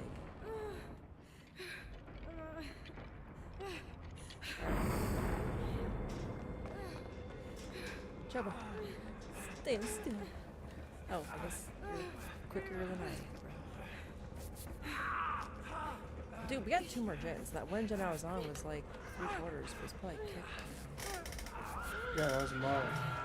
Well, I tried to save it. I mean, it did stop progressing, but if you kicked it, it's not too happy.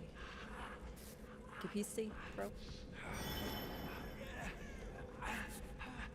It's a good thing they don't allow people to kill themselves on first hook anymore. I agree with that change. Alright, bro. I'll go get Hook. You do a gen.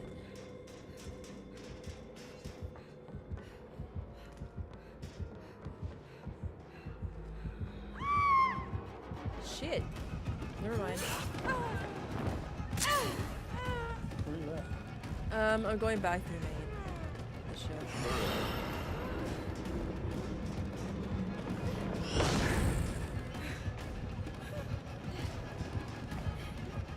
Like, he has to kick the jet in there. Like the one I did there.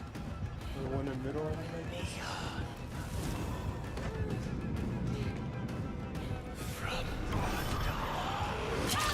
Oh shit, I wasn't watching him.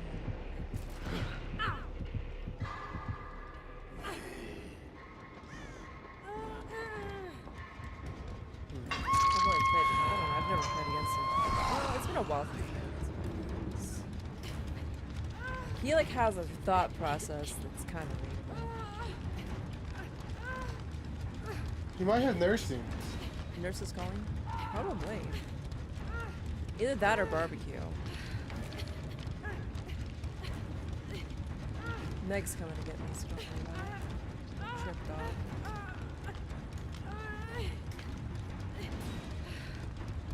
He's probably gonna come back to the hook, actually.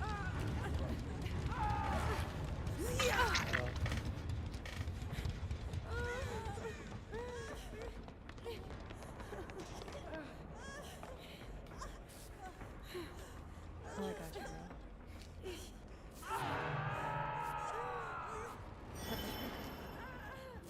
He's coming right back.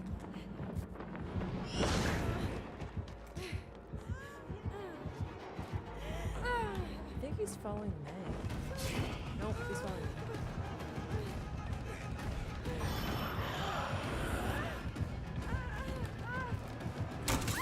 How come finesse is not working anymore, dude? It just never works.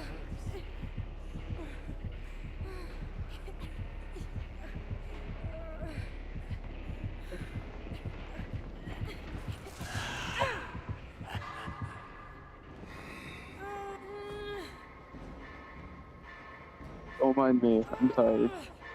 Oh, you're fine.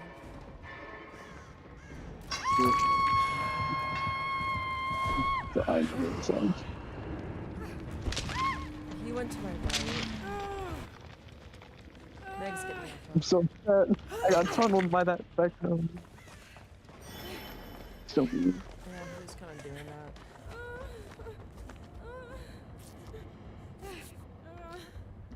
This is why I can't have nice things.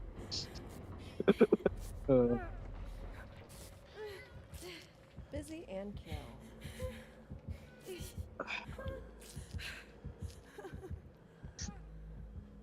I should probably get David for stage. try and get dead hard, see if that works for me. As long as you got good timing. Yeah, it's kind of the point of dead hard. Good.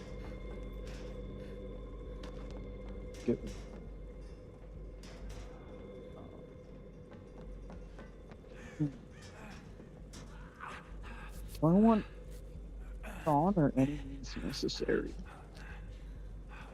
I mean, you're eventually gonna get all the perks, so.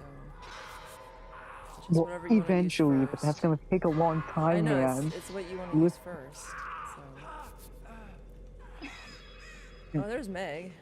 She grabbed a smoke bomb. So, where are the freaking gens? Did you just yell? Man, hearing myself talk is almost embarrassing.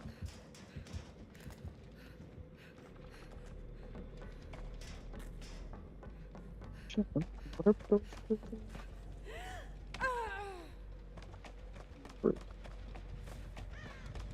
Oh, you can heal yourself from the dying state. That's good. Okay. The grind is really like that. Oh god.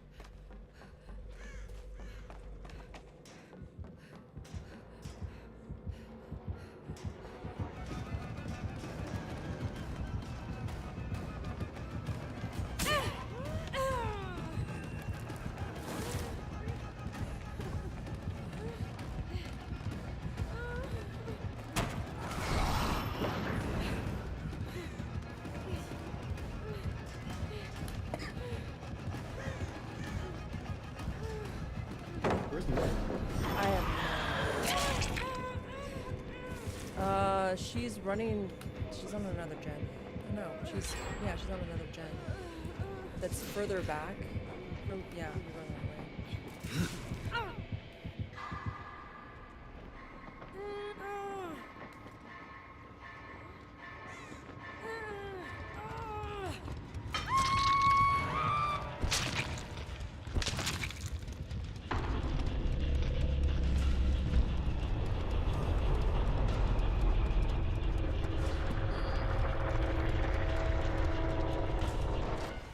She's being chased already. And I thought she was the furthest one away. So close.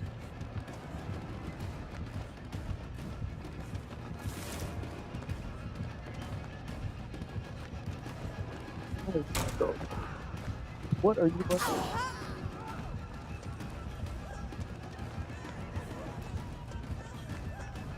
She doesn't look behind her.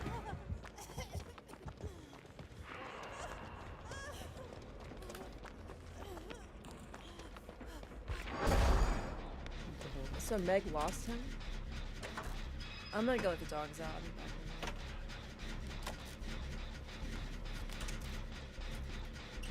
a minute. No, she lost him and she... Alright, come on, Notes.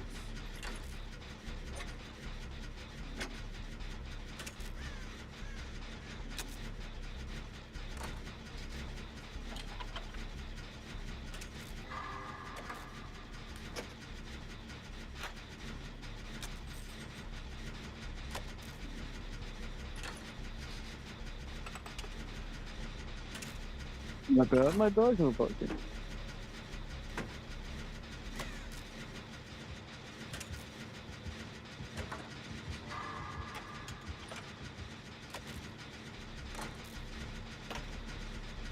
Kind of regret buying Leon now.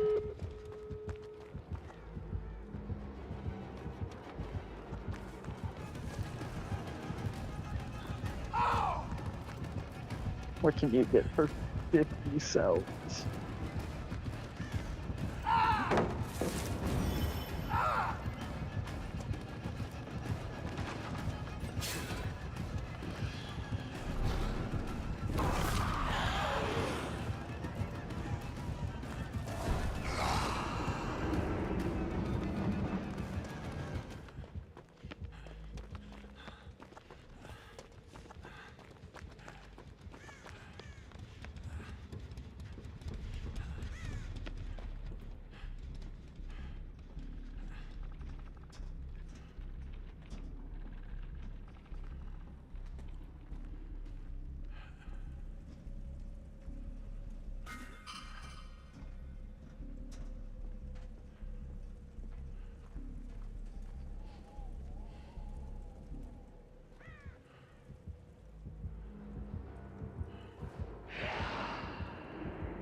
You almost supposed to take the pass.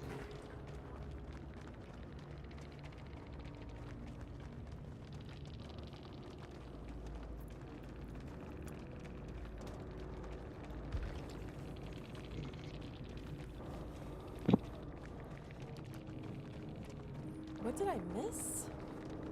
You guys both got out? Yeah. Impressive. Am I gonna be the only one to die that round? I died. Oh, thank God. That's why I said No you two offense. got out. Not we all got out. Ugh. Hey, that's why I use adrenaline.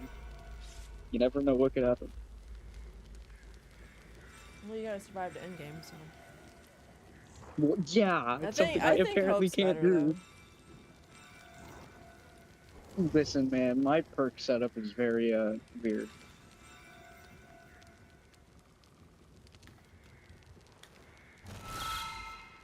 I would use hope, but adrenaline just has more.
I don't know what to use. I guess boons are probably gonna be the best thing.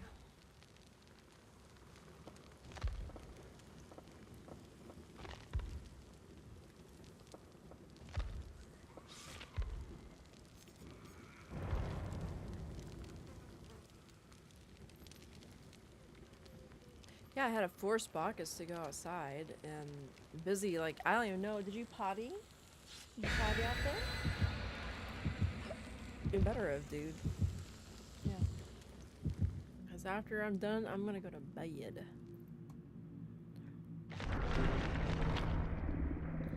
And no more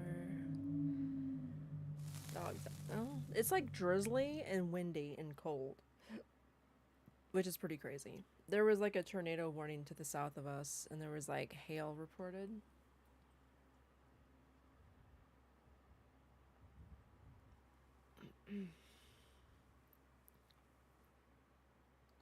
So he's not watching the stream, but he's playing with me, bro. That's kind of funny.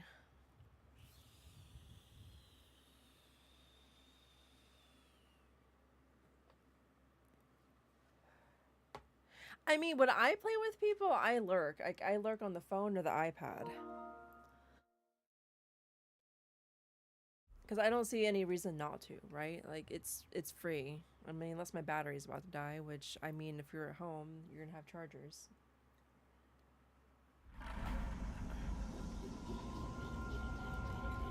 Freddy's Pizza.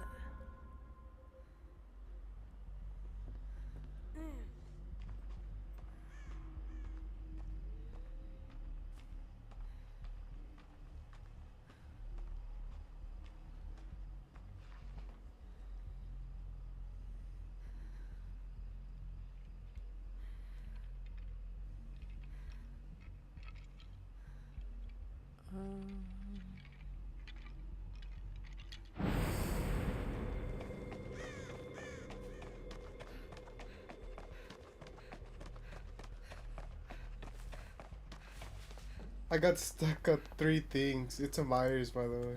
Oh, man.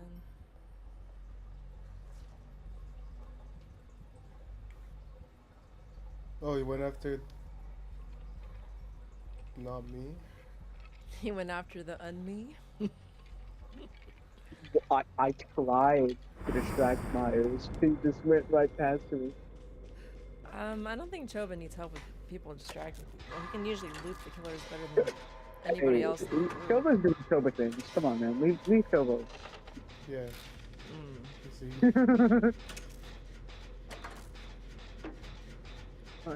Myers, I would like to your moves were out.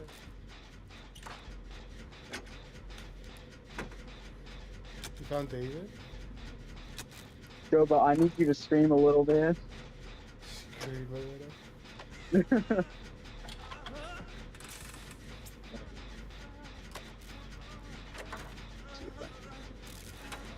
I don't need heals. I'm fine. Whatever. He's not really stalking, right? He's just chasing so far. Yeah, he didn't stalk me whatsoever. He's just chasing.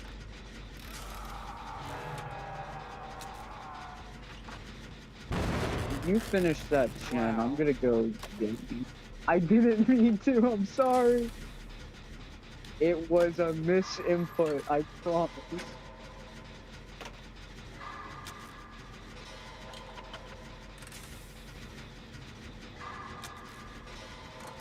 I don't even know where he's at. Me neither. He wasn't camping, but no. He's in Maine. Oh yeah, he is in Maine. I'm gonna let you deal with that face. You got that. Where'd David go? Oh no. He's on a gen somewhere. I wanted to see the trumpets. Excuse me, Maya.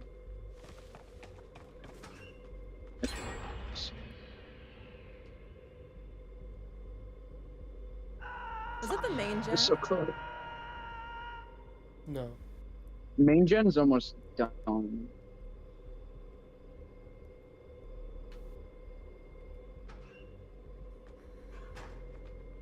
I think he's gonna kick main gen. He already did. Yeah, he already did. Yeah. Oh, you scared me. Sorry. I don't know where he's at. I don't know why he's not talking. He's over in your shack.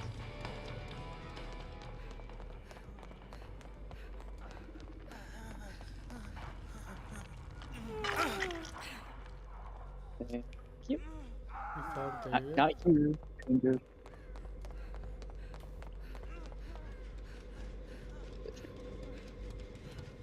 We can heal you. Stop running. Oh my god, that guy got hooked again. Just. Thank you, Choba. Thank you, thank you.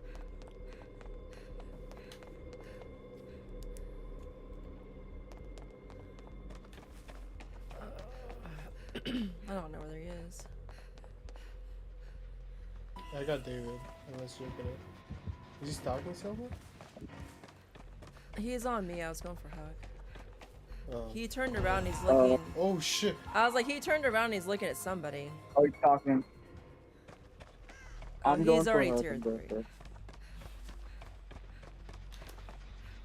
He's chasing Choba. I know. Choba, so take a bad. hook. Come on, come on. You can take a hook. Choba. He's gonna kill me. I'm not gonna take a hook. Yeah, I was like, he's got to get in a locker or something, or on a He'll gen be even. fine. He'll be fine. Not if he's instantly worried. He'll be fine. Yeah, I'm good. I hopped into the locker. He might have infinite till tier 3. Let's see. This is his first time using it. Yes, sir.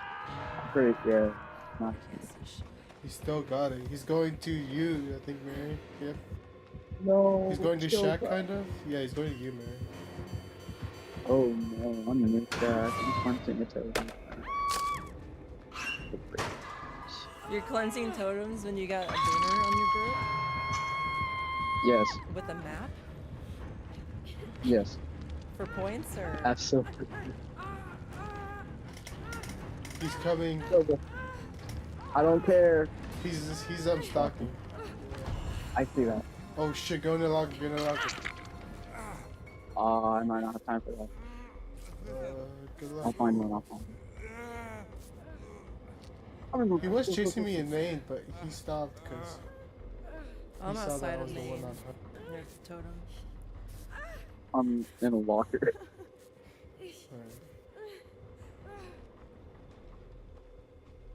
Oh, I see him again.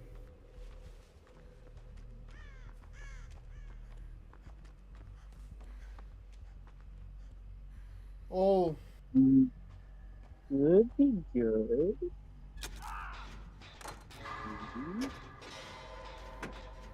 Don't do this to me.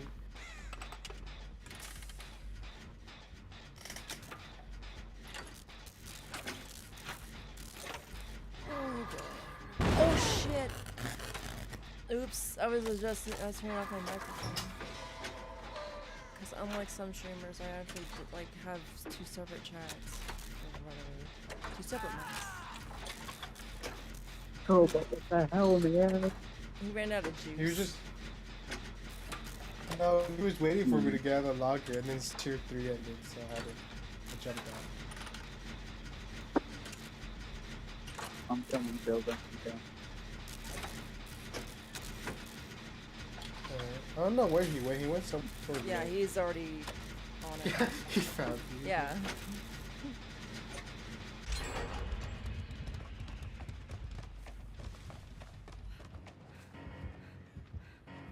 Yeah, I'm good.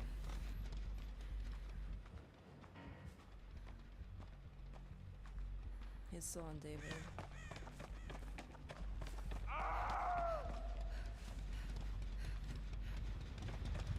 Oh, that's fine for now. Just run away.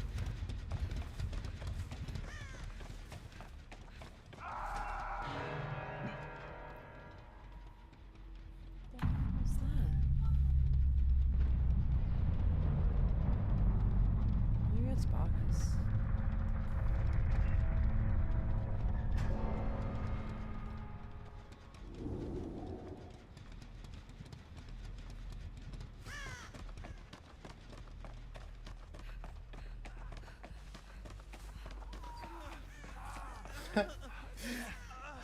Stabbed me. Did he? Yeah. Oh shit, that's great.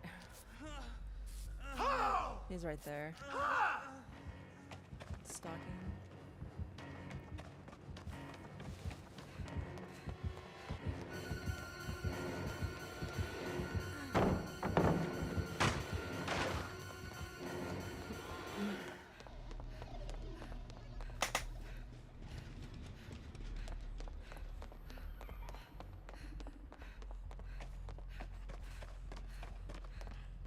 Jesus.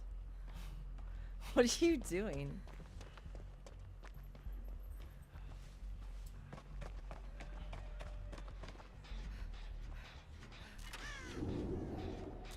I'm gonna go bless the totem in Maine just because it can help us.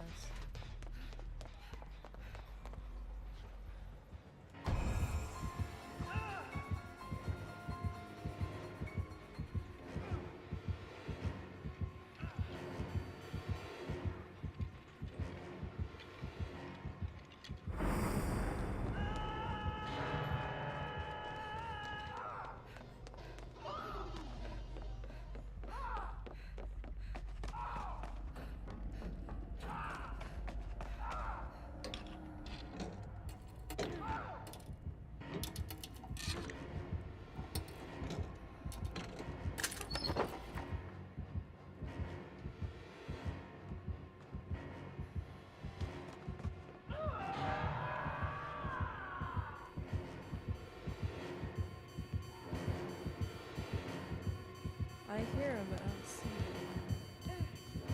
Oh shit. Never mind.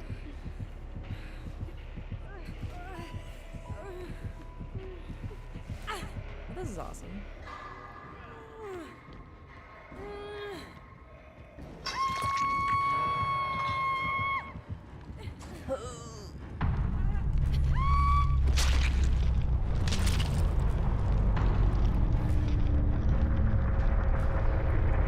He's hitting me?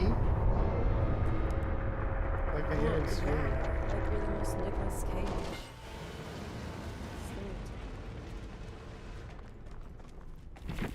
I'm gonna go get Marcus. Mike, I'll be right back. Very busy girly.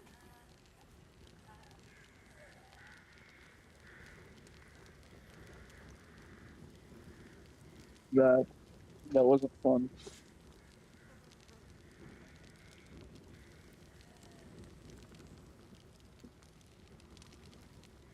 Okay, what is sacrificial? Okay, so,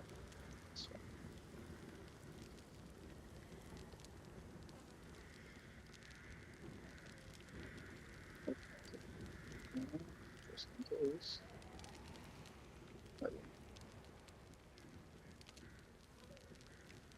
Okay.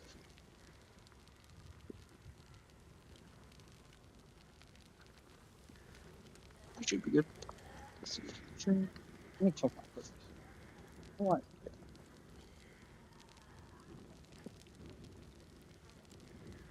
With the bullet, no, that's not good. So,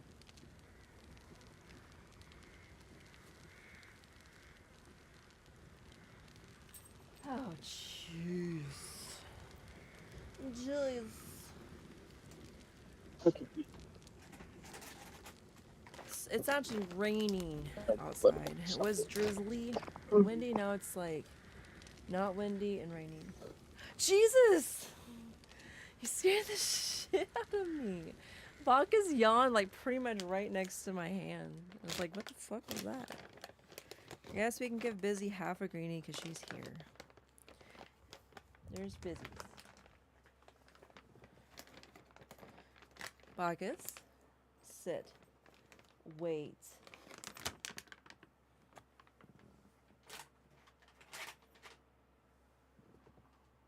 No, sit. Wait.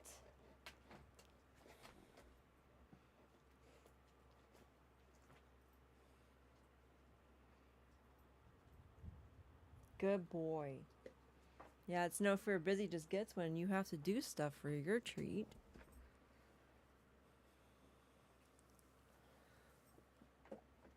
Oh.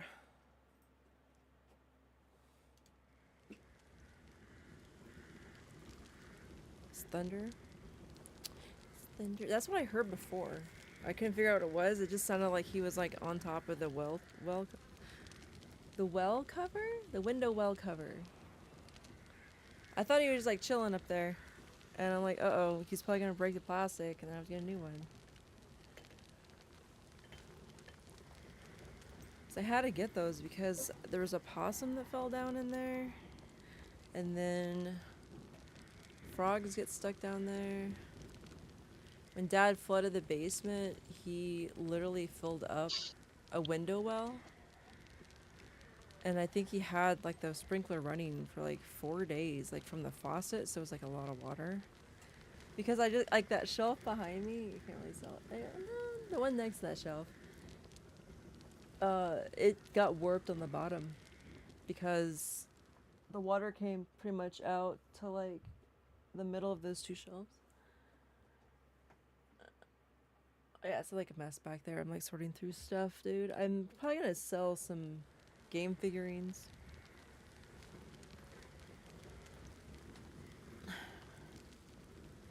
Because it used to take 3 years just for one cube.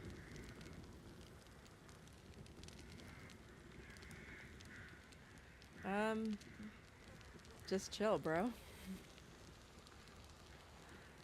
I am chilling, don't worry. Oh, finally, let's go. Well, you're not gonna survive 14-minute queues when those come back. Probably gonna die in the first 5 seconds anyway. That's the spirit. Oh, I wonder if it's gonna be a spirit. I don't want to talk about war. Oh no, I think we got an ADHD, bro. Like Karen. Oh no. Oh no. Why would you switch to Rick Grimes?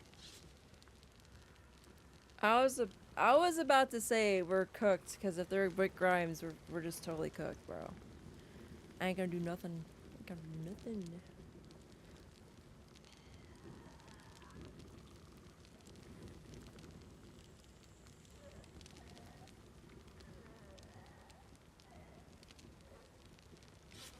I wonder what Abacus thinks.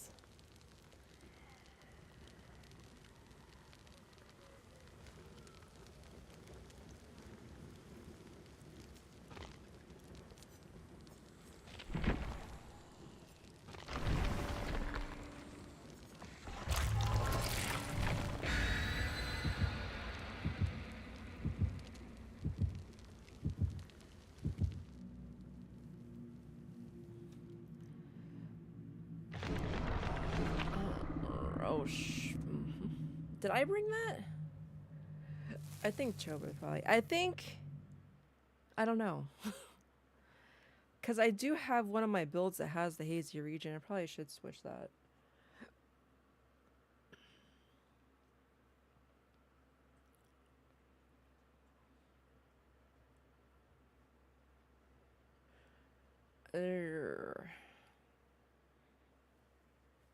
I don't know, dude. You think the totems are helping? I think the freaking first aid totem finally helped.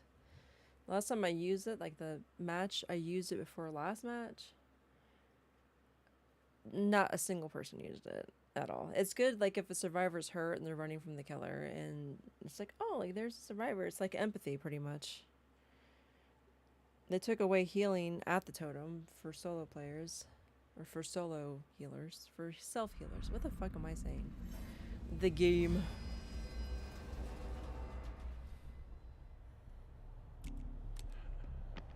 She flashed you. Oh. Chova got flashed. Okay.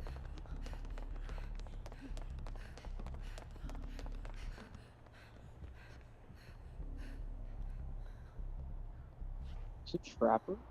It's Spring Trap. Why is it always Spring Trap? I don't know. Lower MMR.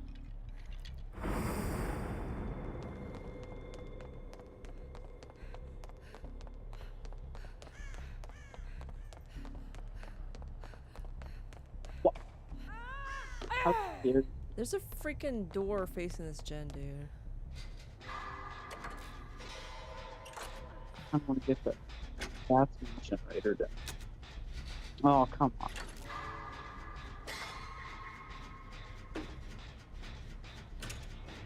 So he threw the axe at Lower Crocs, kept chasing you? The only reason, like, why he would try to get the axe is just to get a grab. That's all it's really used for.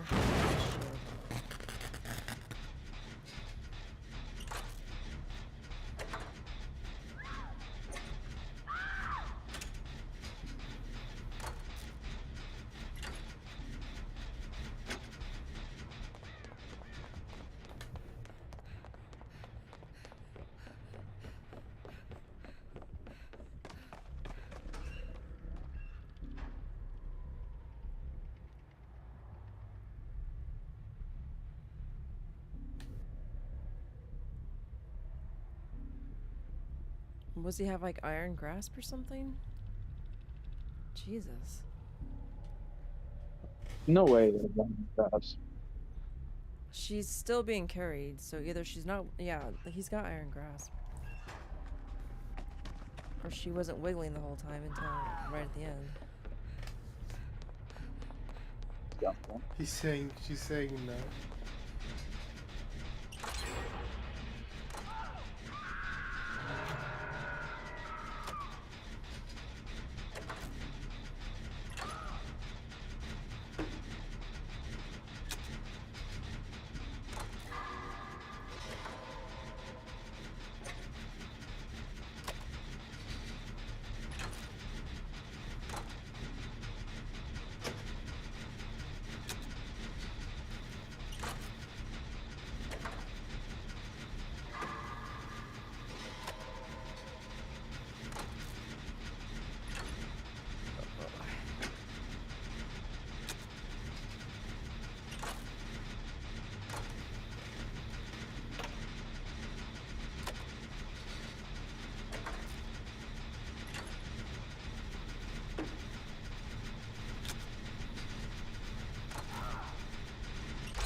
You're still yelling on the ground.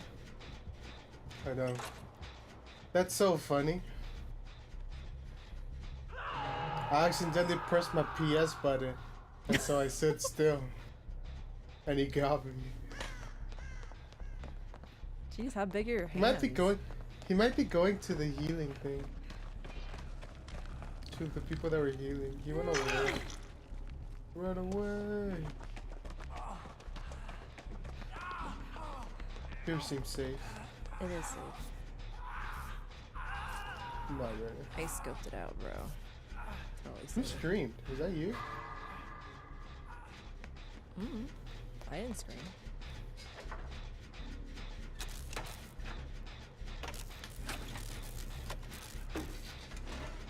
Are you guys messing with the doors?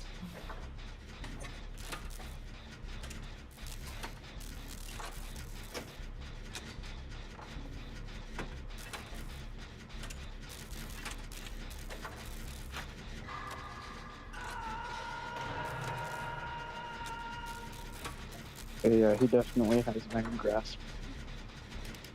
It shows a symbol on your screen when you're being carried.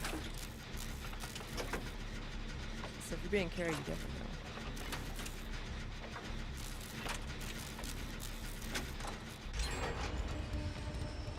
know. Oh wait, don't leave. Camp me so I can unhook.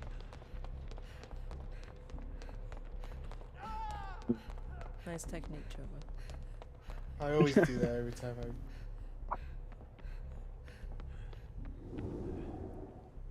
We get. Yo, but I have an idea. Scream as much as you can. Be our diversion. I tried to. You I don't know where say Brian that. is. But you're the one always with no hooks. You sure? They always leave me alone. Diversion.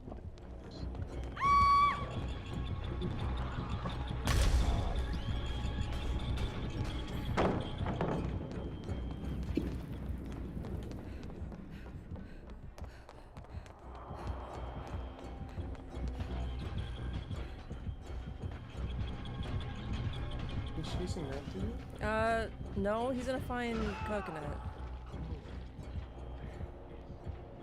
Leave me alone. So.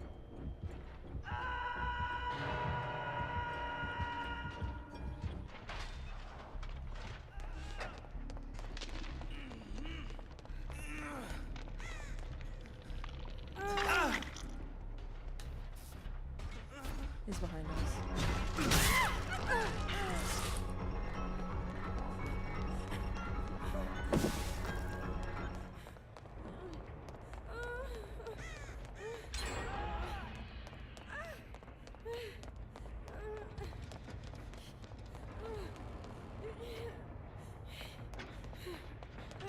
I found Brianna.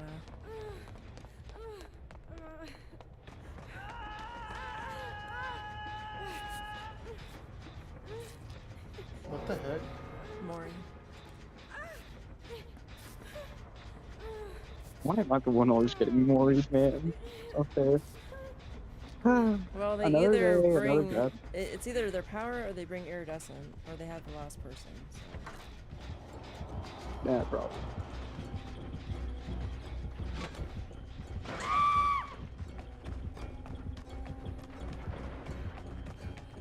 Jen. Flashbang on me more often.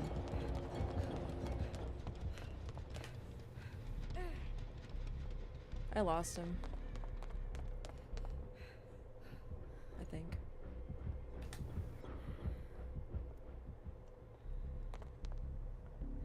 So paired with Choba's scene partner and then the killer's perk, he screams even more. Oh shit.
Oh my god, I heard the door open.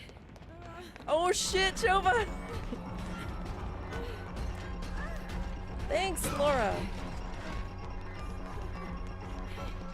Chova's not here, so he's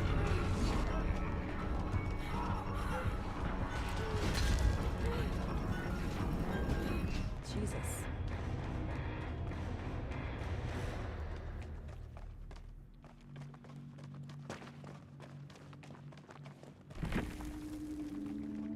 Yeah, that shadow set really fucked with him, I think.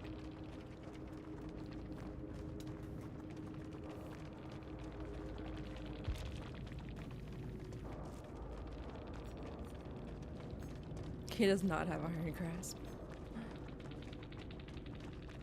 He doesn't? No. He has unrelenting, so he can like recover faster from basic attacks, but that's, you know, and then screaming work.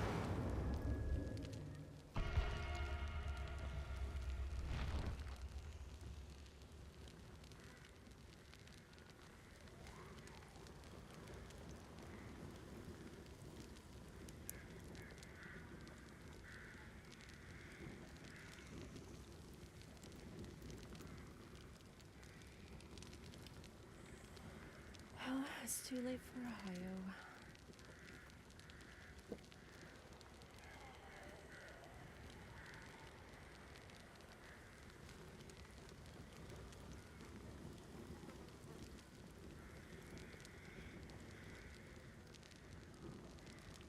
She's like laying there staring at me, what a weirdo.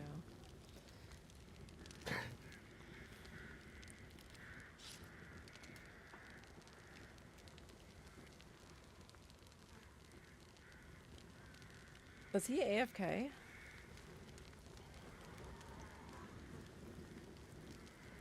Well, I guess he can't complain ever again about queue times. Why? Because he's not readied up. And now I'm waiting. So then you're having a stare dong with this dog down over here. It's like storming out.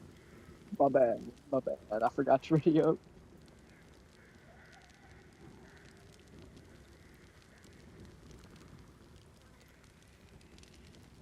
So she's all freaked out because of the storm.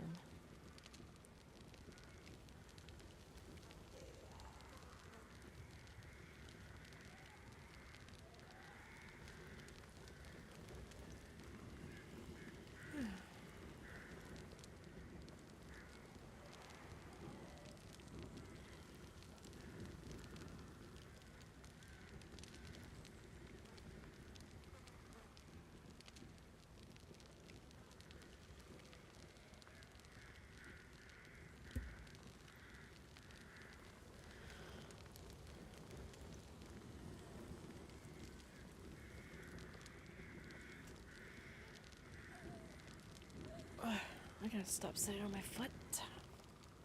It's gonna fall asleep or cause a blood clot and kill me on stream. That'd be embarrassing. I think it was like a South Korean streamer that happened to him. He was like a skinny dude. He was like doing some, I don't know what if it was like an esports thing or what it was, but yeah. He wasn't a big guy or nothing.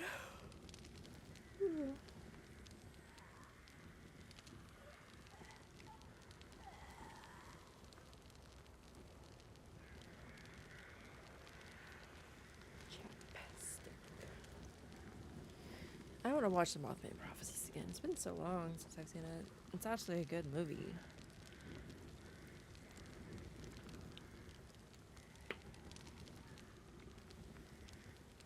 It's like based on a true story. It should.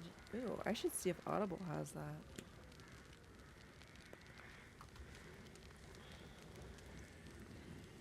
Oh, Choba's, he's...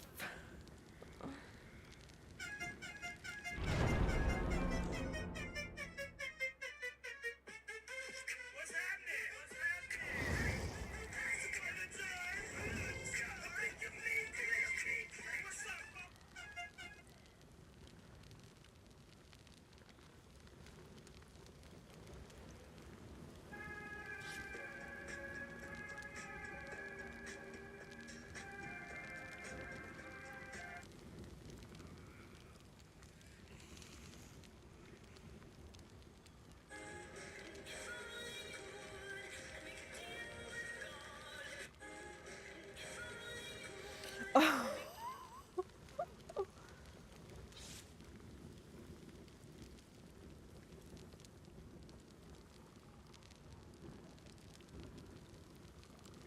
You're not getting it. It's not clocking to you. It's not clocking to you that I'm standing on business, is it? You're not getting it. It's not.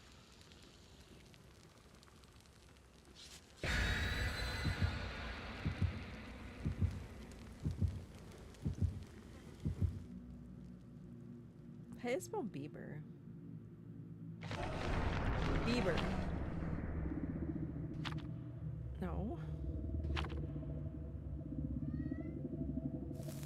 Justin Bieber. There.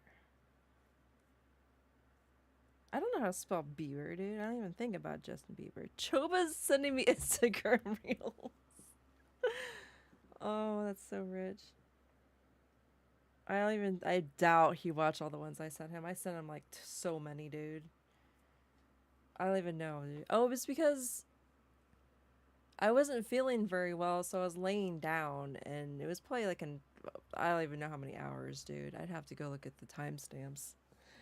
It was just like so many reels, dude. Because I remember I like swiped through them because there was at some point. Kill, no, you cannot. Don't scratch my chair. Again? I guess. And another one. Are you Bill? No, you're not. It's a nurse. Oh, great. That's perfect. It is, because I think we lost.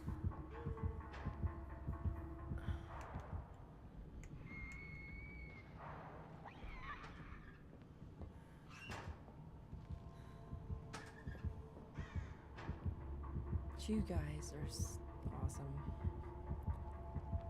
She's behind you. Oh, she's behind you. Yeah. You Yeah, you're just like sitting there with your butt facing her.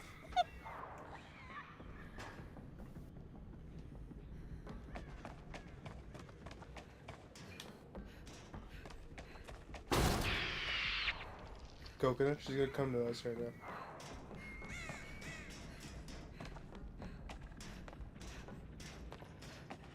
So you run.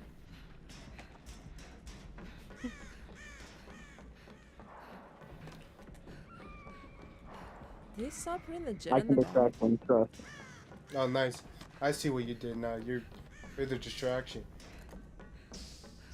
Oh, what? You know, I don't know what Bill's doing. He's just like walking backwards. I think he's got the ADHD real bad. He's got it real bad. Oh, he followed me. Oh, what a good guy. Just trying to impress you. Coconut? I guess. Good luck.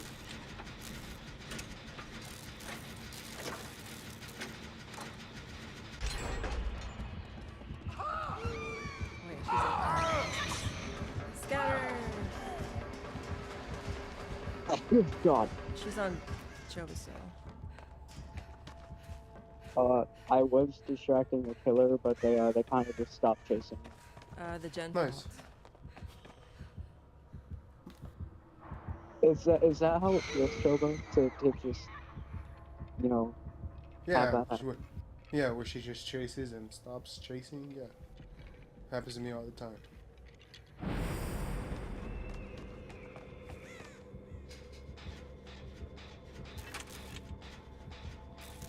I have a feeling she's new.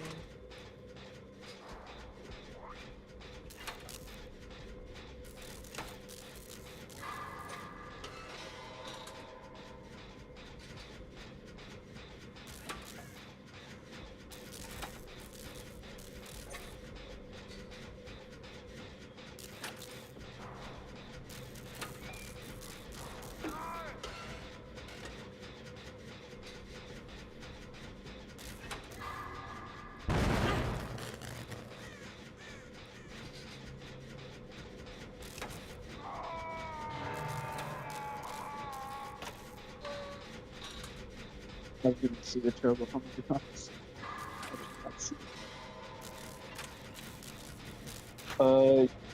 Focus on gems. I'll get it, bro. Alright. No shit, she goes here. Oh, Yeah, shit.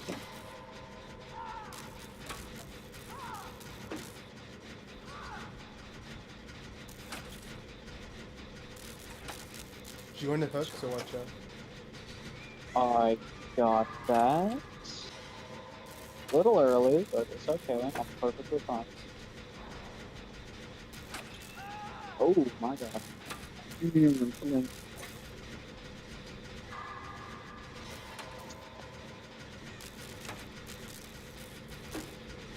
There we go. Cool.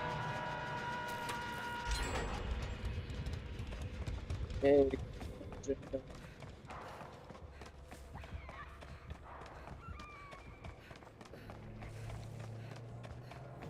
She go to you.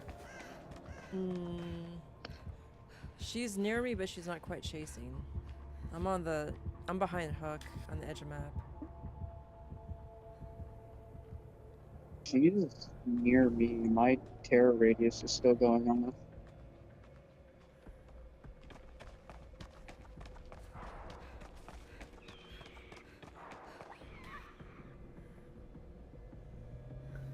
No. Run, Jogo, run. Nobody's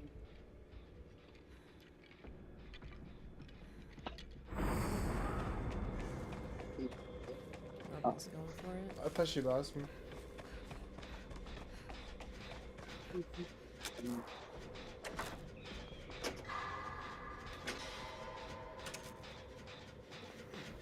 Oh.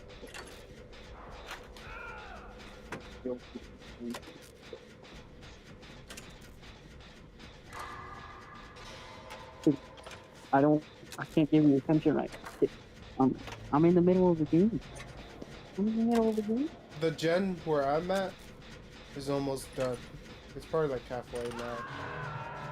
What side? Okay. Near Hook? Yep, that's where he's at. I have deja vu. I can see which one you're talking about. Listen, okay. Okay, you got me on that one. Can't do that. I got it. I got you, Joe, but don't worry. Run back. Run away. It is running. Fix my gen. We're gonna take your gen, Joe, but don't worry. Oh shit. Oh my god. The chase is on my gen. Okay. I made it stop progressing, but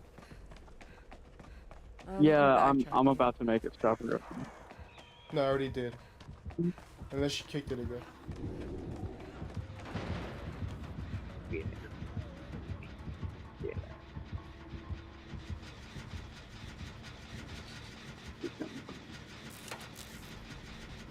That's so funny, Choba. You went the opposite direction I ran to.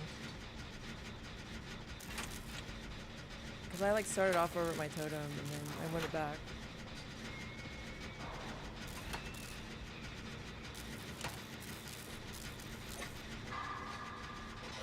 What, did you see me healing? I saw your aura in the totem, yeah. I'm not in the totem. Oh, where the fuck are you? I'm over here by you, where you popped the gen. Oh, you have to scream? Yeah. Oh my god. See? And you're screaming in the game too.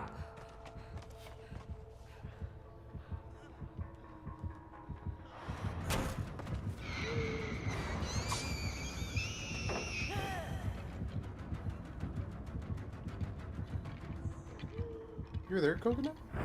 Yeah. They ran right past me too.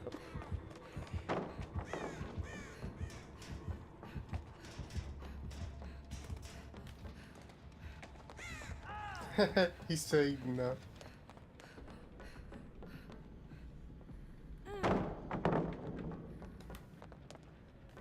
I took one for the team. I got chased for like 2 minutes. It's okay. It's okay. Me and Bill are healing each other. We're gonna pop this gen. Alright. Yeah. Only 2 gems left. I would extract them with another case when I get off foot, but it's too risky, especially with my hook. I'm already on 2.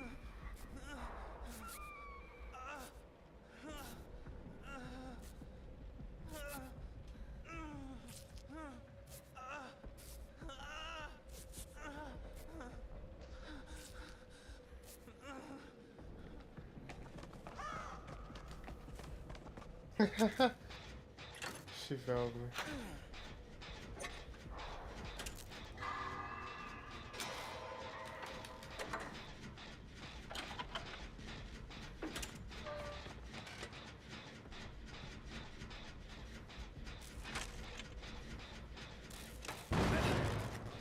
Oh shit.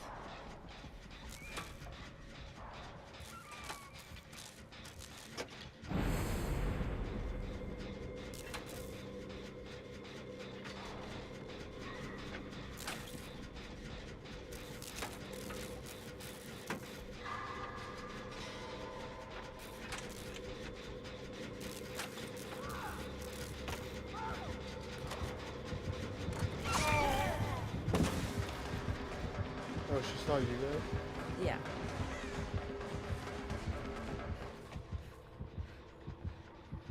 Might have been my fault. Might have won the gem.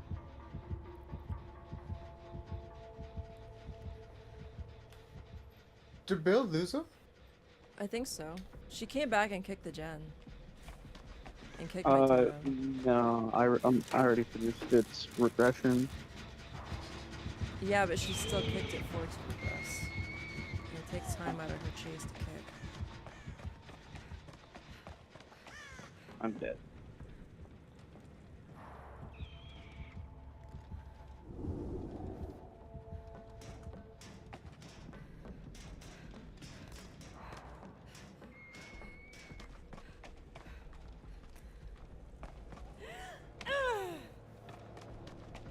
I'm trying to look for a chest.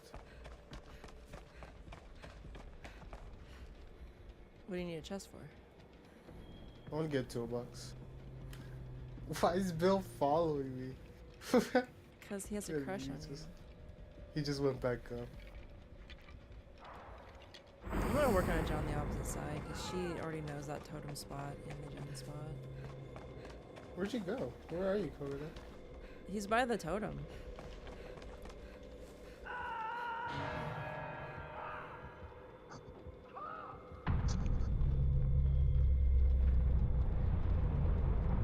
She's probably, I don't know, she's probably gonna go back to that totem. I think she's trying to find me. She's going back to that. Oh, hey. Hey, what's up? What are you doing? There's a broken key in the shack. What the fuck do I want a key for? Sir. I'm just saying.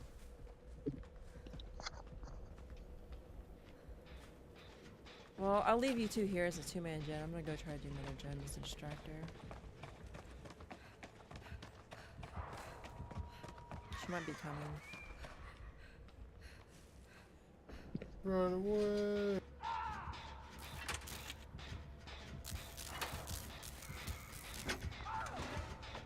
Yeah, Bill just appears, bro. He just appears right next to you. I think she's coming to my gen. Yeah, she definitely is. Yes, sir. She has Joel? Oh, well, yeah. Oh, I could have probably saved up or whatever. Saved Bill? Yeah, I tried to.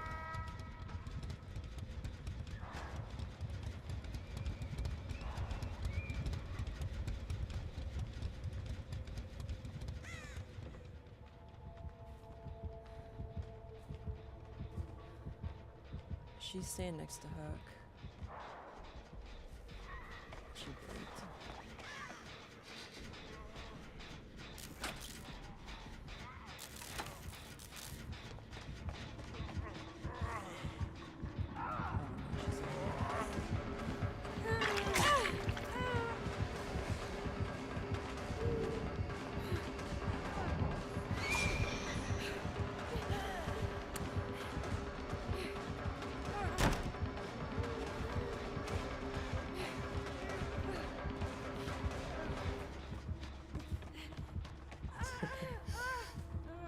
She saw me.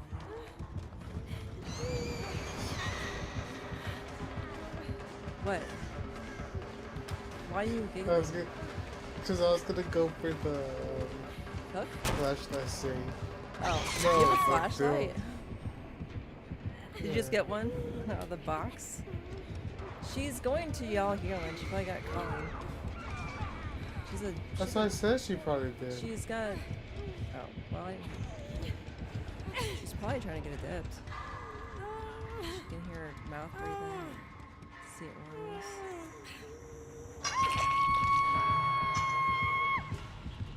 Joe, but you are so silly. She knows. You guys, it's my first hook. Oh my lord. Don't get me off hook. Oh my god. Bill, you're fucking. You're retarded. This is my first hook. I'm over here dead. Well, that's why you don't fucking get the hook next to the goddamn killer. I didn't do that. I didn't say you did. I'm She just using chasing. it as an example. Oh, I know she stopped and that's not my chasing. fault.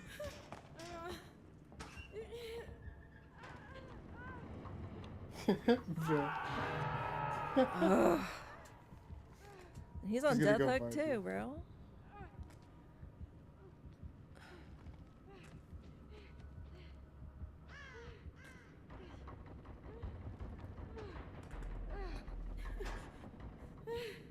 Yeah, she's just chilling here. She doesn't ever leave.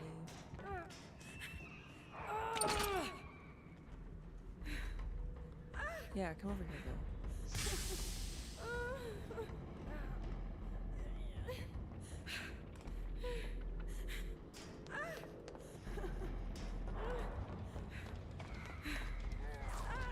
Get the fuck out of here, Bill. Fucking idiot. Choba, you get the fuck out of here too. Squawky maniac. Run away.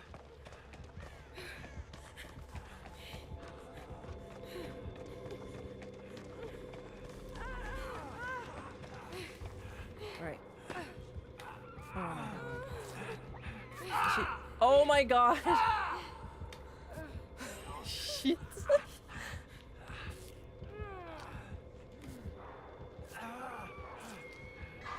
Well, at least you didn't stab me, I guess. That's something. Save a tote. Donde es Bill? No, no.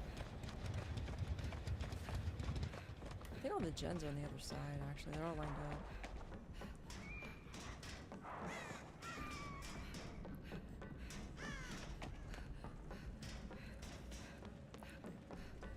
He left Bill. I suppose. He's in the totem range, I think. Yeah, he is. He left, though.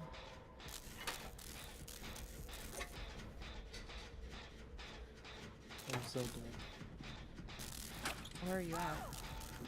Oh, I hear you screaming. Dude, just let me do this gen, okay? I think Bill will find. Jesus!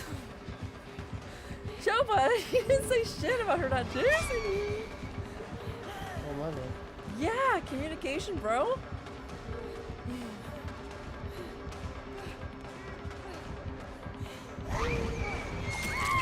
fuck.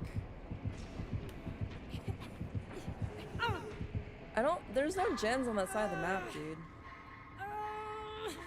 I think Bill's on my gen that I left, but I'm not sure. Yeah, he's like to my left far right. I think the nurse went behind me. Oh, Jesus. Hey, Zeus! Totem.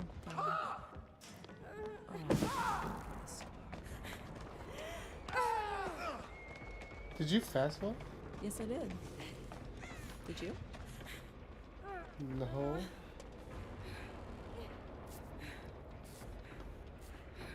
I'll try to find a totem on the other side. My map is dry.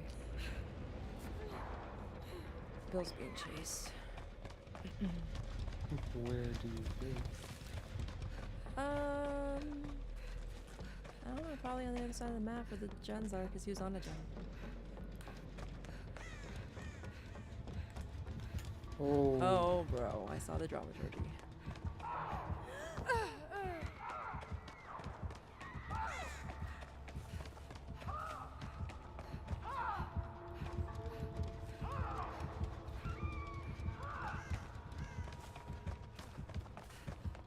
I see Bill.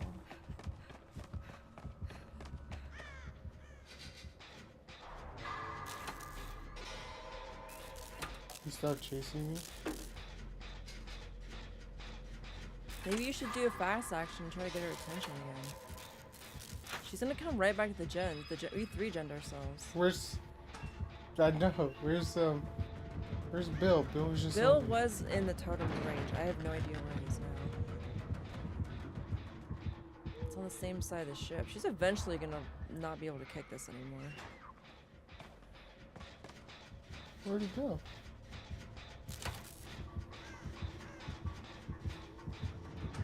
Shit!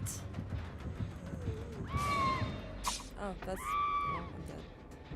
Oh, you got caught. Yeah, like the fucking locker glitched. Like the doors didn't even open. Bill's in a locker to the hook's left. He came all the way back over here to the gen I was on too.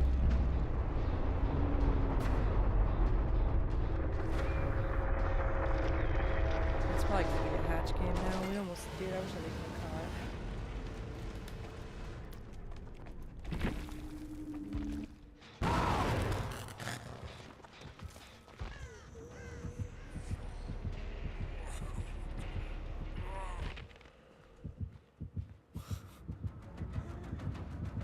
How are you trying to be stealthy and you have the screaming perk, bro? You didn't find it, did you? Oh. Yes and no. Oh man. Man, I died. Y'all just go tits up. I guess if I die, you got no reason to live.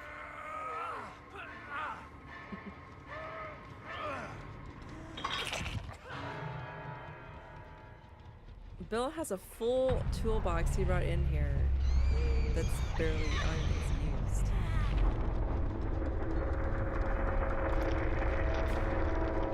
Oops.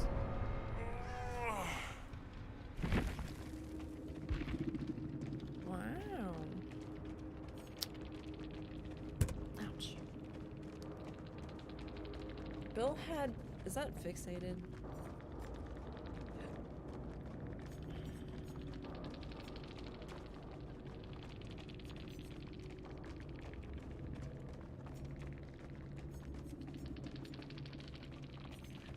Bill had dramaturgy as well. I don't remember seeing it.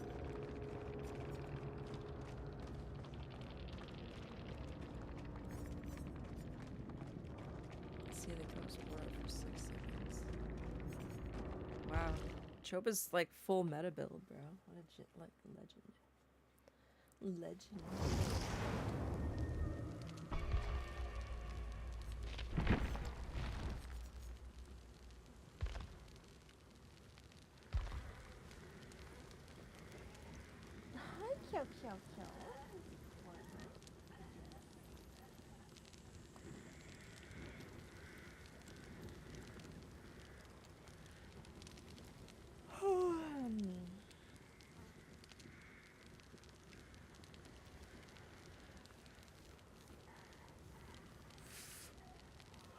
goodness. What time is it? 10? Oh, this might be my last one.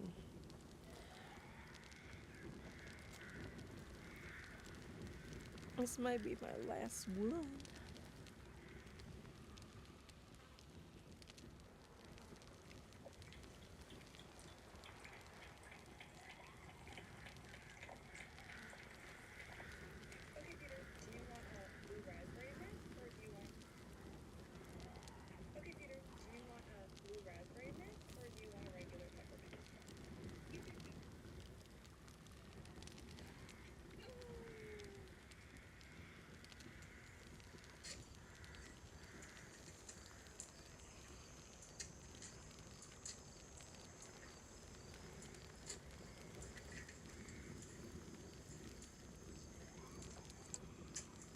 I've never seen a horse suck on a mint before.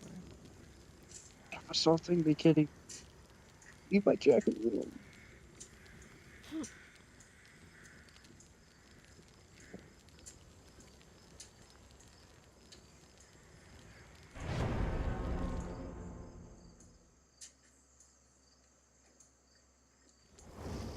That's cute.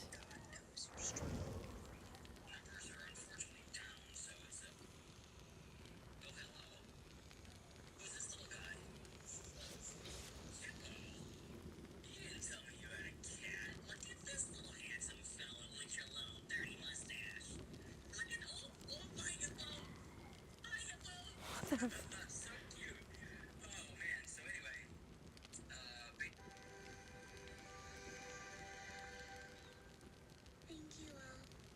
Your love has broken the curse and freed my soul. I'll never have to kill again. Really? I'm just screwing with you. It's the same David we had 2 matches ago. Did we win? No. We wiped. It was the... It's over. I think it was the claptrap one. I think it was. Claptrap. I thought it was with Myers. That was Myers. Oh, yeah. Wasn't it? Yeah. 'Cause we got Yeah, worried. that's what I was thinking. Whatever. It was... it's the same fucking David. Sure. And we all It's died. the artist? Oh, nice. Oh, it's the artist. That's fun. I've never won against an artist. What do I do? Don't run into the birds. Or the killer.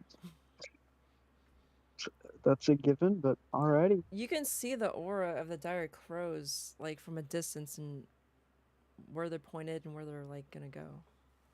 It's... Can you crouch under them? No. Damn it. I mean, you can try and see if it works. I don't know. I don't think so. I don't want to test that and get murdered.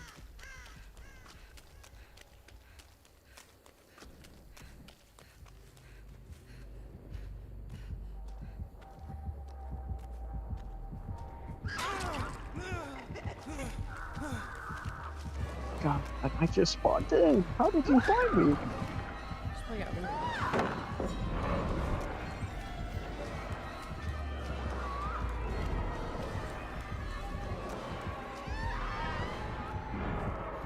I'm healing. I'm healing. Yeah.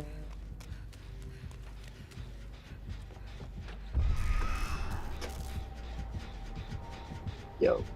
Why is there a toolbox in the floor? That was mine. Is it empty? It dropped when it. Oh, so she's got aura reading on that toolbox. You should probably pick it up and move it somewhere else. She could pick up the toolbox. No, I said you should pick it up and move it somewhere else. She has aura reading on the toolbox because, I mean, I'm pretty sure she does. It does have. Hi. Whatever. Did you just say that? Something.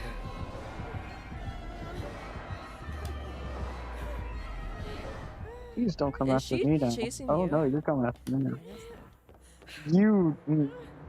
You were just Dear, I'm standing gonna next die. to the chase. She's got dissolution. So if you fast vault a I'm pallet, gonna die. she'll. Oh god. Yeah. There is no good ending.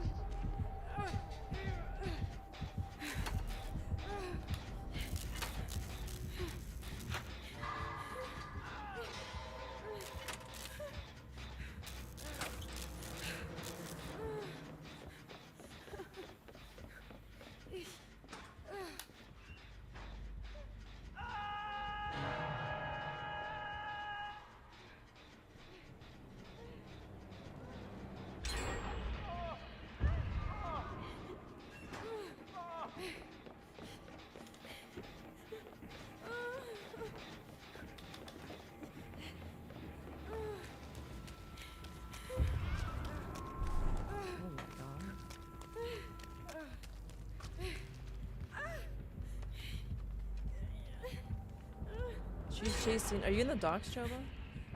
Yeah. Okay, she's on yours. She's Oh my down below god, Choba's not playing Nicolas Cage? you. He's a variety support.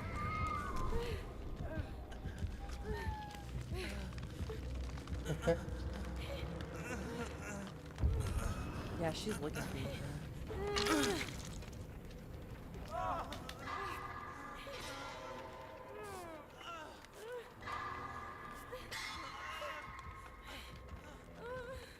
Oh, I guess I don't need a fucking heal. Nah, you're good. You're good. Come on, come on. Come here. Stop running. Jesus Christ. I think she lost me? Or she stopped chasing? Ooh, box. Give me that. Is that mine? No, it's a hell are purple you? one in a chest. Where did you go? Are you blind? Jeez. Yes, yes I She am. hit David? You going to Should go in the main.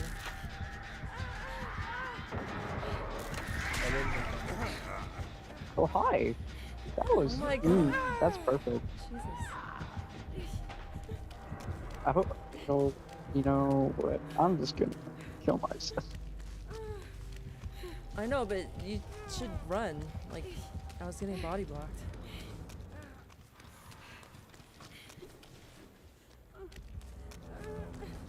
She's so looking for I David. just want to get that damn generator.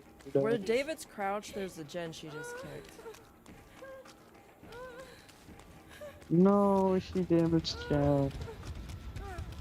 Actually, give me 2 blocks for this.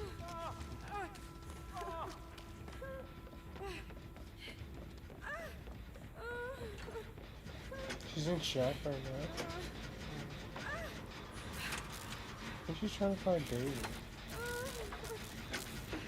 The boo nearly fucks her up. Yeah. She found David. No, what do the crows even do? If you hit twice by them, they'll injure you. And it's contagious. Oh my god. You could dispel them by holding on. Get them in. Alright. Do they like give away my location? or If you something? don't swat them, they will. Yeah, she can see you. Okay. So you can run and swat. The only thing you can't do is drop pallets or vault. Oh, Garden of Rot. That's perfect. She kicked the gen again. Oh, she didn't. Let's go. It's okay, guys. I'll finish the gen. Finish the gen. She tried sending a crow after me. Oh no. Oh. I'm gonna die. Again. God. Trying to find like a vault. Yes, perfect. I'm out of here.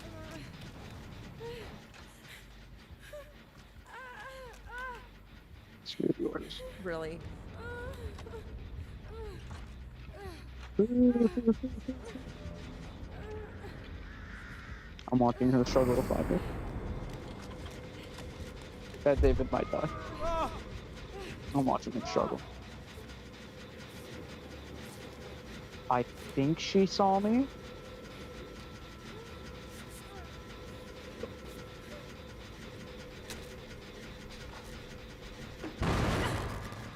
Oops.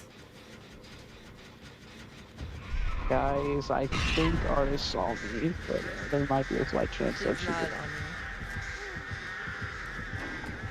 on You. Thank God.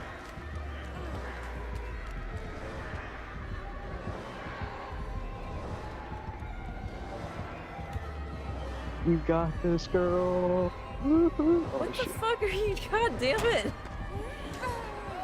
You're just Bye. crouching right where like the entryway is.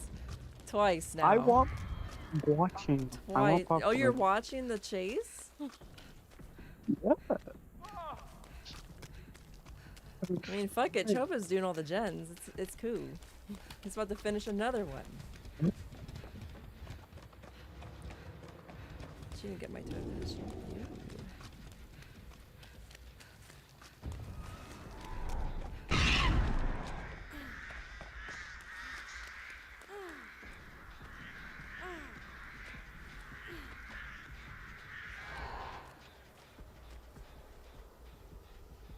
I think I'll leave the token there, actually.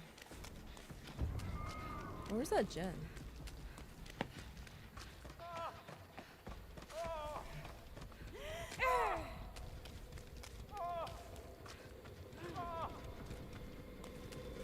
Alright, I figured it out, Choba.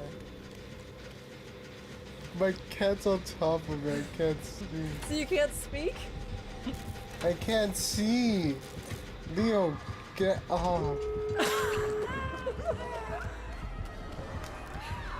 blaming of the cat. Ow. That hurts. Ow.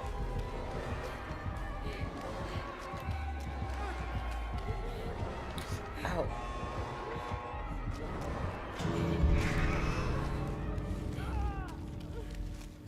You got caught? Lord have mercy.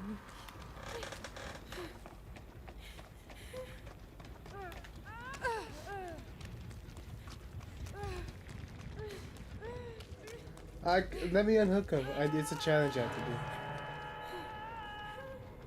Where you at? Right in front of him. Is it a safe unhook? Yeah. Oh.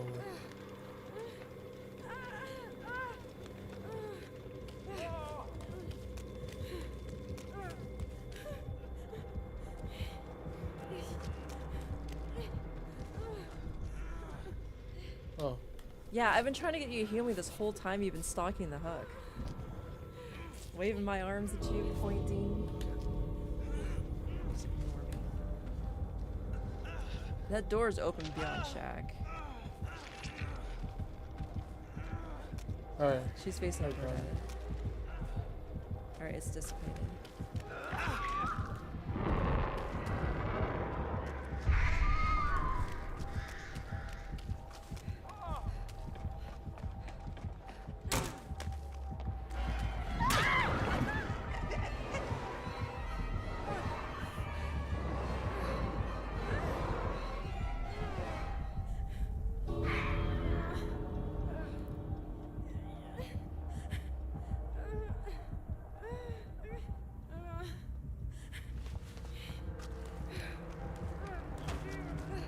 Fuck? Was she looking for you? Maybe.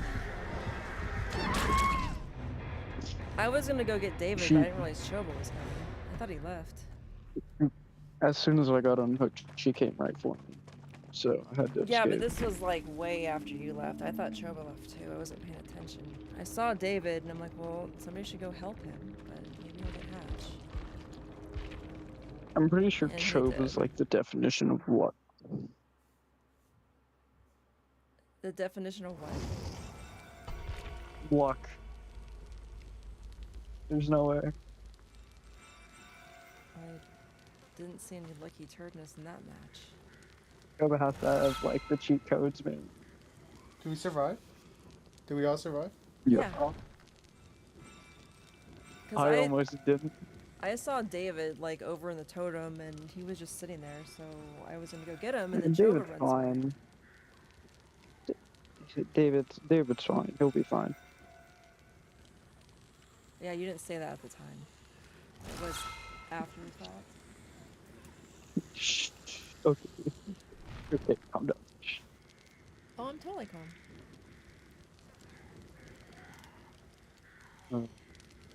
Anyway.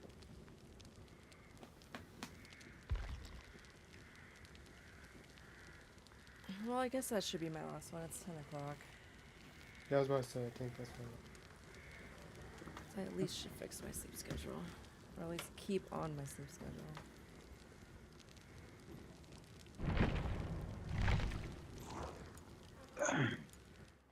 Oh, how dare you. I'll have fun grinding. That is true. I do have to grind. Prestige Land will be worth it. Yeah. Alright, good night. Alright, so what was I gonna say? Nothing really. 51 days? Is that the consensus? Did I shut that? Yes. Very disappointed 7 days to die, dude. I was really hoping my base. I mean, dude, I swear I was on there last month or like a month and a half ago, and everything was just Gucci. I checked all my boxes. I'm like, okay. There was like 2 days before a horde was coming, like the blood moon, and I'm like, I don't think I want to play until I want to stream it. And I guess whatever, I never streamed it. I'll be back on tomorrow. I don't know what's going on. I think my truck's broken. So it's like out of commission until the part comes in, I guess. But let me stream ending. Thanks for liking. Thanks for lurking.